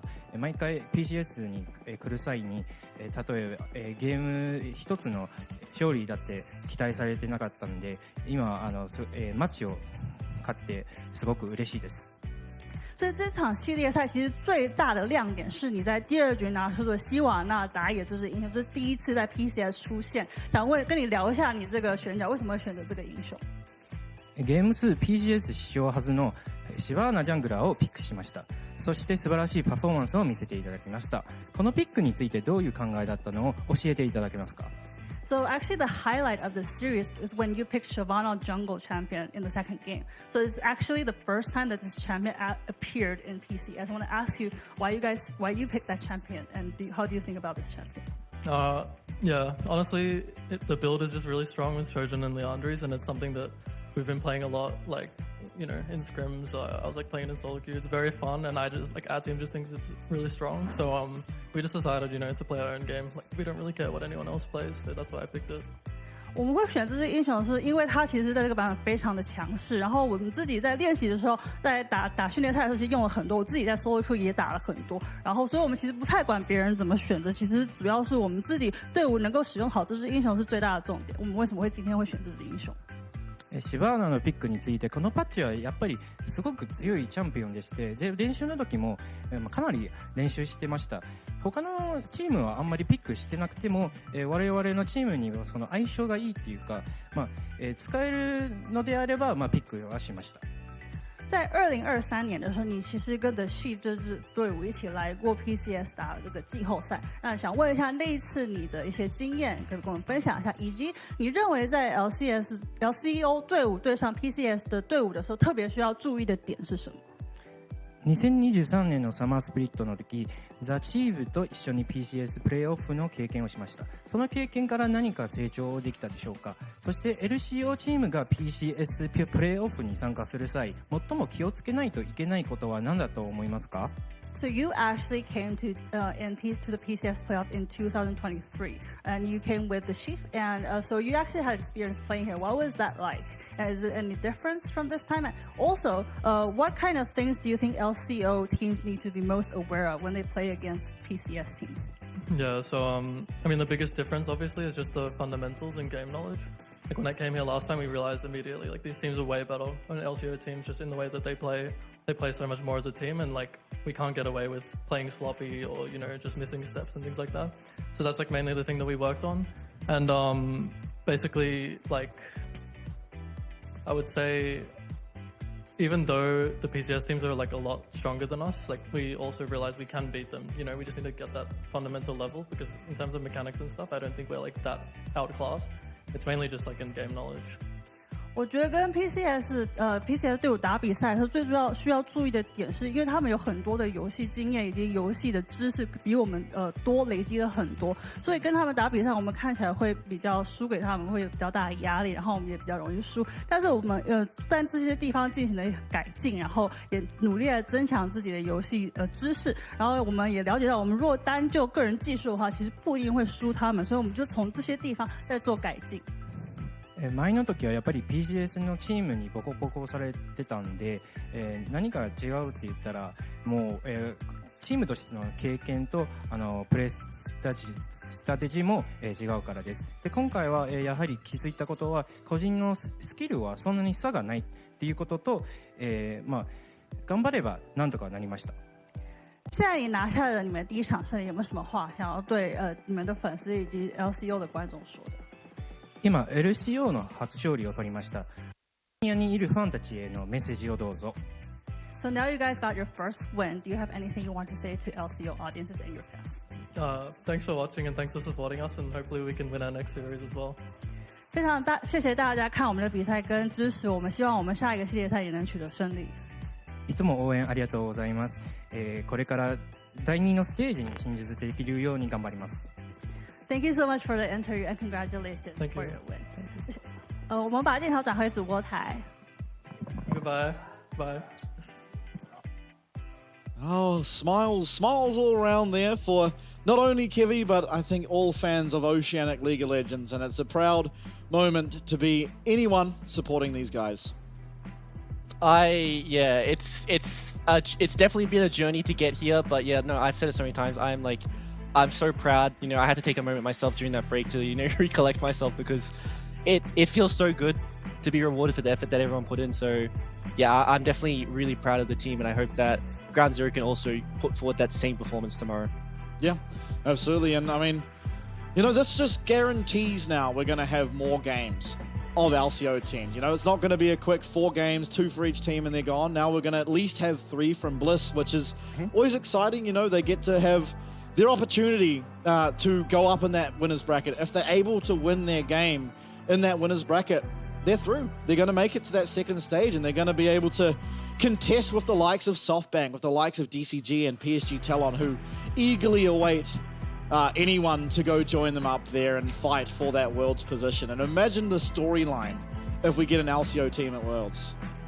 Absolutely, I can't say anything but absolute cinema. Like, that would just be like incredible. You know, while, you know, in the past when we did have that direct seed to Worlds, we had, you know, versus the best of the best from PCS and LGL over, you know, overseas. We have been competitive, but we've never been able to get that win against the, you know, the best teams. So if they can get to that second stage and they can have those matchups against, you know, the very best teams, even if they can't pick up the wins, I think that the, you know, amount of experience that you gather from versing extremely good players and extremely good rosters is invaluable.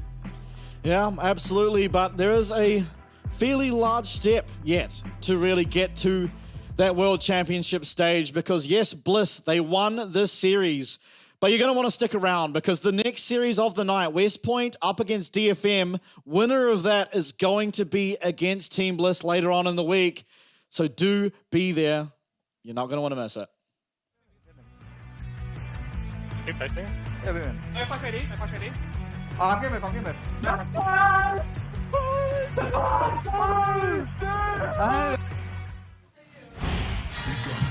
OGT 奥运转播，多项独家创新科技，独家 AR 扩增实境，与奥运选手同框，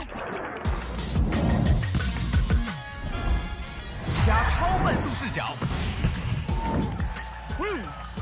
Regardez la diffusion des Jeux Olympiques de Chongqing。环保有序的转播平台，独家4K 转播，巴黎奥运看中华，多元方案任你选，精彩奥运大开眼界。永远走在最前面，中华电信。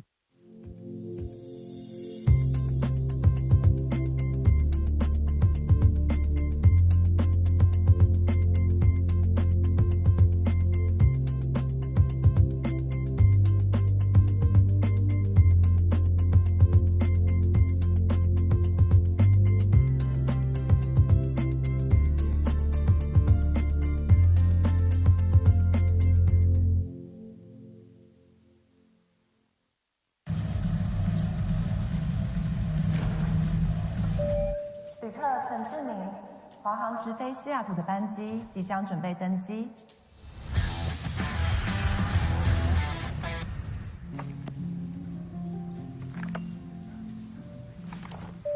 旅客何淑慧，华航直飞西雅图的班机即将准备登机。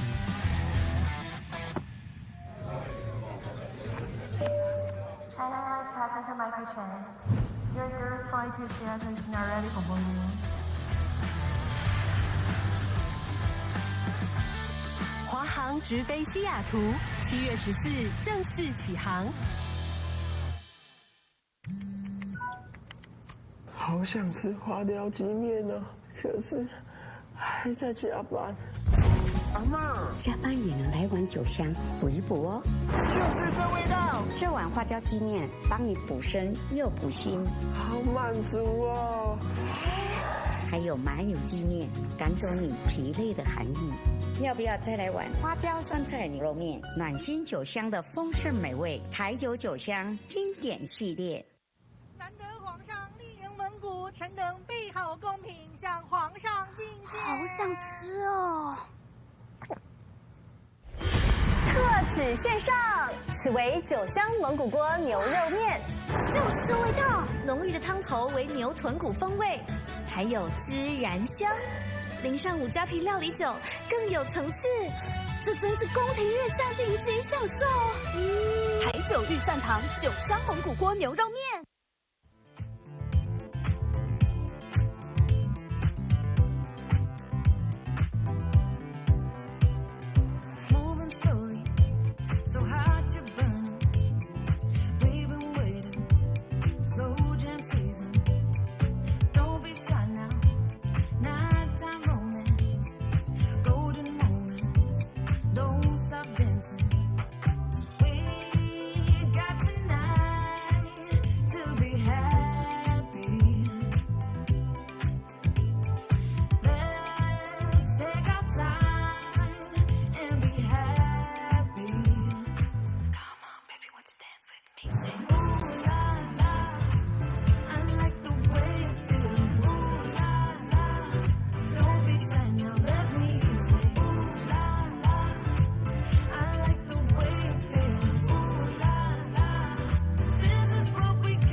gon' buy me a diamond, so jump on it.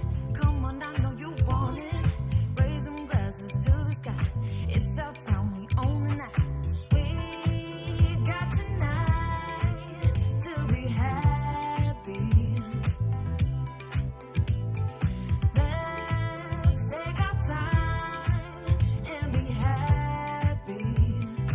Come on, baby, won't you dance with me? Say, ooh la la, I like the way it feels. Ooh la la, don't be shy now, let me say. Ooh la la, I like the way it feels. Ooh la la, this is what we came to do.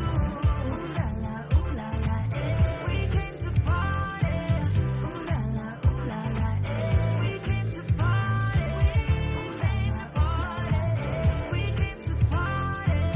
We came to party. This is what we came to do. Come on, baby, don't be shy. Come on, 'cause you and I, we own the night.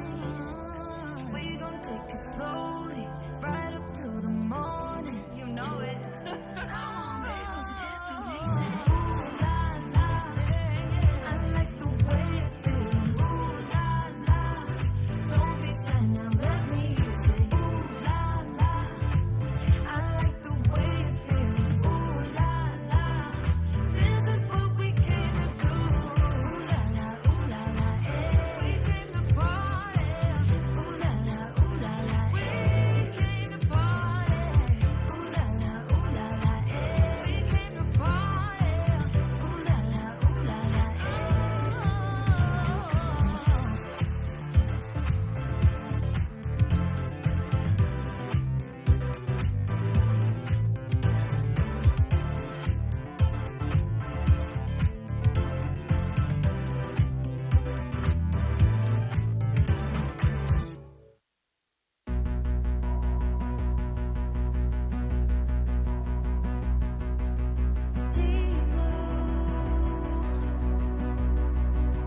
where you go to find me, but beware, I'm the worst backstabber you'll ever meet. I'll be your friend, you can be my wear and tear. When your life feels like a mess, I won't be near. Blame for what I've become, but I'm a mirror. How the world ends. Feel so numb and I'm guilty of burning bridges down to ashes.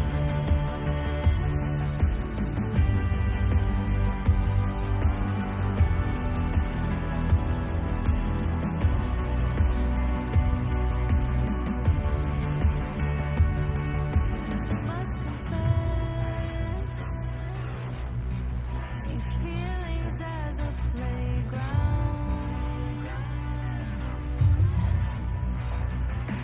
Don't believe in what goes around comes around. If you're sick of me,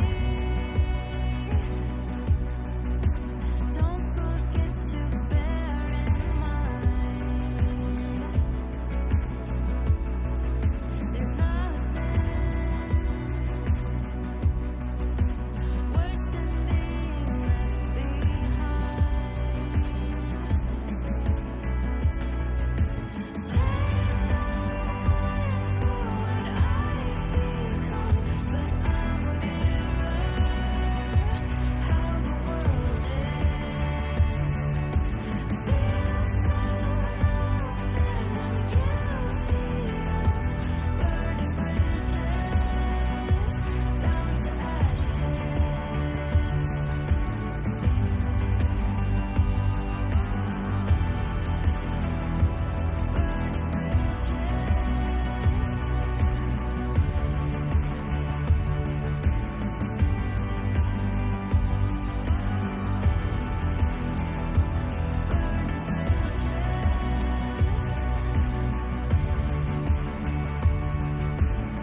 fighting from the ground. 'Cause I can take this pain, it's changing me. I will rise up to the moment and I won't stay the same. It's my decree. It's my decree. Burning like a flame, I'm coming to train. I'm coming your way, your way. Thunder with the rain, I'm flooding the game. Start running away, away. Battlefield of pain, transforming the game. I'm storming your way, your way. And I won't stay the same as my decree.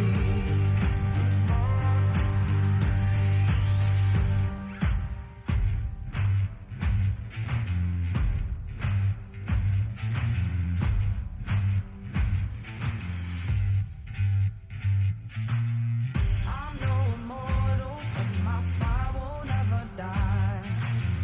They take me for a fool, I'm taken for a ride. The more my feet are battered, the more I'm taken down. The more they get down and they sit, I'm fighting from the ground. 'Cause I can take this pain, it's changing me.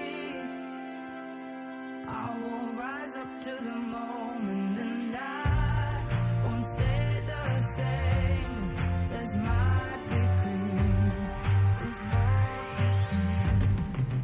Burning like a flame, I'm coming to train. I'm coming your way, your way. Thunder with the rain, I'm flooding the game. Start running away, away. Battlefield of pain, transforming the game. I'm storming your way, your way. And I won't stay the same as my decree.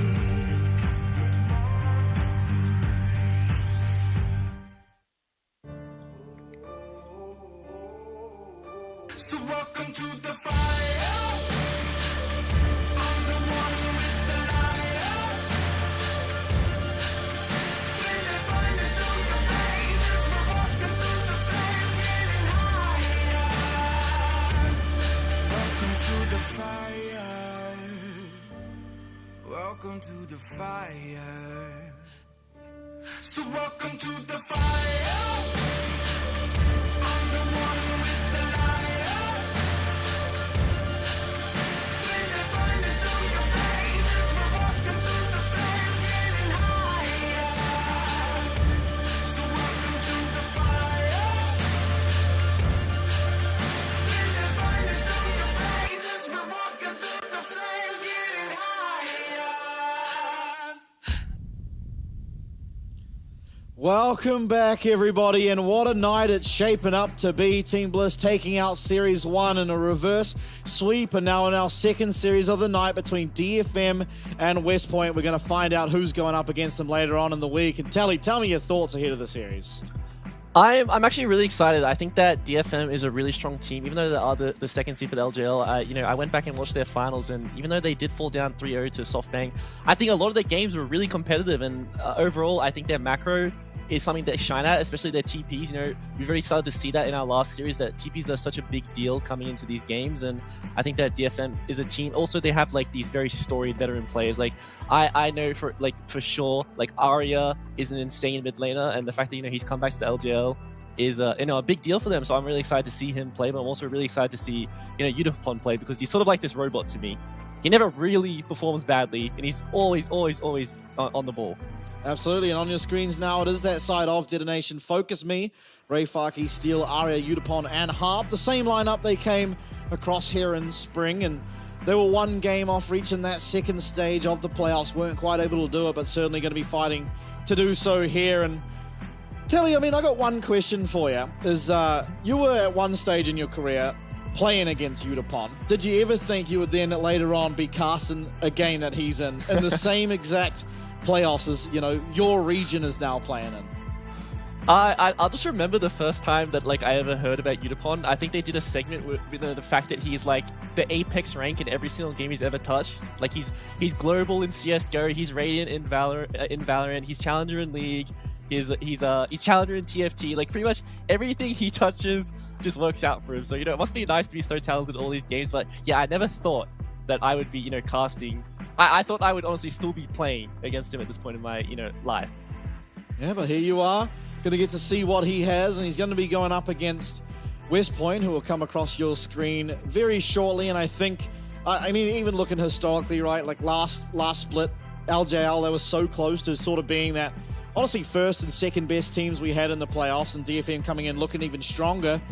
You have to favor them pretty heavily up against the side of West Point. That are on your screen now, of course, Ryu, Kongyue, 1116, Lilvi, and Char9. Now, there's been quite a few problems that this roster has been going through. Ultimately, you look at them, and at least from my perspective, the person on this team that can carry, kind of the only person you look towards to being okay, this is the player that can get it done for us, he can get us across the line, is their mid laner in 1116.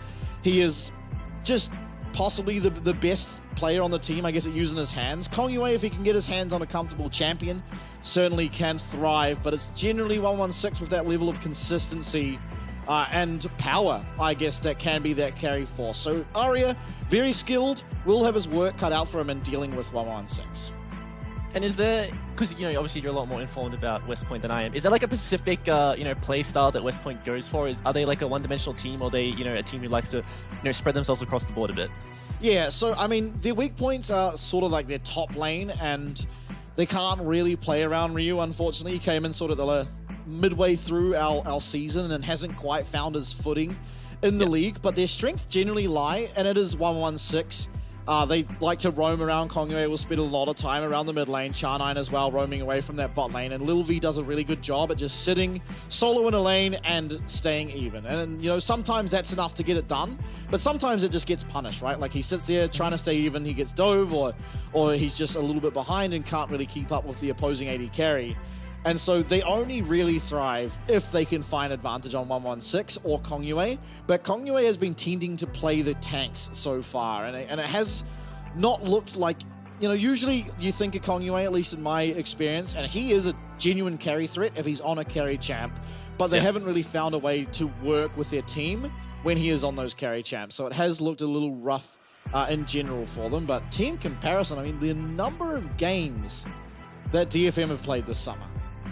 Yeah, it's a really big deal, especially if these games are from a best of series. Experience is everything, but I also like how these stats sort of reflect their standings in the in the individual domestic league. So it's it's telling that while a lot of times people just say, oh, statistics, stats, they don't really amount to a team, when it is very clear that you're the second or third or even the fourth, fifth, sixth based on where you are in your standings. It does tell a story about what your team likes to do, and we get to see sometimes where teams have really high priorities onto certain objectives. We see teams, only like to go for the dragons. They never go for the grubs. We saw in our last series, Bliss gave up grubs. I'm pretty sure every single game, they only went for the early dragons.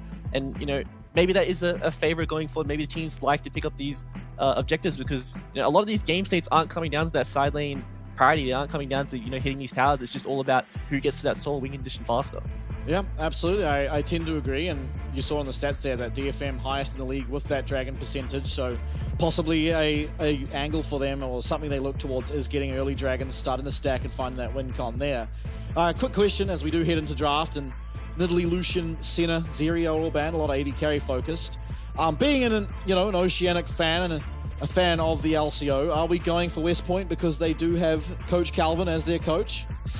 Yeah, I have to say, I just remembered after seeing Coach Calvin on the screen that he is actually the coach for West Point here. So yeah, I will be, I get to be more objective this series, right? There is no OST. I'm not going to be caster, bias caster tally anymore. I'm going to be objective, but I won't be, unhappy if West Point do pick up this upset tonight. Not unhappy. All right, we take those. I'm glad you won't be unhappy. That's always a good thing. Now, bans coming through, a lot of AD carries, obviously. 4 in total were banned. A couple of junglers there from DFM, and Aurora is going to rear its ugly head here. First game we're going to see it. It was banned all of the first series, but DFM confidently locking it in their first pick. And now I'm curious to where this one goes. I've heard, you know, a lot of word on the grapevine that Aurora, while it is a traditional mage, like you can function in the mid lane, she does struggle in the laning phase, right? She does get outranged quite heavily. She is very reliant on her Q, which is quite easy to, sidestep or play around in the mid lane. So it's definitely a champion who wants to be into melee, and I think that can function much better as a top laner if that is going to be the case. But I think that, with the AP junglers being still, quite strong, the fact you do have to forego that, and you don't really want to, sync up an Aurora with a mage jungler like a Brand or a Karthus or a Zyra. You kind of just want to go for more of those fighting junglers like the Vi, like the Xin Zhao, and, really play for this skirmish-heavy playstyle. Yeah, I mean, if this Kennen's locked in, would Signal most likely would be a mid laner. I never really thought of this until exactly right now. But isn't Nico just a ridiculous champ into this Aurora? Like, that feels to me like Aurora is going to get bullied in lane, right? Nico is just one of the best lane bullies that exist in League of Legends. And then you go into a team fight, you ult, and Nico ult is pretty much going to cover the entirety of that area as well. Feels a little scary, and I mean, especially with a Jhin. Jhin doesn't deal with a Nico all that well in general. And, Merc Treads, I mean, the stocks on that item right now is insane. Yeah, I think the lane in particular is one you would want to rush those tier 2 brutes for to really avoid the, you need the move speed to dodge out of that Pop Blossom that comes out of Nico. A lot of the harass is really hard to deal with, but this is 1450, and this is the, increased cost in those tier 2 brutes, so it's really hard to get to those ones as a laner at this point. But I kind of like what DFM have done in the draft, right? Even though they have gone for that double AP 1-2 in the solo laners, they are showing where these champs are going. It's kind of the Thunderdome, right? I've seen Aurora being drafted overseas for stuff like the Misfortune, because it is just this giant Jarvan ulti which locks you in there, and without flashes or without blinks, you can't really get out of that one. So, seeing stuff like the Slicing Maelstrom come down, I would have liked to see the Misfortune picked up there instead of the Jhin, pair that with the bullet time. It's just so much pressure in these team fights to deal with when you do not have, access to your flash to get out of that ult. Yeah, absolutely. I guess the argument could be made, though, that the Ezreal obviously going to be very capable of avoiding the Aurora ult. Even if you do manage to find him in there, we'll just be able to use that Arcane Shift to get himself on out of there, and with that probably denies a lot of the effectiveness coming through from FAK on the Kennen. But yeah, I mean, in general, I think it's a very solid combo. We'll see what does end up coming through as well. I mean, the support pick could be very impactful. Ral does tend to, strike me as a champ that pairs well with the Kennen, with the Aurora. Rakan as well, just by virtue of he has better backline access. He can jump to, a teleport flanking Kennen. He can jump back to the Aurora. A lot of mobility on that champ. And the CC, while not as potent, I suppose, as Ral, is just much easier to actually land. You're not so reliant on having a flash or these type of movement abilities. It's kind of just you get there through basic abilities in general. Kindred going to be locked in. Just AoE. Just so much AoE coming through. Yeah, I really like what West Point are doing. They've left the Aurora up, and they'd be like, all right, if they pick this champion, this is the draft we're going to go for. They've got the Nico to deal with it in lane. They have, the ult to deal with the, the fact that you guys are going to be in the cage with us. We're going to fight back. They have the, the Kindred ult, the Lance Respite to deal with any of the, potential AoE threats that come out of the Kennen, or, the fact that they are just going to be grouped up in this ball inside this ult. They want to, survive and then, respond in tandem with their own AoE ults that can definitely threaten the backline of DFM. And the fact that this comp is, so far, both solo laners playing AP champs. If, Ryu on this Cassante gets strong, a Jhin isn't a champion who is good at killing a tank, especially when you can use those double pathmakers to outplay the 4 shots. Yeah, I completely agree, and I think ultimately, like, Jhin probably the worst AD carry at dealing with just health items, right? And so Ryu can ultimately afford to just build a bunch of magic resist here in this game. The Xin probably not going to be wanting to hit the Cassante. The Jhin doesn't really get through just raw health stat, and so it's going to be pretty hard to take down Ryu if he does find himself at a relatively even point in his lane. The problem is, of course, that how are you supposed to stay even as Cassante into Kennen? It doesn't feel all that possible. Yeah. But we'll certainly find out, as we might have been bamboozled, potentially. I mean, I'm seeing a Jin mid, a Kennen AD, and an Aurora top. No. Hold up. Okay, They're there playing we games go. with us. Okay. We were just leaving it to last minute. We're doing runes before the swaps. Playing it risky with the how the client functions sometimes, I'll tell you that for free.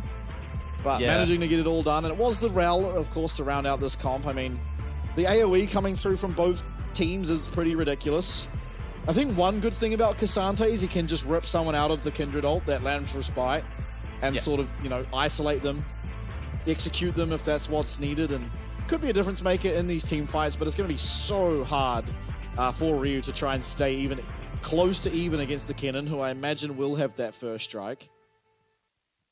Yeah, and I think that it's going to be telling of how this game goes. We expect the Kennen to do well. The champions with the range advantages in the laning phase are obviously going to do very well. Have to see if Arya did go for the fleet footwork or the electrocute. Electrocute offers you that you kind of play as an assassin at that point when you have electrocute, because your kill threat with how far your ult goes, how long the cast range is on that one, is it catches a lot of people off guard, and it does allow you to go over these really fat walls as well, which a lot of people don't really know about this champion. It's you just have a lot of weird engage angles to go from as a champion, and if Arya's done his research, then he will definitely find these angles in his team fights. But more than likely, he has gone for the fleet footwork because it is such a hard lane to deal with. But actually, does have the electrocute, so this is a potentially very scary matchup for him in the mid lane. Yeah, and I think as well, moreover, 116, while he hasn't played at this split, traditionally, one of the champs he has performed the absolute best on has been the Nico. I think, from my eyes, the best I've ever seen him play has been on Hui or Nico, and the fact that he's willing to just pull it out here, and honestly as well, open up Kongyue to being able to pick a carry jungler, I think is very important.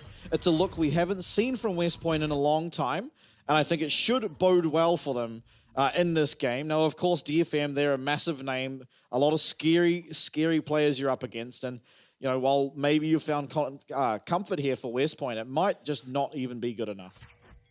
Now, so I've panned myself towards the top lane, and I've noticed that Ryu has gone exhaust instead of flash. This is very scary for him because, he is playing a champion who can absolutely fall down early game in a bad matchup, especially to gank pressure that comes out of his Xin Zhao. But they at least have the exhaust to deal with Ray Fark in his team fights. And I always talked about, in the pregame, how good DFM are at setting up these teleport flanks. And on a champion like Kennen, we've all seen what these teleport flanks can look like and how much damage can be done. So it's nice that they do have the foresight to, run exhaust in a position in this game.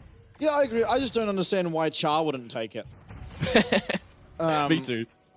A lot of games are actually won and lost by a flash Cassante Q3. There's actually genuine playmaking that you get out of having flash on your Cassante, whereas I think the Ignite, a whole lot less value. You're not getting that much out of Ignite here in this game. It's not like there's some ridiculous healing coming through. There's a bit, admittedly, but it's not that impactful. I'm very perplexed as to why my top laner has no flash and has exhaust. And, to touch on that as well, Aurora is a champion who's extremely mobile and hard to lock down. So, not having that flash, not having the Ghost Summoner to, be able to stick onto this champion is so... it's going to be really hard for you to function these team fights if 116 does not find these huge ult engages with, his own TP flank. Because a lot of this comp really comes down to how this Nico can function, or if DFM have got a hard engage onto them and they need to outplay that one themselves. Because, looking at the members of DFM, a Jin, an Aurora, these champs become extremely mobile with items. And as this game does go on, I just think the ease of execution, falls in favor of DFM. Yeah, I mean, so far Arya is making it seem, at least to me, that Aurora is the lane bully in this matchup. I'm not sure that's exactly how it should go, but that's how it's looking so far. Definitely an advantage on health here, as Sneer will come through from 116, but not without a Q landing. I think what we're really seeing right now is, telling of the champion, because, Arya constantly throwing his Qs into the wave, hitting 6 minions and pushing these creeps. But, 116, usually on the Nikos, you're using your auto attacks, using that third prop on your W to be able to match the push and using the Q harass. And that's really how you find the priority, how you find these health advantages. But he's having to use that, harass spell on the wave to be able to match the push that is coming out of Arya in the early game, and it's just Arya's being able to navigate pretty much the hardest part of the laning phase for himself and find himself a nice recall. Yeah, and Kongyue, I mean, he won the 50-50 on where the mark will be, but ultimately ended up getting both scuttles anyway. So feeling ridiculously good as this Kindred, although maybe going to be losing out on a Raptor camp here, as Steel just walks on into the jungle of Kongyue. Smite is available again, and this is a immaculate start, in all honesty, for Kongyue. Does have the priority though. Well, Steel does have the priority from his top side, does have the smite advantage, so if you did want to contest this golem camp, you absolutely could, but gonna decide to just back away, you know, deny the mark on the Gromp and probably look for a reset for himself, because there's just not really much left on the map for him to do. But Ryu sitting on a very low amount of health on the top side, is gonna have to recall, or he could be in a potential, you know, position for a dive. Yeah, heavy trades coming out bot. It's gonna be the Jin Ral winning out on that one. Not all that surprising, all things considered. Now, I want to get your thoughts on one thing, because I feel like it probably sucks, but Green Smite on the Kindred, as we see a flash engage coming out of Harp, but it's going to be answered back, and now he's in no man's land. It's first blood, picked up by Char9, and that's why he took Ignite, because we don't want Lil V to get that kill. And, you know, we talked about this one before, you know, how we talked about Alistar as a champion, and then we never ever see those, you know, Q flashes into tower anymore, but, you know, we get to see this one in the replay. I think Harp does a really good job to find this engage onto Lil V, but the reactions were there. They don't find the deadly flourish in time. And, you know, since he's able to reposition, there's no more follow-up, there's no more kill pressure, and Char9 just channeled really it. I think he managed to channel that arcane shift in time. He's got hands. Yeah, that is ridiculous. That's some reaction times, as 116 now going to be losing his flash out of that mid lane.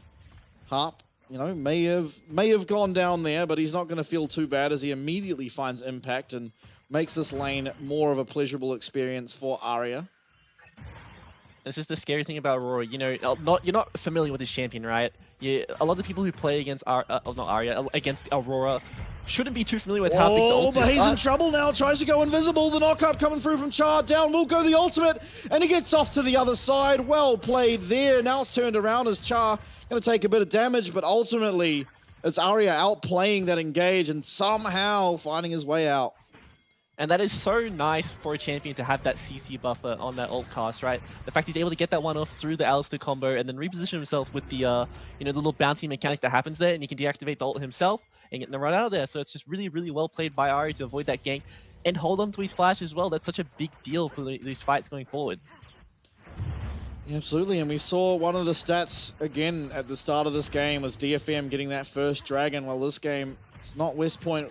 They're certainly not willing to give that one over, as they will be picking up this mountain dragon, and they are actually at a slight advantage here early on into the game.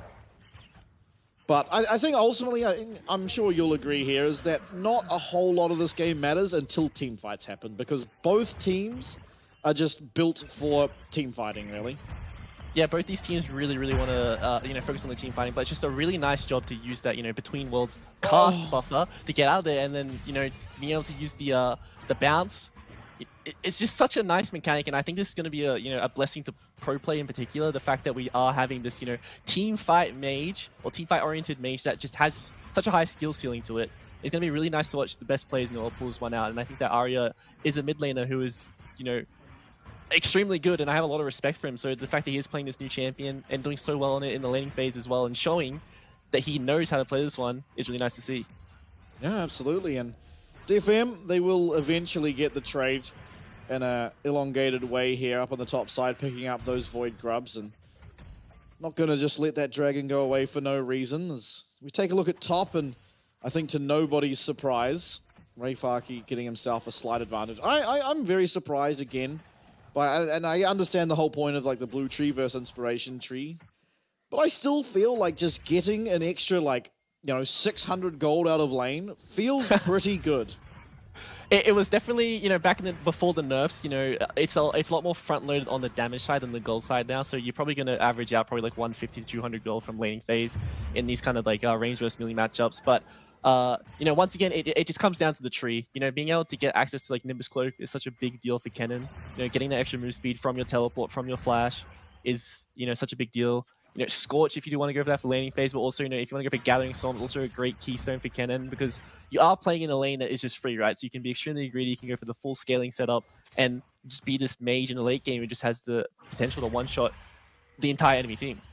Yeah, that's true. And I guess if you do want to take Sorcery as your secondary, you'll miss out on things like Ultimate Hunter, which on champs like Kennen is very, very important, of course. Kind of a champ that relies on ult to function. So, more aggression on the bot side here of Kongwei's jungle, but he is able to take up those camps and so won't be losing anything. Just a little bit of pressure. Quite early game as well. You know, we thought the top matchup in particular was going to be more one-sided to the Kennen, but I think that Ryu's done a good job to you know find a good first recall. That's the major thing about bad lanes is finding a good first recall to get a nice defensive item to allow yourself to you are going to be trading your health for the minions in the end, and as long as you do get a good first recall, do pick up a nice defensive item, you can mitigate a lot of the early laning phase. And I think that after this next reset comes through, potential much nicer time for himself in the top lane.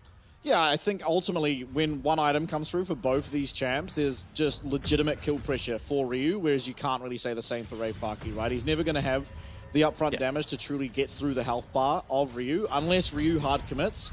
As we see right here, Aftershock's going to be procced, and here comes the exhaust. Going to force out that flash. Maybe wishing he had flash to reposition the Kennen into your Kindred, but maybe. He was slowed down for a bit.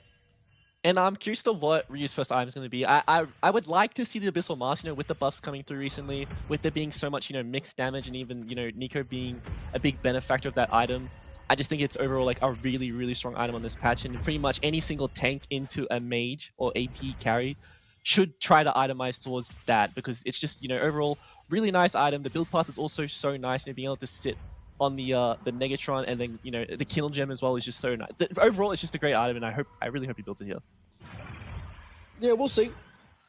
Obviously, the value, it'll be like a battle between the value that you get for your Nico, a bit cheaper, versus just having those extra stats of the most likely Kainic Recurn if it wasn't the Abyssal. Yeah. Obviously, Kainic Recurn offers a lot of magic resist and health, so gets that Q scaling on early. But yeah, I think just the gold difference makes it so you'd probably want just the Abyssal Mask always. And there it is, just first item picked up already, and feeling pretty good about himself. This is the nice thing about a lot of these, cheap tank items, is the fact they are so cheap. You power spike so early as the Cassante, Ryu. Also, we've seen in the past a lot of these, Cassante tops go for stuff like the Locket, the Redemption. He has this, the chance, or he has the ability this game to completely, nullify or mitigate FAK using team fights. Has the exhaust, could potentially go for a Locket, could go for a Redemption, and just delete this cannon from existing in the game. Yeah, absolutely. And Telly, 1 to 10.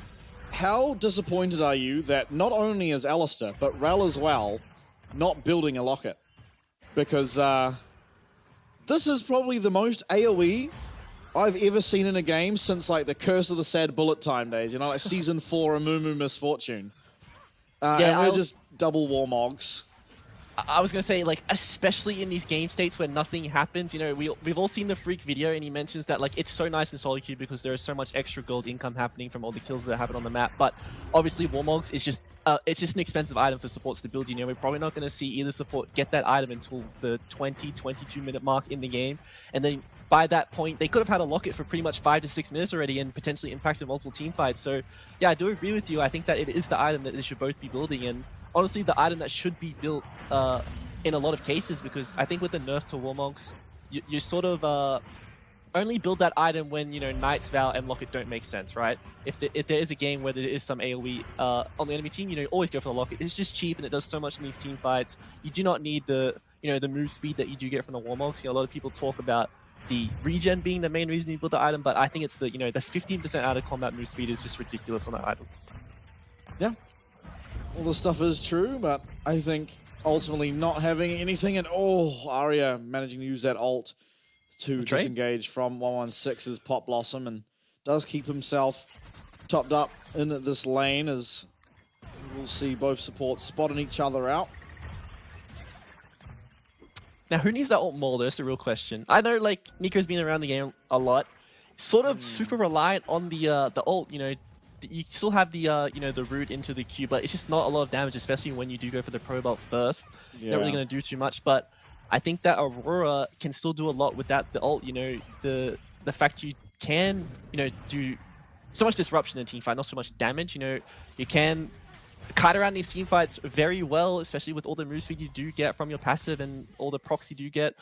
I think you're still going to be a bit more effective without ulti being on cooldown. Yeah, and you also have the Malignants, right? So honestly, it kind of just means that you're matching the cooldown of that Pop Blossom, but yeah, as you said, just more functional as a character without the ultimate available. Definitely more vulnerable, as we see Steel taking a large chunk of damage there to 116, but the Magnetstorm comes out. Lil V's going to stay safe. Kongyue going to be able to jump over that wall, and Steel might be in trouble, although Lil V flashes over almost questionably as the team fight breaks out. It's a 1-for-1. In goes Ryu, though, and he's all out. We've seen Casantes in this position time and time again, and it's going to be West Point early on here in game number 1, picking up a team fight win, finding themselves at an advantage, and getting a Rift Herald. And that sort of came down to the exhaust. You know, we joked about you know, maybe it wasn't the correct sum of this game, but the fact that FAK with the Slicing Maelstrom finding multiple members didn't do any damage is because that exhaust was there, and it did so much for his team to buy time, and Ryu with, you know, that really cheap item completed. Oh, yeah, ult's traded here in mid, and 116 going to use that Pop Blossom, get himself out with his flash. Aria now summoner advantage in his favor. See if that means anything. Ahead of, you know, 2.5 minutes, no flash for this Nico. Could be a dragon in favor of DFM. This was just overall, like, well played by West Point. The fact that they are, you know, just taking time. They're doing damage to the enemy as they walk in. You know, hard engage like this, but there's no one ready to follow up. They just reposition. You know, Lil V flashes out the pit when he really didn't need to. And just look at this re-engage from the team. You know, the Kenlock goes out, but the exhaust is there, denies a lot of the damage. And now there's just nothing left for this Cassante, and he's just left to his devices to clean up this fight. A classic Cassante story. We've used all our cooldowns, and now this Mega Tank is one-shotting everyone. As looking at damage there, it was that only Cassante almost beating out Lil V, who literally just got to free hit until he flashed out of the pit. Very, very easy team fight really for Lil V to play, and probably could have played a bit more aggressive. Now, talking about Cassante, he is in a complete pickle here as he gets stunned, he gets knocked up, he's going to use his all-out, he's going to get a lot of mobility. Magnetstorm, he does dash away. Yeah, Slow's coming through, but are we going to kill this guy? It looks like, yes, we should at the back end there, but it's traded on the other side of the map as West Point and Kongyue in specific pick up a kill onto FAK. But DFM is very far ahead in tempo, right? This tower on the bot side is already dead. This top tower is not even half yet. They have a lot of control on the map. You know, they can potentially play on this inner tower if they want, but they can also just go for a straight recall. But curious to what happens in the replay here, because it did look like FAK put up a decent fight to try, you know, kill these members. But this is just the power of the Alistar on the tower dive. Pop the Unbreakable Will, absorb all that damage, and it's just going to be, you know, pretty easy picking for West Point to find that trade kill. And Kongyue almost getting two-shot by the tower. Will be able to just narrowly survive. Picking up another mark for himself. So feeling pretty strong here is Kongyue as he does get his upgrade. Sitting on the 4 marks, of course. The next threshold is 7, which is, you'd have to feel like a fair way down the track, but you never know. Sometimes Kindred just, you know, snowballs out of control, really.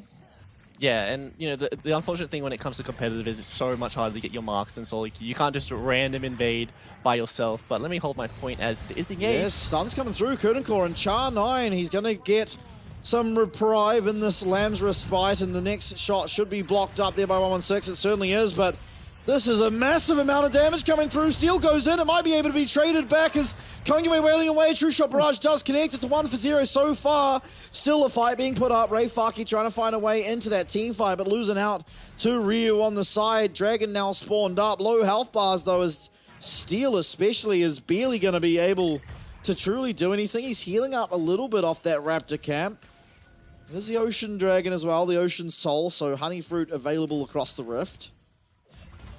And DFM are signing this one straight away, so there is the TP for the Nico in the mid lane. If they do want to come back and contest this one, there isn't going to be the Pop Blossom or the Between Worlds available for the Aurora, so this team fight is really going to come down to, you know, execution. There is no clear engage go buttons for either side, but I think that right now what we're looking at is, you know, FAK is that win condition for DFM right now. He needs to find access to this flank. Hex Flash, I think.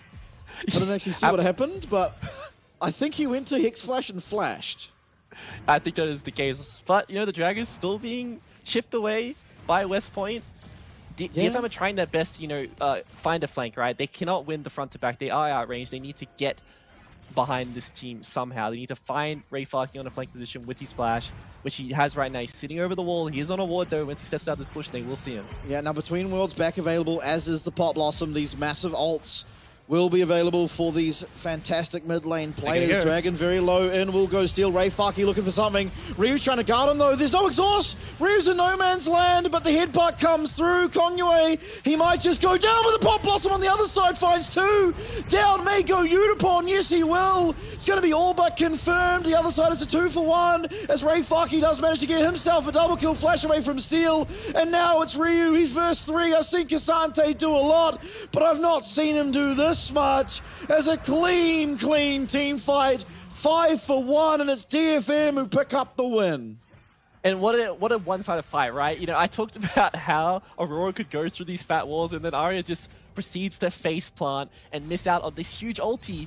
And even though he doesn't land this massive ulti, they still win this team fight so convincingly, right? And that's because they can kite out this, you know, crucial member in the Kasante because he doesn't have the flash or the ghost, you know, only has the exhaust. And once he does use his path make, he doesn't really have that gap closer left to get onto these sticky members. You know, going into the replay, we get to see Ari on the top side of your screen, you know, face plants a wall, doesn't find that huge ulti that it really wants to lock down his members, but still, you know, creates a bit of you know, disruption in the team fight. But FAK finds the solo kill onto Kongyue, and that's such a big deal for this team fight because, you know, Kindred at this point is their main DPS. Yeah, able to find the one kill onto Udapon, but just the other side of the fight completely dominated by FAK. We saw in the replay, Char9, he looked for an angle to try and flash headbutt, get FAK out of there as the exhaust was nowhere near this Kennen. Instead, unfortunately, whiffs it, headbutts a Kennen straight into his Kindred and pretty much gets Kongyue one shot. So big jobs, it happens. Now West Point back on the map. We don't have that flash on Nico, which is such an important part of an engage. It extends that engage range on this champion by an insane amount. So without it, it's going to be a lot harder for 116 to find that big time engage. No exhaust as well, meaning FAK can go into this next fight with pretty much impunity. Magnustorm coming out, Char's just going to deny it with that headbutt. Pops an ult of his own, so trade off these ultimates for the supports as they do have their Warmogs, but I have to feel like Char's Warmogs has not got the health requirement yet to actually activate. Yeah, I don't think he does, you know, I think he does need that extra, you know, Ruby Crystal to be able to pop that one, but does pick that one up, so he's going to have the one activated. Both Warmogs completed around, you know, the 21-20 or the 20-21 minute mark that I was talking about.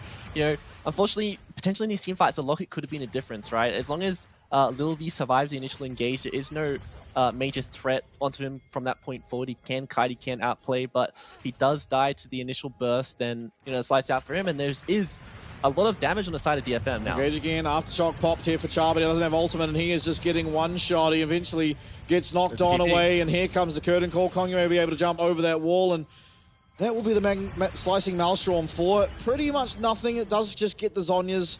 They will eventually, however, find that kill onto 116, and now it is 5v3.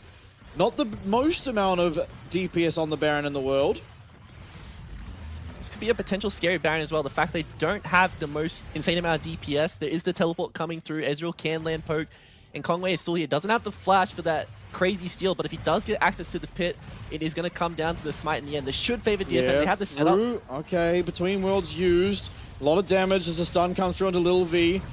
And Ryu just tanking up 5 members. Actually takes FAK on a journey. Will be able to solo kill out that kill there, and he's still going angry. Puts on that exhaust there to Udapon. Teleport can be coming through from 116, and it will be used here on the mid wave. Kongyue finding damage. Udapon trying to answer back. Here comes the Deathly Flourish. Will not connect. Harp now running for his life, and 116 not being able to find the angle in that team fight means disengage coming through, but Harp, Flash, and Q. Through comes the Lamb's Respite, though, as Lil V remains alive just that little bit longer. CC change coming through, but it's not enough as Udapon is just running away with this fight. 116, no Pot Blossom, and nothing to do. Arya still going forward, still finding damage, and now for sure, it's DFM's Baron. And Steel is too good. He is so patient in these team fights. Waiting. Even on that skirmish on the top side of the map, he is so strong, but he doesn't go in. He doesn't put himself in a position where he could throw the game. He's just waiting for his time to strike. Sees that Kongwei and Lilvi are so low, dives in the Lamb's Respite, knocks him out of the ulti and finds the 2 cleanup kills for himself, and he already had a huge item lead coming into the skirmish, and he's going to base with the Baron buff in his pocket and a huge amount of gold. Yeah, very, very strong now. Is all of DFM as they find themselves quickly approaching an 8k gold lead. I mean, we'll take a look at this replay. It honestly starts out looking pretty good for West Point. Yeah, the fact that they survived the initial engage was such a big deal, but I think the major turning point here for me was when Kongwei didn't get his Lamb's Respite off onto Ryu in time, right? We see him go in, try to get this one off, but doesn't pop it because of the Magnet Storm CC, and I think this one went off and K'Sante was able to get maybe another Pathmaker off. This would have been the difference in the skirmish. Absolutely. I mean, Harp as well, the re-engage, you'll see it right here, just hitting that Q flash on Rel. It's a timeless classic. Catches out Lil V and forces the Lamb's Respite here, but as you said, Steel, just fantastic mechanics, able to get Lil V out of that pit, land the W on him, take that kill. Udapon finishing up with that 4th shot as well, and it's pretty clear cut from that point onwards.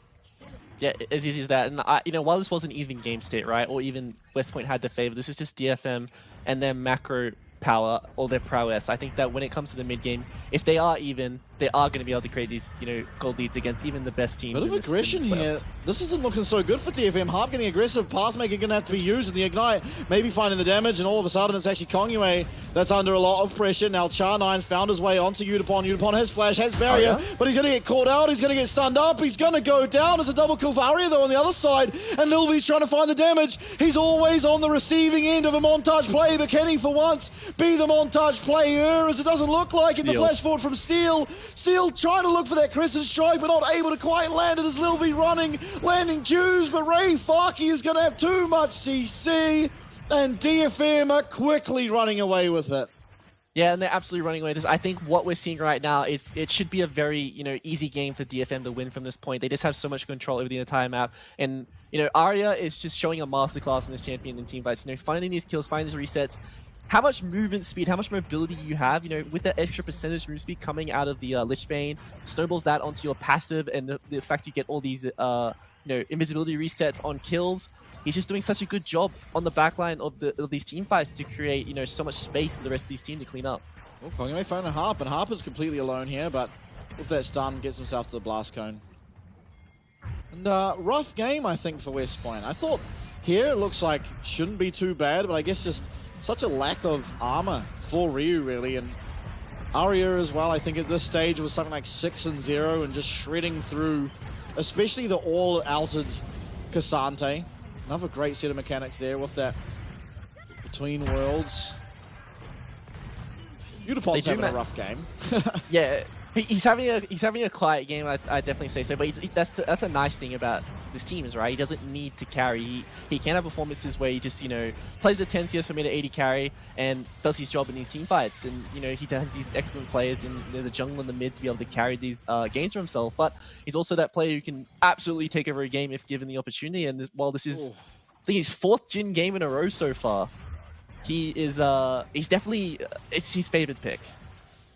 Yeah, stacking up the Jin games as DFM head down this top lane in a tower. They don't have the Baron buff available to themselves anymore, but with 5 Void Grubs, or 6 Void Grubs even, they are still going to do considerable amounts of damage.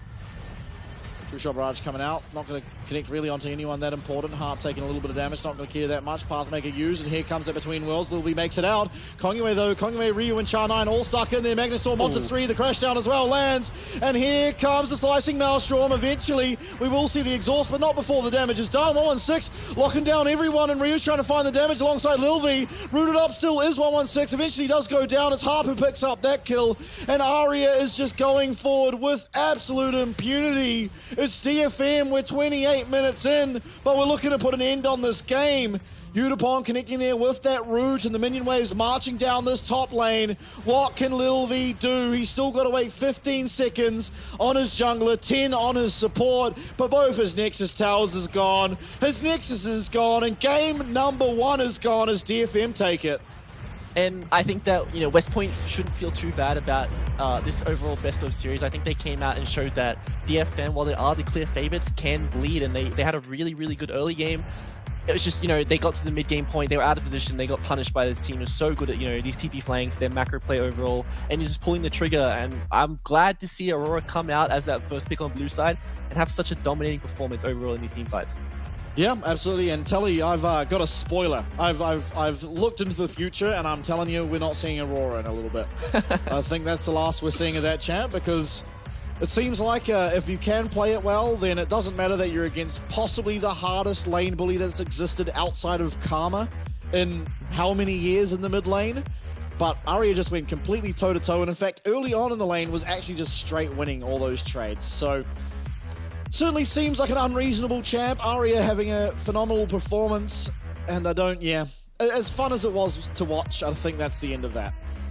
Yeah, like if you just think about the champion and how it functions, the fact that, champs in League like Orianna, like Azir, it's like, oh, you can flash their ulti, but Aurora, you just tank the damage, It does roughly the same damage. It has such high base damage. Just think about like a 1000 damage, unavoidable AoE nuke that is also a Jarvan ulti, that also, gives you the ability to dive onto the back line and gives you so much move speed as well. Doubles the move speed passive you do get while you're in the between worlds.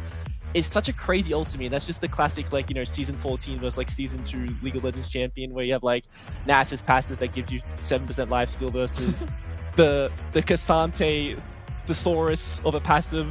So it's nice to see that, it's not a champion who's just solo queue based. It is a champion who can function in competitive. I was worried that, potentially the laning phase was something that would hinder it, but we saw today that, in the hands of a really good player, in the hands of a really good mid laner, it can shine.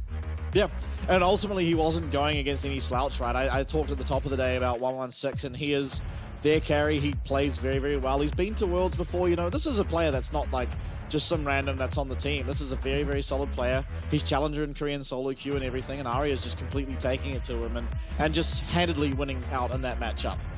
So whether it be the champion and the strength of the champion or just how good Aria is, I think it doesn't really matter. We're probably going to see some bans towards Aurora. I mean, the first series is probably a good telltale sign, and West Point, it seemed like they came in with a plan against the Aurora. It didn't work, so let's just play standard, ban the Aurora, and see how we do. I always like to say in a best of series, whereas this is more important towards a best of 5, it still does count for a best of 3, is the first game is about filling out your opponent. It doesn't really, count, because a lot of times you can get caught off guard, or a strategy that you had prepared for a certain pick, like we saw with the Aurora this time, doesn't work out. So we're probably going to see a very big change up for West Point going into game 2, where they just go back to, their more standard favored play style and just, have a lot more. I think they needed, more consistent scaling threats, because when you do fall behind on the Nico, it is a champion who just doesn't do damage, and you need the rest of your team to really enable that. But champs like the Ezreal just, aren't going to be that late game carry that you need to make up for a Nico in the mid lane. Yeah, and then we saw it again. Char's montage play of killing Kong Yue. That's alright, it happens. I think, honestly, good game out of Ryu this game. Yeah. Tends to be the weaker member of the team, but I think ultimately probably played the best out of everyone. I don't think 116 had a particularly bad game, but also just wasn't that good, whereas Ryu was doing a whole lot as that Cassante when you didn't really expect it. But yeah, I mean, it just felt like DFM won out across the map, right? It didn't feel like anyone did that poorly. Udapon having a quiet one, but he is ultimately just Jin. He's pretty happy if he can sit back and sort of be utility for the team, and he did a perfectly good job at that. But it was Aria ultimately carrying I mean, look at that damage. Just so far ahead of anyone else. Yeah. What a ridiculous stat line that is. And I think that, in the laning phase, West Point were able to match up to their counterparts. You talked about how Ryu was going to be the weak point for West Point, but, on the side of DFM, FAK is also probably the, the weaker point of that lineup. And that's something to say. He had this really, really good game on the cannon, and the rest of his team is just, overall what you really focus on when you look at this DFM roster. So I think the matchup when it comes to these two teams clashing is quite similar, and it just really, for me, came down to how well Steel and Heart were playing in these skirmishes. We saw Heart constantly laying these Q flashes onto crucial members, constantly finding these huge magnet storms, and overall, their team fighting was just so nice. And I have to agree with this graphic. Yeah. Aria was the man of the game for me. Yeah, he should get that stat after this. Are you surprised that the jungler took the most damage per death? Because I'll tell you what, that always tends to happen. Very rarely it's like an AD carry. It's like a real late game and we've got a Bloodthirster and against a poke comp or something, but there we have it. Has there ever been someone get all 4 of the cards that they secured in Zonia? Yeah, it's happened a couple of times. Not often, but if it does happen, it tends to be like, you know, Junja's had an absolute pop-off game as like Zyra or something, or, you know, an AD carry, as I said, that has just scaled into the late game and had a Bloodthirster against like a poke comp where you're just constantly taking damage but not really dying. I mean, look at the damage coming out, and just like the follow-up, just an immaculate timing coming out of Harp, finding that 3-man into the 3-man stun. And it's just, I don't know, this was the demise, unfortunately, of West Point for game number 1. Still, though, I mean, we saw it in our first series, right? The first game of Bliss up against Frank Esports was a much more dominating defeat, and they still were able to come back. And so if you're a West Point fan, if you're looking for West Point to win this, after Series 1, you can't count them out. Yeah, absolutely, and I think that if DFM do continue to draft like they did in that first game, it is very scary if they do fall behind, because they didn't have a hyper carry, didn't have an Azir in the mid lane to make up for the Jhin in the bot lane, didn't have like something like a Camille in the top lane. They were all in on that 1-2 item power spike for their comp, and if they were in a state where they were behind going forward, they would have been outscaled. They would have had this ease of execution just fall out the window for themselves, and that's the scary part about drafting these double AP solo laners. Yeah, absolutely. The draft, it did work out, of course, there for game number 1, but game number 2 is on the horizon. We'll go to a quick break. We'll see if West Point can, like Team Bliss, fight back.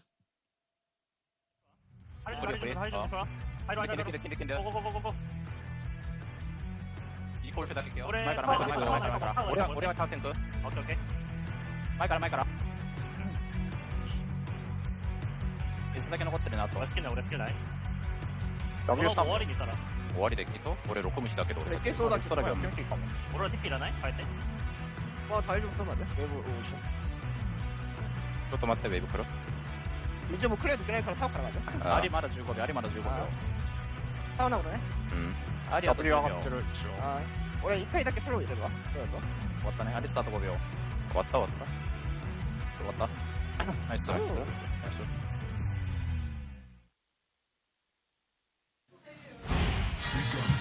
OGT 奥运转播多项独家创新科技，独家 AR 扩增实境与奥运选手同框，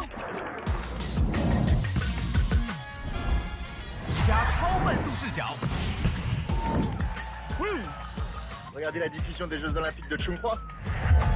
环保有序的转播平台，独家4K 转播，巴黎奥运看中华，多元方案任你选，精彩奥运大开眼界。永远走在最前面，中华电信。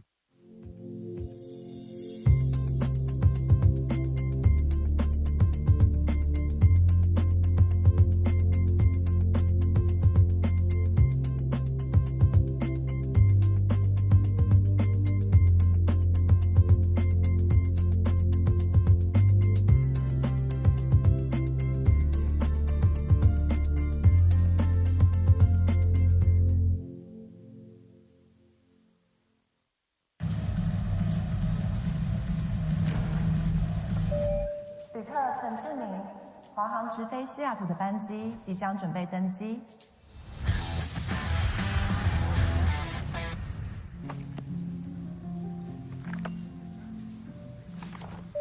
旅客何淑慧，华航直飞西雅图的班机即将准备登机。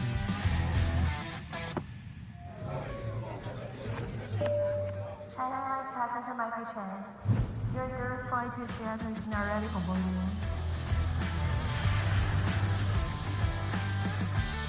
华航直飞西雅图，7月14正式起航。好想吃花雕鸡面啊，可是还在加班。阿嬷，加班也能来碗酒香补一补哦。就是这味道，这碗花雕鸡面帮你补身又补心，好满足哦。还有麻油鸡面，赶走你疲累的寒意。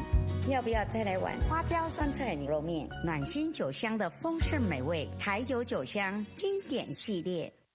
难得皇上莅迎蒙古，臣等备好贡品向皇上进献。好想吃哦！特此线上，此为酒香蒙古锅牛肉面，就是这味道，浓郁的汤头为牛臀骨风味，还有孜然香，淋上五加皮料理酒更有层次。这真是宫廷御膳顶级享受。台酒御膳堂酒香蒙古锅牛肉面。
Said I hate to see you go, but you're always back for more.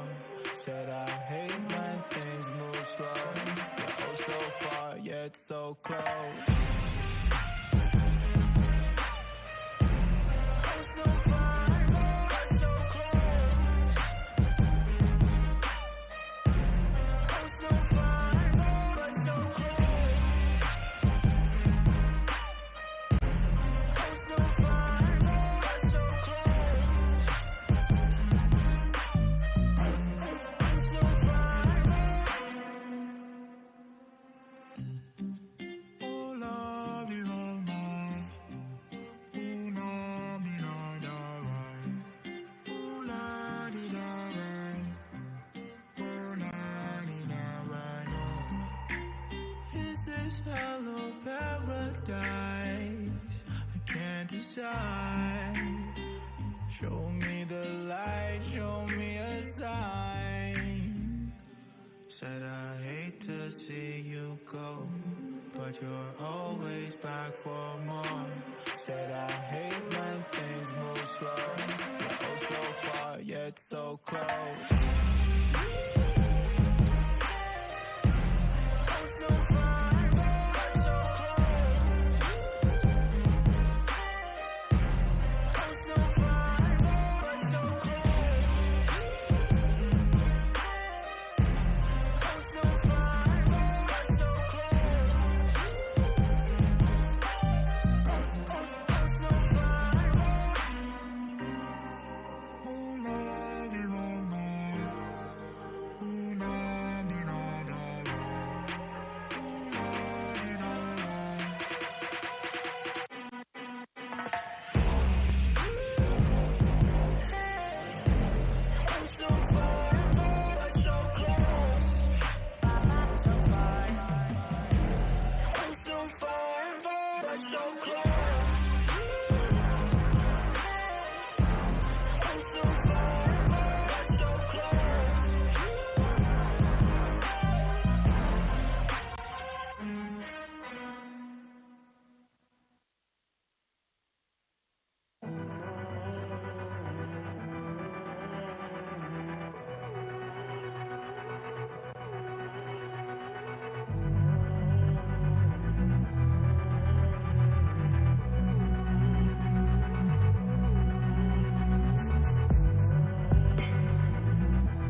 cause I'm feeling you. High as the ceiling, cause I'm breathing you. I can tell by the way you move, you feel it too. Yeah, you feel it too. Girl, you feel it too. Got that dress on you like a second skin. I can help you with it if you let me in. Babe, we ain't at church now, so this ain't no sin. No, this ain't no sin. It ain't no sin, babe. Just wanna love you for a little while. Just wanna touch you for a little while. And then I'll leave you in a little while. Cause that's my style. Yeah, that's my style. Just wanna love you for a little while. Just wanna touch you for a little while. And then I'll leave you in a little while. Cause that's my style. Yeah, that's my style. Girl, I never promised to take you away from what you get yourself in every day. I made my money the old-fashioned way. Just like they say. Just like they say. Yeah. I know you think you see in dollar signs. You can get your own, cause those are mine. Oh, you wanna be my girl, well get in line. Yeah, just get in line, get in line. Just wanna love you for a little while. Just wanna touch you for a little while. And then I'll leave you in a little while. Cause that's my style. Yeah, that's my style. Just wanna love you for a little while. Just wanna touch you for a little while. And then I'll leave you in a little while. Cause that's my style. Yeah, that's my style.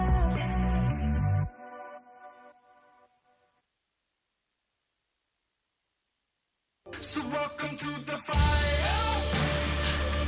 I'm the one with the light. Feel it burning through your veins as we're walking through the flames, getting higher. Welcome to the fire. Welcome back, everybody, for a potential last game of the night. But of course, West Point are not going to want that to be the truth. And if anything to go off in our first series, we could have another 2 in store for us. But West Point, they're going to have to change something. They tried to counter the Aurora. It looked like the pieces would make sense, but weren't able to do it. Aria just too damn clean. So Tally, what are you thinking game number 2? I think that it is the case where you want to go back towards the just the ability to play the mid game, just have more pride in the side lane, just have the ability to overall scale more. I think that we saw the same thing in our last series between Bliss and Frank, whereas Bliss went for that really early game focused comp, that skirmish heavy comp, and they didn't find a lead, and unfortunately that was lights out for them. This same thing happened in this game with West Point going for this counter draft into Aurora, but there's just a lot of unknowns about this champion, so it's really hard to prepare these comps where you really need to get ahead, because just a lot of your damage profile relies on you being ahead. And when you are even against your opponents, you don't have these big ticket items. You are building stuff like the Proto Belt. You don't, this Nico isn't the Nico of old where she had a huge HP ratio on ult. This is the more utility focused champion. So we'll have to see, is the Aurora going to be up again? Is it going to be banned? I think it should be dead. Yeah, West Point this time going to be on the blue side, so maybe they're going to look for a blue side first pick of the Aurora. We'll see if DFM is scared of it or if Aria has something prepared. So far does remain open as the AD carry is once again getting focused down. In fact, same draft thus far. Okay, so I think that with the side swap, this is the potential that West Point really want this champion, and then DFM probably feel a bit more comfortable in the laning phase to be able to punish this champion. I think that stuff like the Azir in particular can do really well with the range advantage, and that's what Ari is just so good on. I think that laning phase in particular is his bread and butter. So if this is Aurora being the champion who is just this weak laner, who is someone who needs a bit of help in the laning phase, maybe needs to run stuff like the fleet footwork as a keystone to mitigate a lot of the harass that comes forward. Getting Aria or giving Aria a free laning phase is always a scary prospect. Yeah, definitely a player that can just run away with the game. Now, bit of deliberation. What are we banning here? Is it going to be the Aurora? Is it going to be something like the Rumble? certainly something that has to be worked out and worked out quickly. The Sejuani is going to be the choice. So let's see, will West Point first pick it? Yes, they certainly will. And it's going to be now 116 who gets his opportunity to show that he has that prowess, that ability to truly take over a game on this, season 2024 champion. And I think this might be held as a flex. I think one of the major things for this champion, or to me, when it comes to this champion, is the fact that it is a flex pick. It can be played in the top lane. We've seen how much success it has into melee champions.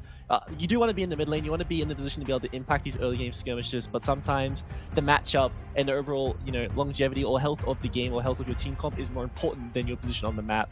Does have access to the TP as well for potential, flanks or engages after the 10-minute mark, but it is going to be that flex pick going forward, and I would like to see that being utilized. But this is a big one for me. The fact that the Ashe was left up, there is a smart drafting by DFM. The Ashe has been the perma red side ban, but they're sort of like, all right, you guys have to choose between Ashe and Aurora. We're happy getting either side of this one, and they got away with the power, a power pick on the red side of the map. Yep, and they also take away the Viego here, which is something that Kongyue has probably shown the most proficiency on. It's the champ he's most likely to take over and carry a game on. So getting rid of that means that Steel, he'll have the opportunity to look to carry from that jungle position, but more importantly, taken away. Kongyue going to lose any ability to truly do that. Now, Jin, it's going to be Yutapon not able to play Jin for a 5th game in a row, so we'll see how he stacks up against what seems like his favorite champion. And the thing with Ashe, a lot of people are like, oh, why is this champion always banned? Why is it, such a big deal? I think that, with that Shiv build, Kraken is nerfed on this patch. So maybe we do not see the Kraken come forward, but the Shiv build just allows Ashe to have so much, wave clear as a champion who has really, really high single target DPS. But the main thing is the Hawk shot, and the fact you can pretty much track the jungler the entirety of the early game with smart usage of that, and, communicating that with your jungler. It's such a big deal for competitive play. If you're playing a champion who needs to get like a full clear off, or an early gank, or a surprise party, Ashe just completely denies all of that with just one ability. Yeah, it certainly is a lot of power there in that Hawk shot, especially based on a basic ability, right? It's just like the Killista Sentinels, but 20 times better. Now Vi going to get banned away. I think another obviously important part for Ashe is there's not many AD carries that you can just engage a fight on. Ashe, pretty much the only one. Maybe the Deadly Flourish out of Jin, but certainly less consistent. So Yutapon will once again be able to set up for his team. And now, one thing I'm finding exciting is we're going to get to see another LeBlanc pairing with the Viego, but this time it's Arya on the LeBlanc, and if game 1 was anything to go off, you have to be excited to see what this guy can truly pull off. And I'm excited to see, because this is telling to me, we've seen all 3 regions play. We've seen the PCS, the LJL, and the LCO, each going to bring their own domestic flavor to these drafts. And we see both the LJL and the PCS priority onto LeBlanc so far. So far the LCO, as I do cast that region, we do not see pretty much any LeBlanc priority, right? It's just a champion who is too volatile, and we do prefer the AD carry mid laners or the control mages in general, but over here, different story. Playing those really strong mid jungle 2v2s is a big deal. Having more agency on the map is a big deal, and I think that a lot of the time when it comes to the LeBlanc and stuff like the Viego, you're really worried about coming out of laning phase with an even gain state, because you do fall off in comparison to your counterparts. But they've done a good job to shore that up with stuff like the Ashe, a champion in the late game who does an insane amount of single target DPS, and then having that 5p for the top laner is a really big deal if they do want to pick another champion who can bridge that late game that they don't really have right now. Yeah, absolutely. And I think from my perspective as well, we might get a Nocturne. I think this would be the first of the split in the PCS. And it is going to get locked in, so not a champ we've seen yet, and it's going to be Kongyue piloting it. But I'm feeling like this is a very decent Ornn angle, actually. Just the Ornn does well, and, scaling against the Renekton, and does extremely well into Jin. It's not going to end up being, it's just going to be that Cassante, a champ we see time and time again, has a completely fine matchup against the Renekton, and vice versa. So just a bit of scaling coming out of the Cassante, but certainly lane priority in favor of Ryu. We'll see if Kongyue can utilize that. Similar to what we saw in Game 2 between Bliss and Frank Esports, is Kongyue is kind of just going to want to sit there and get to level 6 as soon as possible, where he truly comes online. And a telling thing for how you'd expect a game to really play out is does the first couple of paranoias work out? Because if they don't, then you're probably going to be losing the game. If they do, then you're feeling pretty good about the game. It's a very sort of feast or famine champion as the Nocturne. You do get utility, you know, as the game progresses just by utilizing that paranoia. Sometimes you can use it for an angle on a teleport flank, and certainly around a Renekton can find value out of that. But in general, if you're behind on the Nocturne, if you're not finding value out of that ult, you do just tend to fall further and further behind. Yeah, and you know, you were mentioning the Ornn, and I had a funny thought. You know, what if Ornn, you know how the E deletes the train? If he just deleted the Aurora when he eased into the wall, like, how funny would that be? I'm 99% sure it does not work like that. Yeah, it's not like terrain, right? It just seems like a barrier, a weird barrier. But who knows? It is a funny thought. You know, maybe it does delete like a tiny chunk and you can just walk out. But you know, Ornn isn't that OP anymore.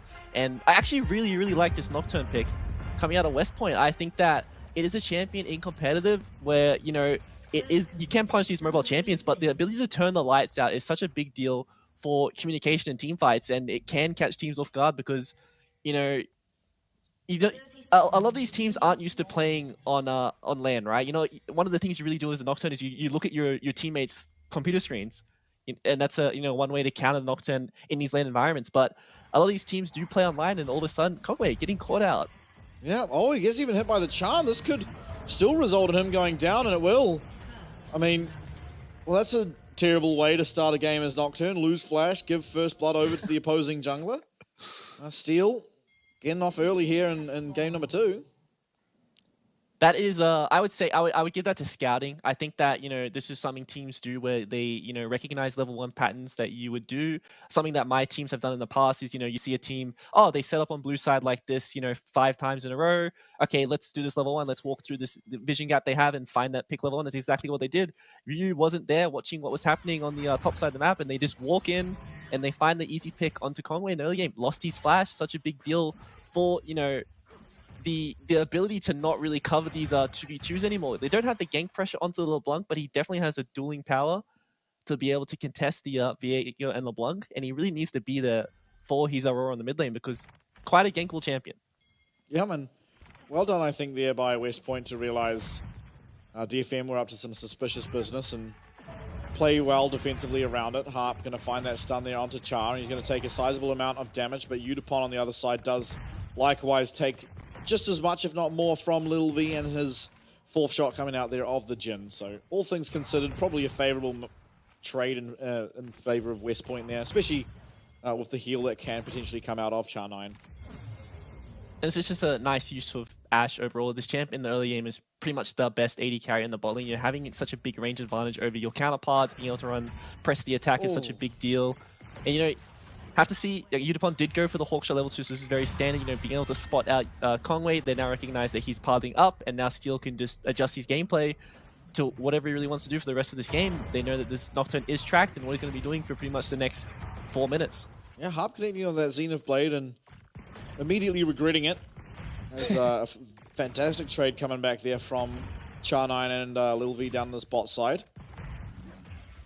You know, Ashe, yeah, as you said, very, very strong in the early game, but I think importantly, in comparison to last split, it's not that Halo Blades Ashe support where you're just... Yeah. I remember times where we'd be like, okay, it's like Ashe, whatever, Varus, in the bot lane, it's like against a Kalista, Nautilus, and you're like, okay, surely, you know, this is one lane that Ashe does not win level 1. Face checks into a Nautilus, gets hit for everything, and then just runs him down and kills him. It was the most absurd thing. This time not being able to really do that as you are just paired alongside an engaged support most of the time. 116 though, he's suffering in this mid lane after some early pressure from Steel. I think, you know, where we might have some downtime here. I'm pretty sure I do remember when Ground Zero came over here last time, they versed DCG and they played, I think it was the Ashe Varus bot lane against the Orca on the Pike. Oh, yeah. So yeah, you would think that, like, the AD carries are so strong, but you know, they got rolled by the Pike. The Pike landed the hook, and then all of a sudden it's a bad matchup. Yeah, Orca. Oh, that guy is fun. I want to see, you know, as you said, a bit of downtime, although Lil V's feeling pretty good about this. He's going to get himself a nice little wave here, although Char's come to gobble up some of that XP.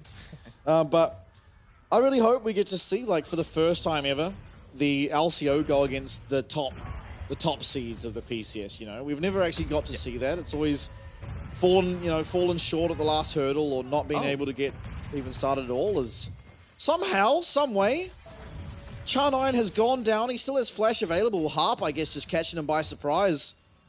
He's going to be able to pick up that first blood there with the Ignite tick. I want to hope we will get a replay, but I don't know how that ever happens. I think what happened there was DFM probably looked like they recalled and just stayed in the bush, and then we probably saw like Char9 use cooldowns to push the wave, but yeah, they stayed and they found the kill. So yeah, they pretty much just canceled their recalls. They're looking for that cheese onto Char9, and I think either he just face checks them here or it's just solo damage. Yeah, it's the solo queue classic, isn't it? They just like sit there in the bush and wait. Does work out though. It's disrespectful. Yeah, and I was going to say first blood, but it wasn't. I kind of forgot about Kongyue's early death, but still, Harp going to be happy. He's going to be accelerated to pick up that early. Well, it's probably Warmogs again.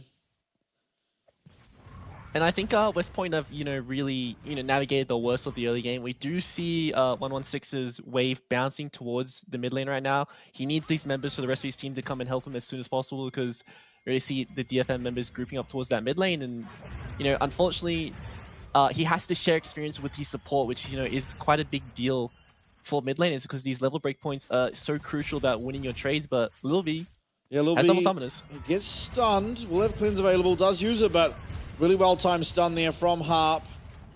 Means that he's going to be forced to use that flash as well, and not going to be able to pick up this next wave almost certainly. Looking for a dive, and yeah, Lil V just too low on health. No summoners. Char as well, no ignite to really threaten a turnaround. Although, trying to find something. Not really able to. It's just the plate going down. A bunch of minions too. Lost here for the bot lane of West Point. We haven't really seen this in a hot minute, right? This was a really common play back in the day where you would just, trade the top side objective and just get your AD carry lead, get them some plates, deny the enemy AD carry, and then, you would hope that your jungler or your top side of the map who is getting advantage to be able to out carry or outweigh the deficit that is being caused on the bot side of the map. But a lot of the times right now we just see the, dragons traded for the grubs, because it's just, much harder to dive in the current game states that we are seeing. But the fact that DFM were able to find that initial chunk onto Lil V, blow out both these summoners, is the reason why he could not walk back under that tower. Yeah, so well played by DFM, as they have kind of just naturally gained themselves a 1k gold advantage. 2 kills, of course, does help, but ultimately just seems like they are laning better.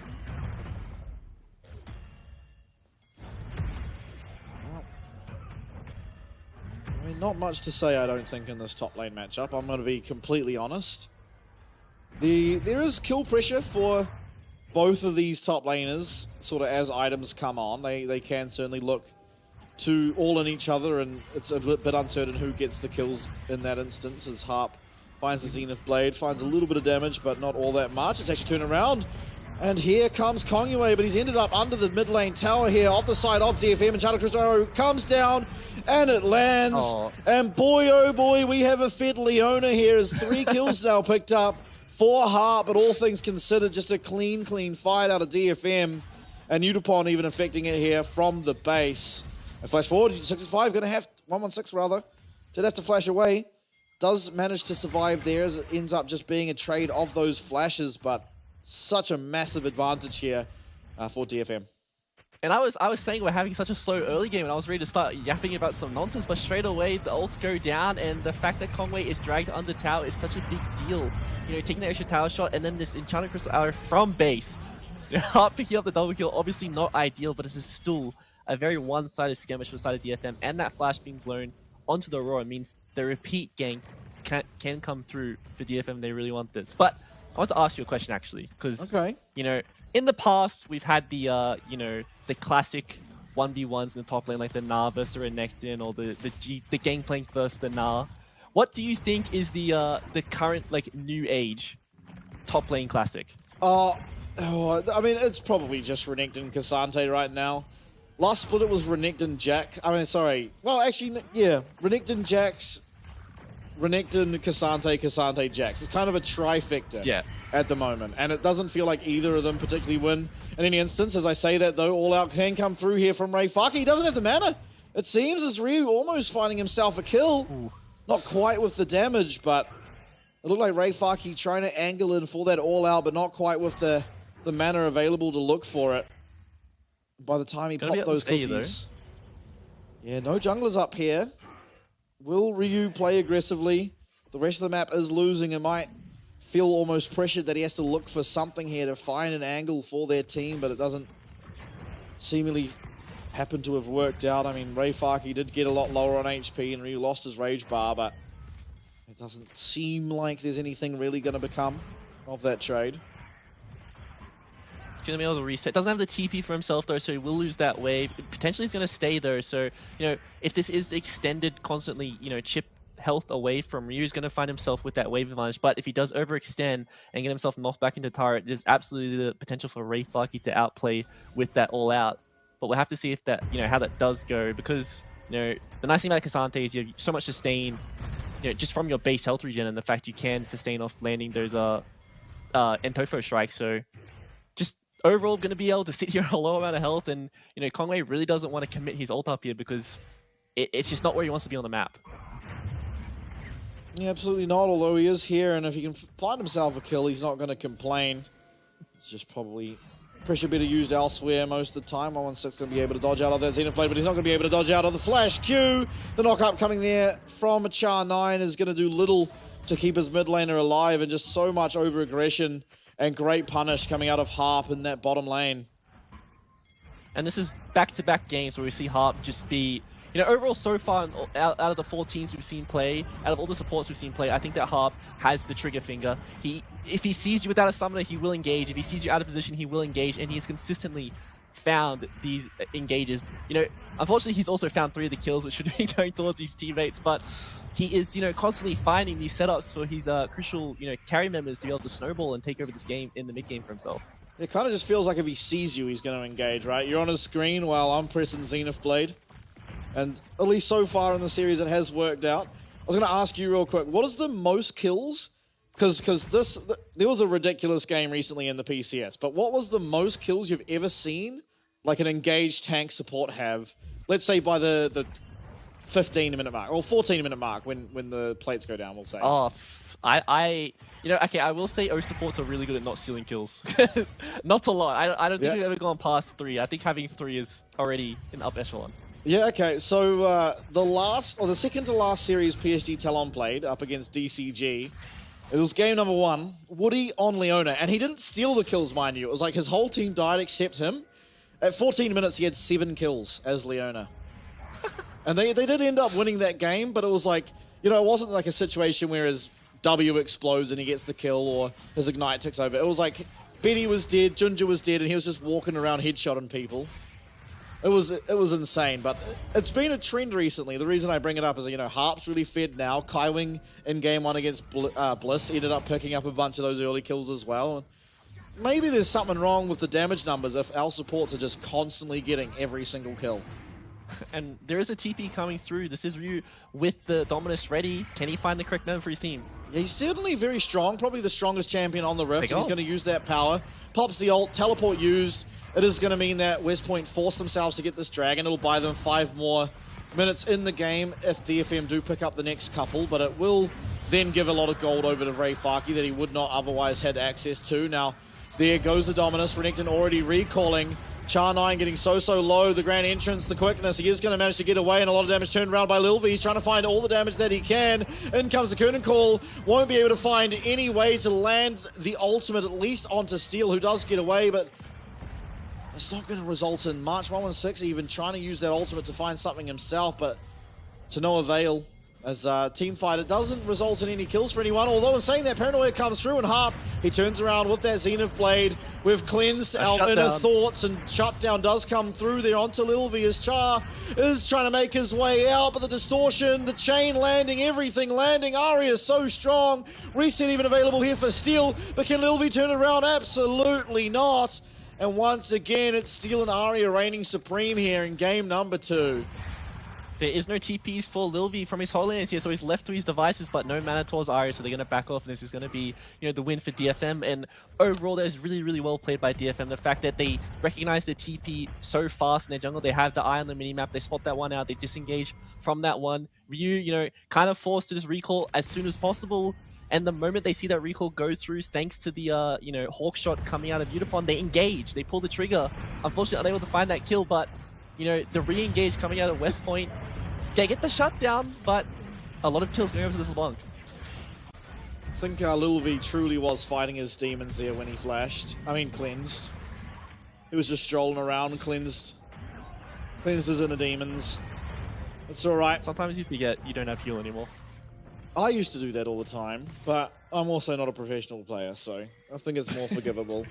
As Ryu, he's being looked at now, finds a stun onto Arya, trying to deny this minion wave from crashing. Dominus is now available, does get stunned up though, and is getting taken very low. The Color Meek not going to heal him up, and after the Ignite, certainly paying dividends there in that tower dive as DFM are just running away with all sides of the map. And this is what we really expected. This is what you were telling me you expected from this matchup, right? You thought that DFM was going to be very dominant, and that West Point would really struggle, obviously, because they're not the favorites. But, you know, I didn't think it was going to be a blowout like this because, you know, I think the players on the side of West Point are definitely really strong. I just think the overall macro and team play of DFM is just, you know, something they're extremely good at. None of their players are, you know, these insane laners, like these Chobi level laners where they're just going to, you know, win these individual 1v1s. But none of them are going to fall behind. They're going to rock up to the mid game, these dragon setups, these grub setups, these you know, side lane, you know, 1-3-1s, and they're just going to be the first to every objective. They're going to be first on the TPs, and Harp's always going to be the one engaging. Yeah, talking about engaging, he lands another Zenith Blade. Certainly not scared to pull the trigger. Is Harp here. He has his Warmogs completed. It's not actually truly completed, as you won't have quite the bonus health to activate that passive, but he is rich. He is, yeah, he's feeling loaded. It is a bit of a wallet gap as Warmogs to a Kindle Gem and upgraded boots. I do like Char's build better, though. Yeah, going for the Locket? Yeah, Locket. I think he might actually go for Zeke's. I think Zeke's is a very, very good item on both Rel and Rakan. I find it has a lot of value, but we'll see. Maybe it's we've definitely seen. We've definitely seen that item, you know, more favored towards the like the bruisers, just because of that AoE slow, that cheap, you know, Jack Show-esque defensive items. But the whole my point is that the engage is coming through. Yeah, Harp is finding his way onto Lil V, but there is no follow-up, and looks like he's stuck in a very rough position. But yeah, so tanky. Curtain Call will eventually take him out, but it's two found back on the response. Actually, is still Lil V connecting with those Curtain Call shots. He does manage to pick himself up too, including a shutdown. Here goes FAK though. He lands the Q3. Arya as well as Steel are available. There is a reset also available for Steel, although it does eventually time out. This Rift Herald almost certainly will be picked up for them, but nice fight back there from West Point and great accuracy coming out of Lil V, who finds himself with all of the gold on the side of West Point. And you know, that is the best case scenario for West Point, right? Even though that was a 3-for-2 in favor of DFM, they are finding two kills in general from a game state that looks, you know, lights out. You know, you would say that if there's just two really good teams versus each other based on the game state or the gold lead that DFM has right now, they should be able to win this game pretty convincingly if they play consistently for the rest of this match. But West Point doing a really good job to punish the fact that Harp is just overextended here. He's just engaging without his team. You know, he's trying to start this fight out, and he is so tanky. He buys so much time, but he's just ahead of his team, and the fact that this Aurora ult does, you know, so much damage overall, and they do find the exit kill onto Utapon is really nice for the game state of West Point right now. Yep. Kind of situations like that where at the beginning of the fight you wish you didn't have a Jhin, but at the end of the fight you're kind of happy you had a Jhin, right? You got that execute on the end onto Utapon, which pretty much only Jhin, maybe like a Jinx or Ezreal ult could have got, but then also you probably kill Harp a whole hell of a lot faster if your AD carry is one more of those more traditional sort of DPS carries that we tend to have. The Zeri, as you know, comes to mind.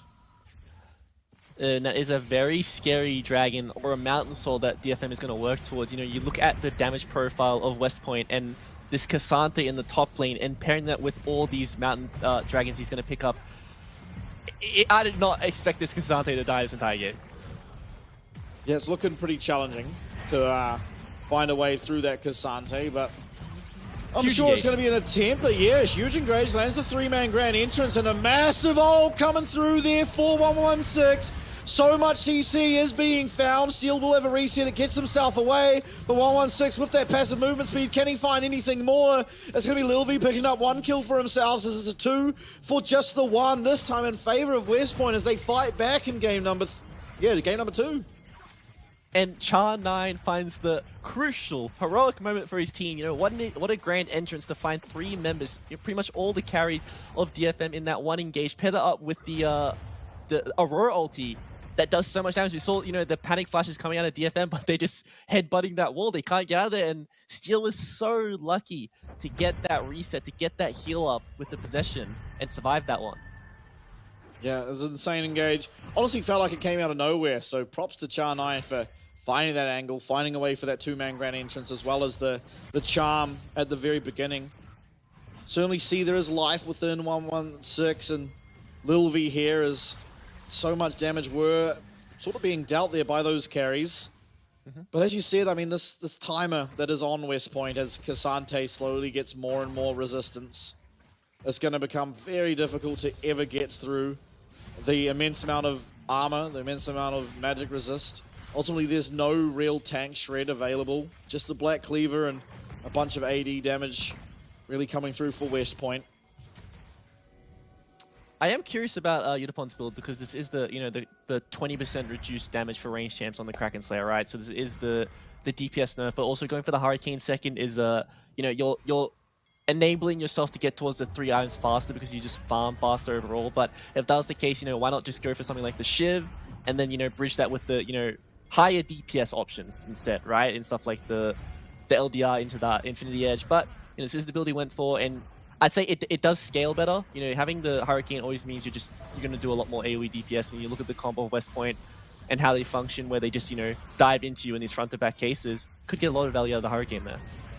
Yeah, definitely. I mean, you always like to have Hurricane if you can against 3 melee champions, right? Is still going to be able to ult away from at least the ult that came out of 116 for now, and a lot of abilities, a lot of ults being used, but not a whole lot of value being found as Harp even on the bottom side is just able to continue walking out of that team fight. And this once again now DFM with complete autonomy on the map. FAK freely hitting away at this tower, and it's a teleport to no teleport between those 2 top laners, and DFM just massive amounts of poke. I mean, the LeBlanc nowadays is less of an assassin, right, and more of a poke champ as you just sort of dive on in. Kernencore coming out though, and maybe Lil V trying to find something. He gets stunned up, he's 1 HP. He's able to somehow survive the fleet footwork as well, healing it up to make sure nothing can take him completely out. But it's DFM, they take 1 kill in the fight, they take the tower. Pings now towards the mid lane as they head for their 2nd inner tower of the game. FAK on the other hand, just completely fine to continue hitting away at this bottom side of the map. Yeah, and this is just, West Point having no ults in their arsenal to be able to contest the pressure coming out of DFM. And, the LeBlanc in particular is this champion who can just, you don't have to play for that double distortion, or the highest damage combo of LeBlanc. You just want to play for that consistent DPS, which is just going to be the distortion over the wall into the double sigil. If you do land the chain to find the execute, you will get those one-shots, but it is just not the case with so many champs blocking. But, Arya trying to find an execute on the outside with Daddy's ult, doesn't have that last auto to get the execute, but still does his job. Lil V forced out the fight, and the rest of his team just, cleans this up with the numbers advantage. I cannot believe after watching that at all. Hold up! We've found some play. West Point, down but not out. I'm not sure we need to commit 2 ults, but we certainly found the kill. And it's still, I mean, it's more gold now. Going over to 116, he finds his first kill of the game there. It means that there's no real potential or real threat over this Baron, as we are now 23 minutes into the game. And a very strong Ashe, very strong LeBlanc. It was certainly looking threatening, but alleviating some of that pressure. Shadow Flame second. Okay. Definitely an interesting purchase, but it's I need a power spike right now for this next team fight. Obviously, couldn't afford the next large rod, but the ult's going out. Talking about team fight, yeah, through comes the Zenith Blade, Soul Flare used, and Charter Crystal Arrow lands on a Lil V, but he does have that cleanse available for himself, gets himself immediately out of that. This dragon is up, the stun coming through, and we might find even more play. Steel does flash away, but he once again Gets smited. It's going to be 116 this time. Able to find that kill. Now we almost have access once again to our Aurora ult. Arya, though, trying to deny it. Flashes forward. He gets that snare onto this Aurora, and he does manage to find the kill while Udapon freely hitting away. Flashes over. 1 kill, 2 kill. That's a certain 3rd kill. Harp takes it away, but it's now 1 person versus 4 of DFM as they turn their attention to this 3rd dragon, or perhaps the Baron. I feel like they have the choice of the litter right now. They didn't have a creep wave, unfortunately, to be able to break the base, which is, you know, the main pain point for this comp of DFM is, you know, sieging against what West Point have provided, because, you know, Udapon cannot walk up and hit the turret when you're versing stuff like the Aurora. The ult is so scary to deal with. The only chance you can really chip away that turret is going to be the LeBlanc, you know, just constantly distortioning over the wall, you know, chipping away the tower with 1 or 2 orders every single creep wave, and that's going to take a very long time to break, right? So instead of that, you'd rather just go to these objectives and force these team fights like you see here. Even though this was a very nice initial fight for West Point, they do find the engage onto Steel once again. He gets out just in time with a sliver of health, and then Arya with the TP onto the mid tower that you see right now runs to this fight and you know, cleans this one up. And a lot of resources were blown to take out Steel there, and they have nothing left for this fight, and all of a sudden this Ashe is just unleashed to just shoot you, and you're never going to run away for how much CC and slows this team has. Yeah, pretty impossible to get away. Arya as well, finding a massive chunk there on the back end. As I'm looking at the picture-in-picture, and we have a whole bunch of ults being used. FAK, he's going to be the only one really stuck in that Aurora ult, and that's not going to matter. Yes, we have the Dominus prop, but 1v3, you're not going to win that, especially as Renekton this week at this stage of the game, and that's another 2 members, the jungle, the top lane of West Point going down, as this Baron is going to be started up and certainly taken for DFM. Yeah, this just should be a free objective for DFM, and with this Baron, I think they will be able to break the base, especially with Arya getting really close to that level 16 on LeBlanc. It is such a crucial power spike for this champion, and it lowers your main DPS by quite a significant margin, and we're going to see him constantly jumping forward and looking for these assassinations. Yeah, more action, Harp. Doesn't matter that we're doing Baron, it's time to fight. Not going to be able to connect quite on that Zenith blade, but Arya is still going aggressive, does get the chain, but going to wisely back off before any chance of some CC lockdown does come through. Oh. What happened? One of these blue buff. Yeah. And enemy team was waiting. He actually just had the entire kitchen sink completely centered him. 116, kind of using his ults, I guess, as a gap closer more than anything. Does manage to keep himself alive, but it's Ryu who teleported it. Oh, he didn't even teleport, he just walked there, but does eventually get taken out. And I mean, West Point really do have their backs up against the wall now, right? 10k gold, disadvantage. 2.5 minutes, 3 minutes even, until this Dragon Soul could potentially come through, and you got 2 minutes of Baron buff to try and withstand. Not sure who's killing Cassante. No one that I see on my screen, that's for sure. No one. I don't think anyone is killing this Cassante. Maybe the laser in the fountain, if he does overextend a bit, they get some shots onto him, they might be able to get half his health down, but... Yeah, Harp going in again. It's a massive ult coming out of 116, and it's a shutdown 1-for-1 as things stands. 80 carry for that mid laner, but things are turning around, and things are getting a lot worse looking here for West Point as another 2 people do fall down. 3-for-1, curtain call activated, but FAK is just standing there completely... does not care, absolutely not a care in the world about this Jhin. Zenith Blade this time for Harp does go wide as Lil V tickles away at that health bar of this Leona. Top side, Inner, going to be taken out. This Baron buff still well and truly alive. Engage going to be looked at here for Steel. Not able to find it, takes a little bit of damage, but 3-item Jhin not doing all that much at this stage of the game. Mid lane tower gone, mid lane inhib gone. Will they lose any more? Respawns are coming through, but just how much does that matter? It's so demoralizing when you watch your strongest member auto-attack a Leona or a Cassante and not even do a 10th of their health with a crit. It does have the LDR as well, so has the armor pain he needs, but doesn't have that big ticket item in the Infinity Edge, just really amps up your damage, or like the fact that a lot of these members on DFM aren't being pushed down in health value. He doesn't find the execute to be able to do as much damage as possible. And oh, solo kill out of 116, and he's not convinced it's completely over yet. Harp will be able to find the kill. No, he won't even. 116 has somehow made the most crazy Houdini escape and turned this one on its head as 2 kills are found for this Aurora, and what on earth did I just witness? That was just masterclass of Aurora. You're using that stealth to outplay Heart, read them like a book, but doesn't have the damage to be able to solo kill out in the end when Char9 arrives with that shield and saves his mid laner. But a lot of these kills that West Point keeps finding, they don't really result in anything, right? It's the waves aren't being pushed out, the objectives aren't taken because they're not up, but it's just nice to get some gold, and it gives them some extra combat power for these coming skirmishes. But this is actually Arya being the one to go forward in this team fight, or this skirmish in this 1v1 on such a low amount of health against the unavoidable ulti, and just well played by 116 to kite this one out and buy enough time to pick up that double kill for his team. Yeah, Arya almost managing to pick up that kill there, but didn't, and that gives over a shutdown and more gold now to 116, who picks up a Seeker's Arm Guard. Can be very critical for keeping himself up, keeping that ult up time higher ahead of this next team fight, which will be for this Mountain Soul. If Kongyue is not able to get his way into the pit, if they're not able to find a winning fight, this could just spell a pretty disastrous end to the game here and series for West Point. They have no vision. It's just going to go over. They're going to give it 5 more minutes until, or 6 more minutes, shall I say, until a potential Outer Soul and, Outer Dragon, which is just has to be what West Point are playing for. Yeah, West Point absolutely need this. They need to buy. I would say that DFM needs to, mess up a tower dive. Did you see the arrow come through? They really need to mess up a dive, right? That's the only way West Point is going to be able to buy 5.5 minutes worth of time to get us the next objective, because it's so easy for them to just set up and siege just DFM, or potentially even dive.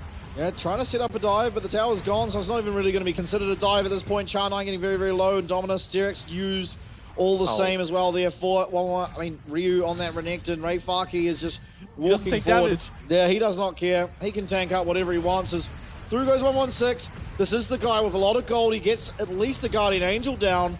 But what's that going to matter as Arya goes forward, flash, and it's going to be Zhonya'd away. There is a little bit of low health bars coming through, but how much does it matter? Not a whole lot, as now Udapon is just walking on forward as this Ashe 3v4 for the end of the game here for DFM, and somehow FAK was taken out, but what does it matter? As I have a frozen screen. I have audio. Oh, we're back. We're back as, Tower getting taken out. There goes the Enchanted Crystal Arrow. They're fighting so much damage, and DFM, they're going to all but confirm it. This is the series win for that side. It's DFM who will be going up against Team Bliss later on in this week. And I think, Team Bliss against the odds stacked against them, got the win against Frank, but this DFM team looks like a whole new beast.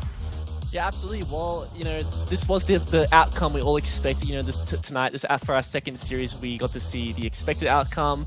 I think DFM as a team, I keep mentioning how strong they look in the mid game with their, team play, their flanks, their engages. They just look on the ball. We don't really see that hesitation out of them. But I will say we saw a lot of, misplays from DFM as well, from such, strong leads. They were constantly getting caught out, but it's not something to really worry about. It's just a quick fix. All right, boys, you just need to, focus up a lot more on this next series. And I think going up against Bliss in the future is going to be quite an interesting matchup to me, because I think that both these top laners are very similar, and I think it's going to come down to, the mid versus mid matchup for me.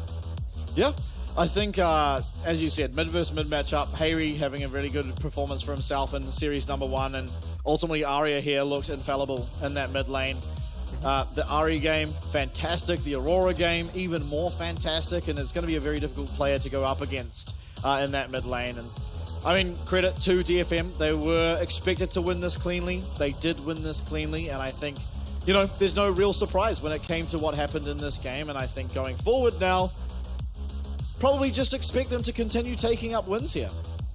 Yeah, and I also think that this meta is really nice for DFM. Udapon is this, he's really, really good at these utility AD carries, right? I've always known him for like the, the Varus, the Ashe, and the Jhin, and the fact that 2 out of 3 of those right now, I think Ashe is an Apex pick in the bot lane, whereas, Jhin still on the fence about it, but, so far it's been performing in pretty much every game we've seen it in, and I think that it does enable this, carry top side, whether it's going to be in the jungle or the mid laner, or, even the top lane, depends on what your team really prioritizes, can fit into multiple drafts. And I think he is on the ball as well with his performances that I was seeing from him in the domestic LGL finals. And Arya, every single game that I've seen him play, he just looks fantastic. So regardless of what he is being played, whether it's going to be the 80 carries or the mages or maybe even the assassins, a lot of teams will start thinking about the fact that, oh, this LeBlanc champion is quite scary if we do not match up to that 2v2 power in the mid lane.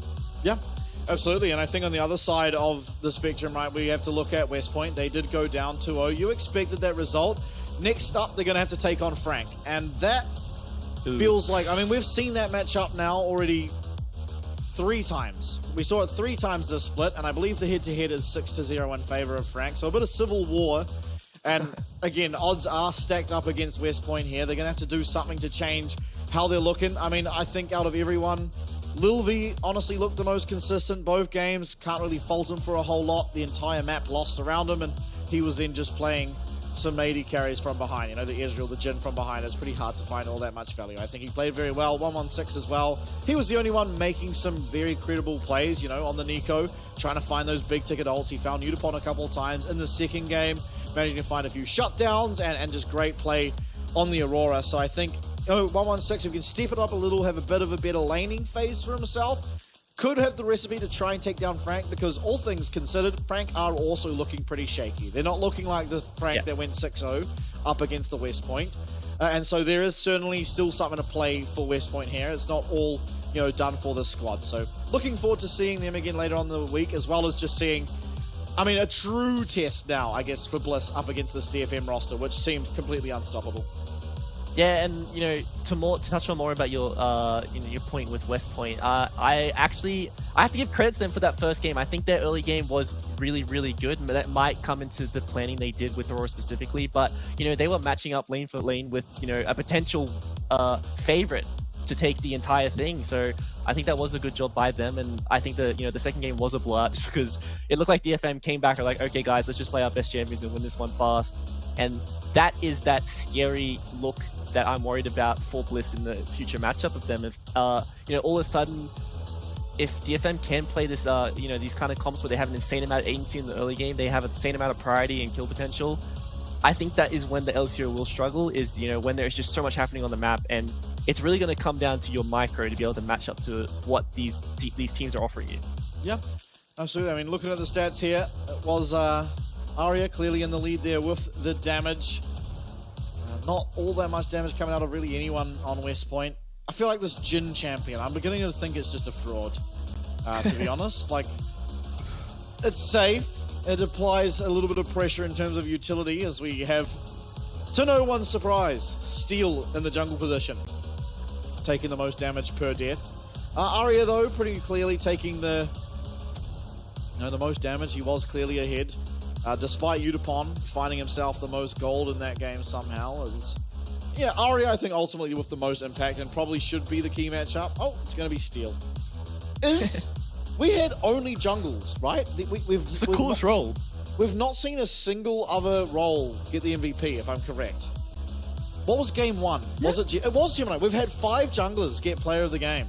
Possible bias. Yeah. In terms of the player of the game selection here. Something is definitely happening behind the scenes. If it wasn't Arya who got it game 1, he was robbed. He was absolutely robbed. Yeah, no, it wasn't. It was Steel on the Xin Zhao. Yeah, there's some jungle bias happening for sure.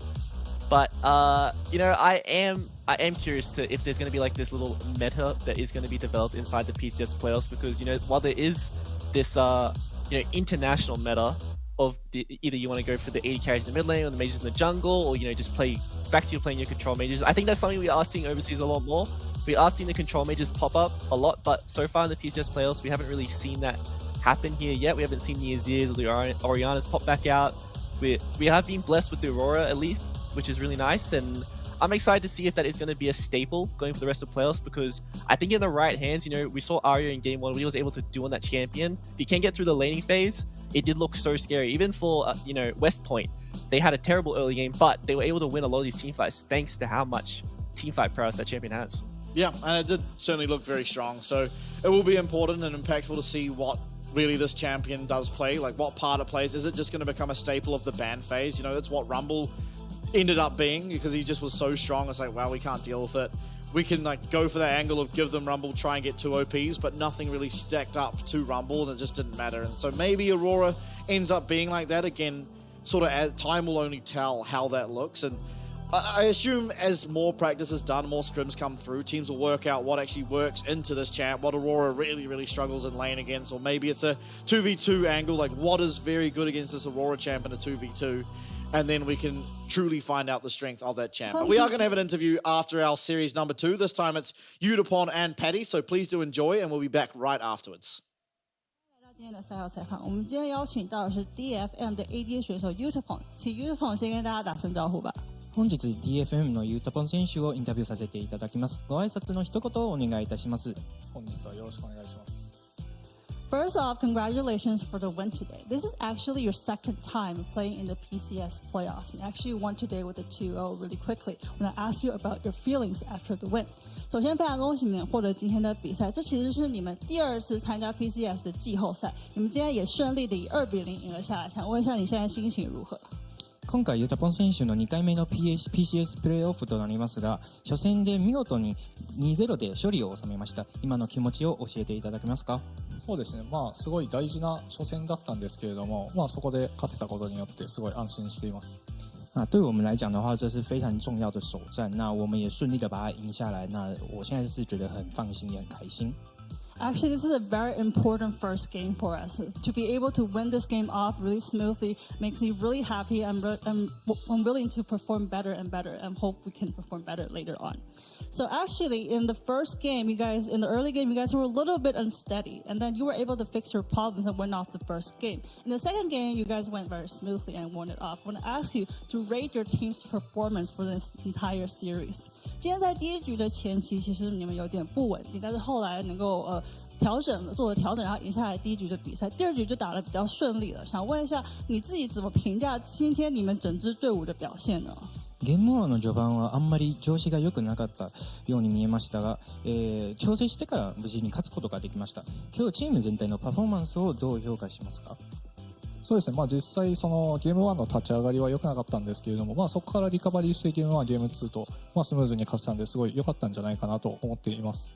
那我们在那个 Game One 的一开始，说真的做的没有到很好，但是我们之后慢慢调整过来，连续的就赢下了第1场跟第2场的比赛，以结果来讲是非常好的。So to be honest with you, I think we didn't do very well in the early game of the first game. So we fixed our problems and were able to perform in the first game, late game, and also in the second game. So we were able to win off this game because we were able to fix our issues in the first early stage of the game. So you are actually known as the LJL legend. And like you said in the promo, DFM actually represented LJL at Worlds for many times already. Do you think this actually gives you a lot of pressure, or do you just enjoy in this attention? 你在 LJL 算是一个传奇的人物，然后像你在预告片里面也有说到，DFM 曾经有非常多次已经为 LJL 在世界赛上面做出了很多的比赛，有很精彩的表现。想问一下，这其实会为你带来很多压力吗？或者是其实你非常的喜欢这种大家对你的关注呢？ユタポン選手は LJL のレジェンドとして、そしてプレーオフティーザーにもおっしゃった通り、DFM は今までずっと LJL の代表として世界大会で戦ってきました。レジェンドプレイヤーであることはユタポン選手にとってプレッシャーとして感じますか？そうですね、元からやっぱ結構プレッシャーに弱いというか、そういったところがあるので、実際すごいプレッシャーは毎回感じてますね。我原本就是一个不太擅长就是处理压力的人，那事实上至今这样的压力都还是会对我的心理会造成一点点的负担。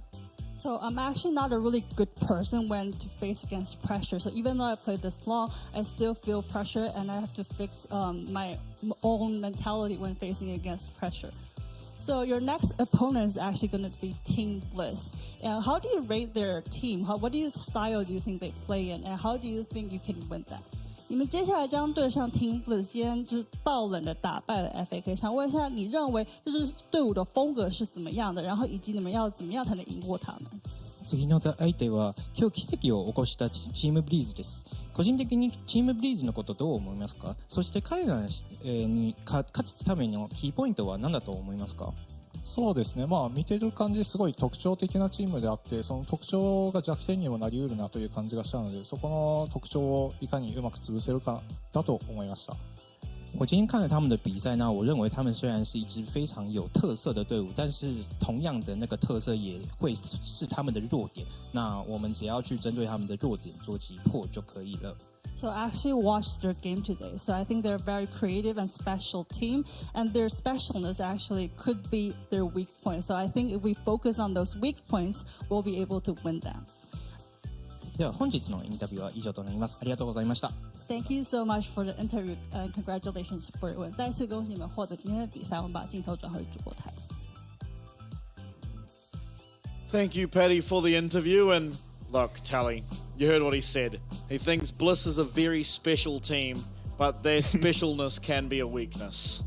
What are your thoughts? I have to agree. I think that that's probably a great way to describe OS. I think that we are a special region overall, and that could be a weakness, but it also could be our greatest strength. And I think that a lot of these players, even besides Bliss, but also Ground Zero, they are these teams, they are these players that snowball off these great victories. And I think that Bliss picking up this upset over Frank today is such a big deal for them. And as well as Ground Zero on the other side of the bracket, they're going to feel fired up to perform even better tomorrow. So I'm really, really excited about the matches going forward. Yeah, and obviously, as you touched on, today's results, it was Frank losing to Team Bliss, getting reverse sweeped 2-1, and then we just watched it. It was a DFM cleanly winning up against West Point, and now on your screens you'll see it there, August 7th, 2 days' time. Team Bliss have their best of 3 to try, as they might, get to that second stage of the playoffs for the first time in LCO history. They can make it happen. It's 1 best of 3. It's 2 game wins away. And it's within touching distance. I mean, this has to be the best as an LCO fan, as an Oceanic person, you could have ever felt since the inception of this whole cross-region playoffs. Now, tally, mate. That's not all the LCO we have, because tomorrow, game number 1, it's Ground Zero versus J-Team, followed closely by CFO versus Sengoku. But I got to get your opinion. Ground Zero, J-Team, how are we feeling? Well, obviously, I think Ground Zero are the heavy favorites. I think that anything, besides a win would be disappointing for them. But at the same time, if they do pick up the win, it's also going to be a surprise that OS was able to get another win over a PCS team in a best of series. So have to see tomorrow, is Ground Zero that same, very heavily favored towards this 80 carry mid mage jungle playstyle? Have they, changed after a week and a bit of scrims in Taiwan? Yeah, absolutely. And then for game number 2, it'll be interesting to see how strong LJL third seed is, right? Because last time they came over, they were, I think you'd say clearly the weakest team that came over. Looking reasonably okay over in the LGL, but they've got to start this entire playoffs run against CFO, who, admittedly, they've been struggling a lot against DCG as well as PSG Talon, but the entire league has. So I think CFO, I mean, you look at the names, right? Sword Art, you've got Casa, Driver up in the top lane, Gory in the mid lane, and Shun, who is probably the lesser known player, but by far their most consistent and best performing over the course of this split. And that, just on paper, is an insanely scary world's caliber team. So Sengoku, they have a lot to prove, and it's not going to be an easy start. But, well, what a day it's been. What a fantastic, fantastic day it's been. And it's all been brought to you once again thanks to our sponsors, Changhua Telecom, who, if you do sign up to their subscription service, you will get 12 months of Hami Video free to your account, as well as the Sheraton Grand Haipei Hotel, who without them, we wouldn't have been able to see Bliss in such a successful run up against Frank get themselves to 1 playoff series from getting into that second stage. And I can't help but mention, of course, our long-term sponsor. It is China Airlines, who do have a whole lot of new flights. They got all these players over to Taipei, and they have direct flights now from Seattle to Taipei 5 times a week. You can find all the tickets you need over on the China Airlines website. And last but not least, it's TTL Brand Ramen, who have upgraded all of their flavors, and they keep all of our players nice and sustained on their food requirements. You can find all the information on the TTL Brand website and have it delivered straight to your door. Now, thank you so much for joining us tonight. Telly, I hope you've enjoyed your time. I've absolutely enjoyed my time, and if if I am able to come back for the rest of the week, I'll be really excited for watching the rest of these games. But if not, I enjoyed my time tonight, and I was really happy that I wasn't the curse for O's. I got to cast a win for my region, and I hope that if I'm not back here, that I'm we can't win without me casting. If that's the case, that would be really unfortunate. Yeah, look, Tally, mate, I think at this stage it's not just that you're not a curse for the region. You have to say you're the blessing for the region at this stage. They've only ever won a series here against a PCS team when you've been casting. There's 100% accuracy there in that statement, and so I mean maybe it's just hard for them to get across the line, if not for your melodic voice coming across the airwaves. And so with that does wrap us up for tonight. Once again, thank you so much to Tally for joining us from the LCO. Thank you everyone who did tune in to watch. Congratulations to not only Team Bliss, but the entirety of the Oceanic region for picking up their first win against a PCS team. I've enjoyed it tonight. I'm sure Tally's enjoyed it tonight as well. And we'll see you both tomorrow.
We'll feel so alive.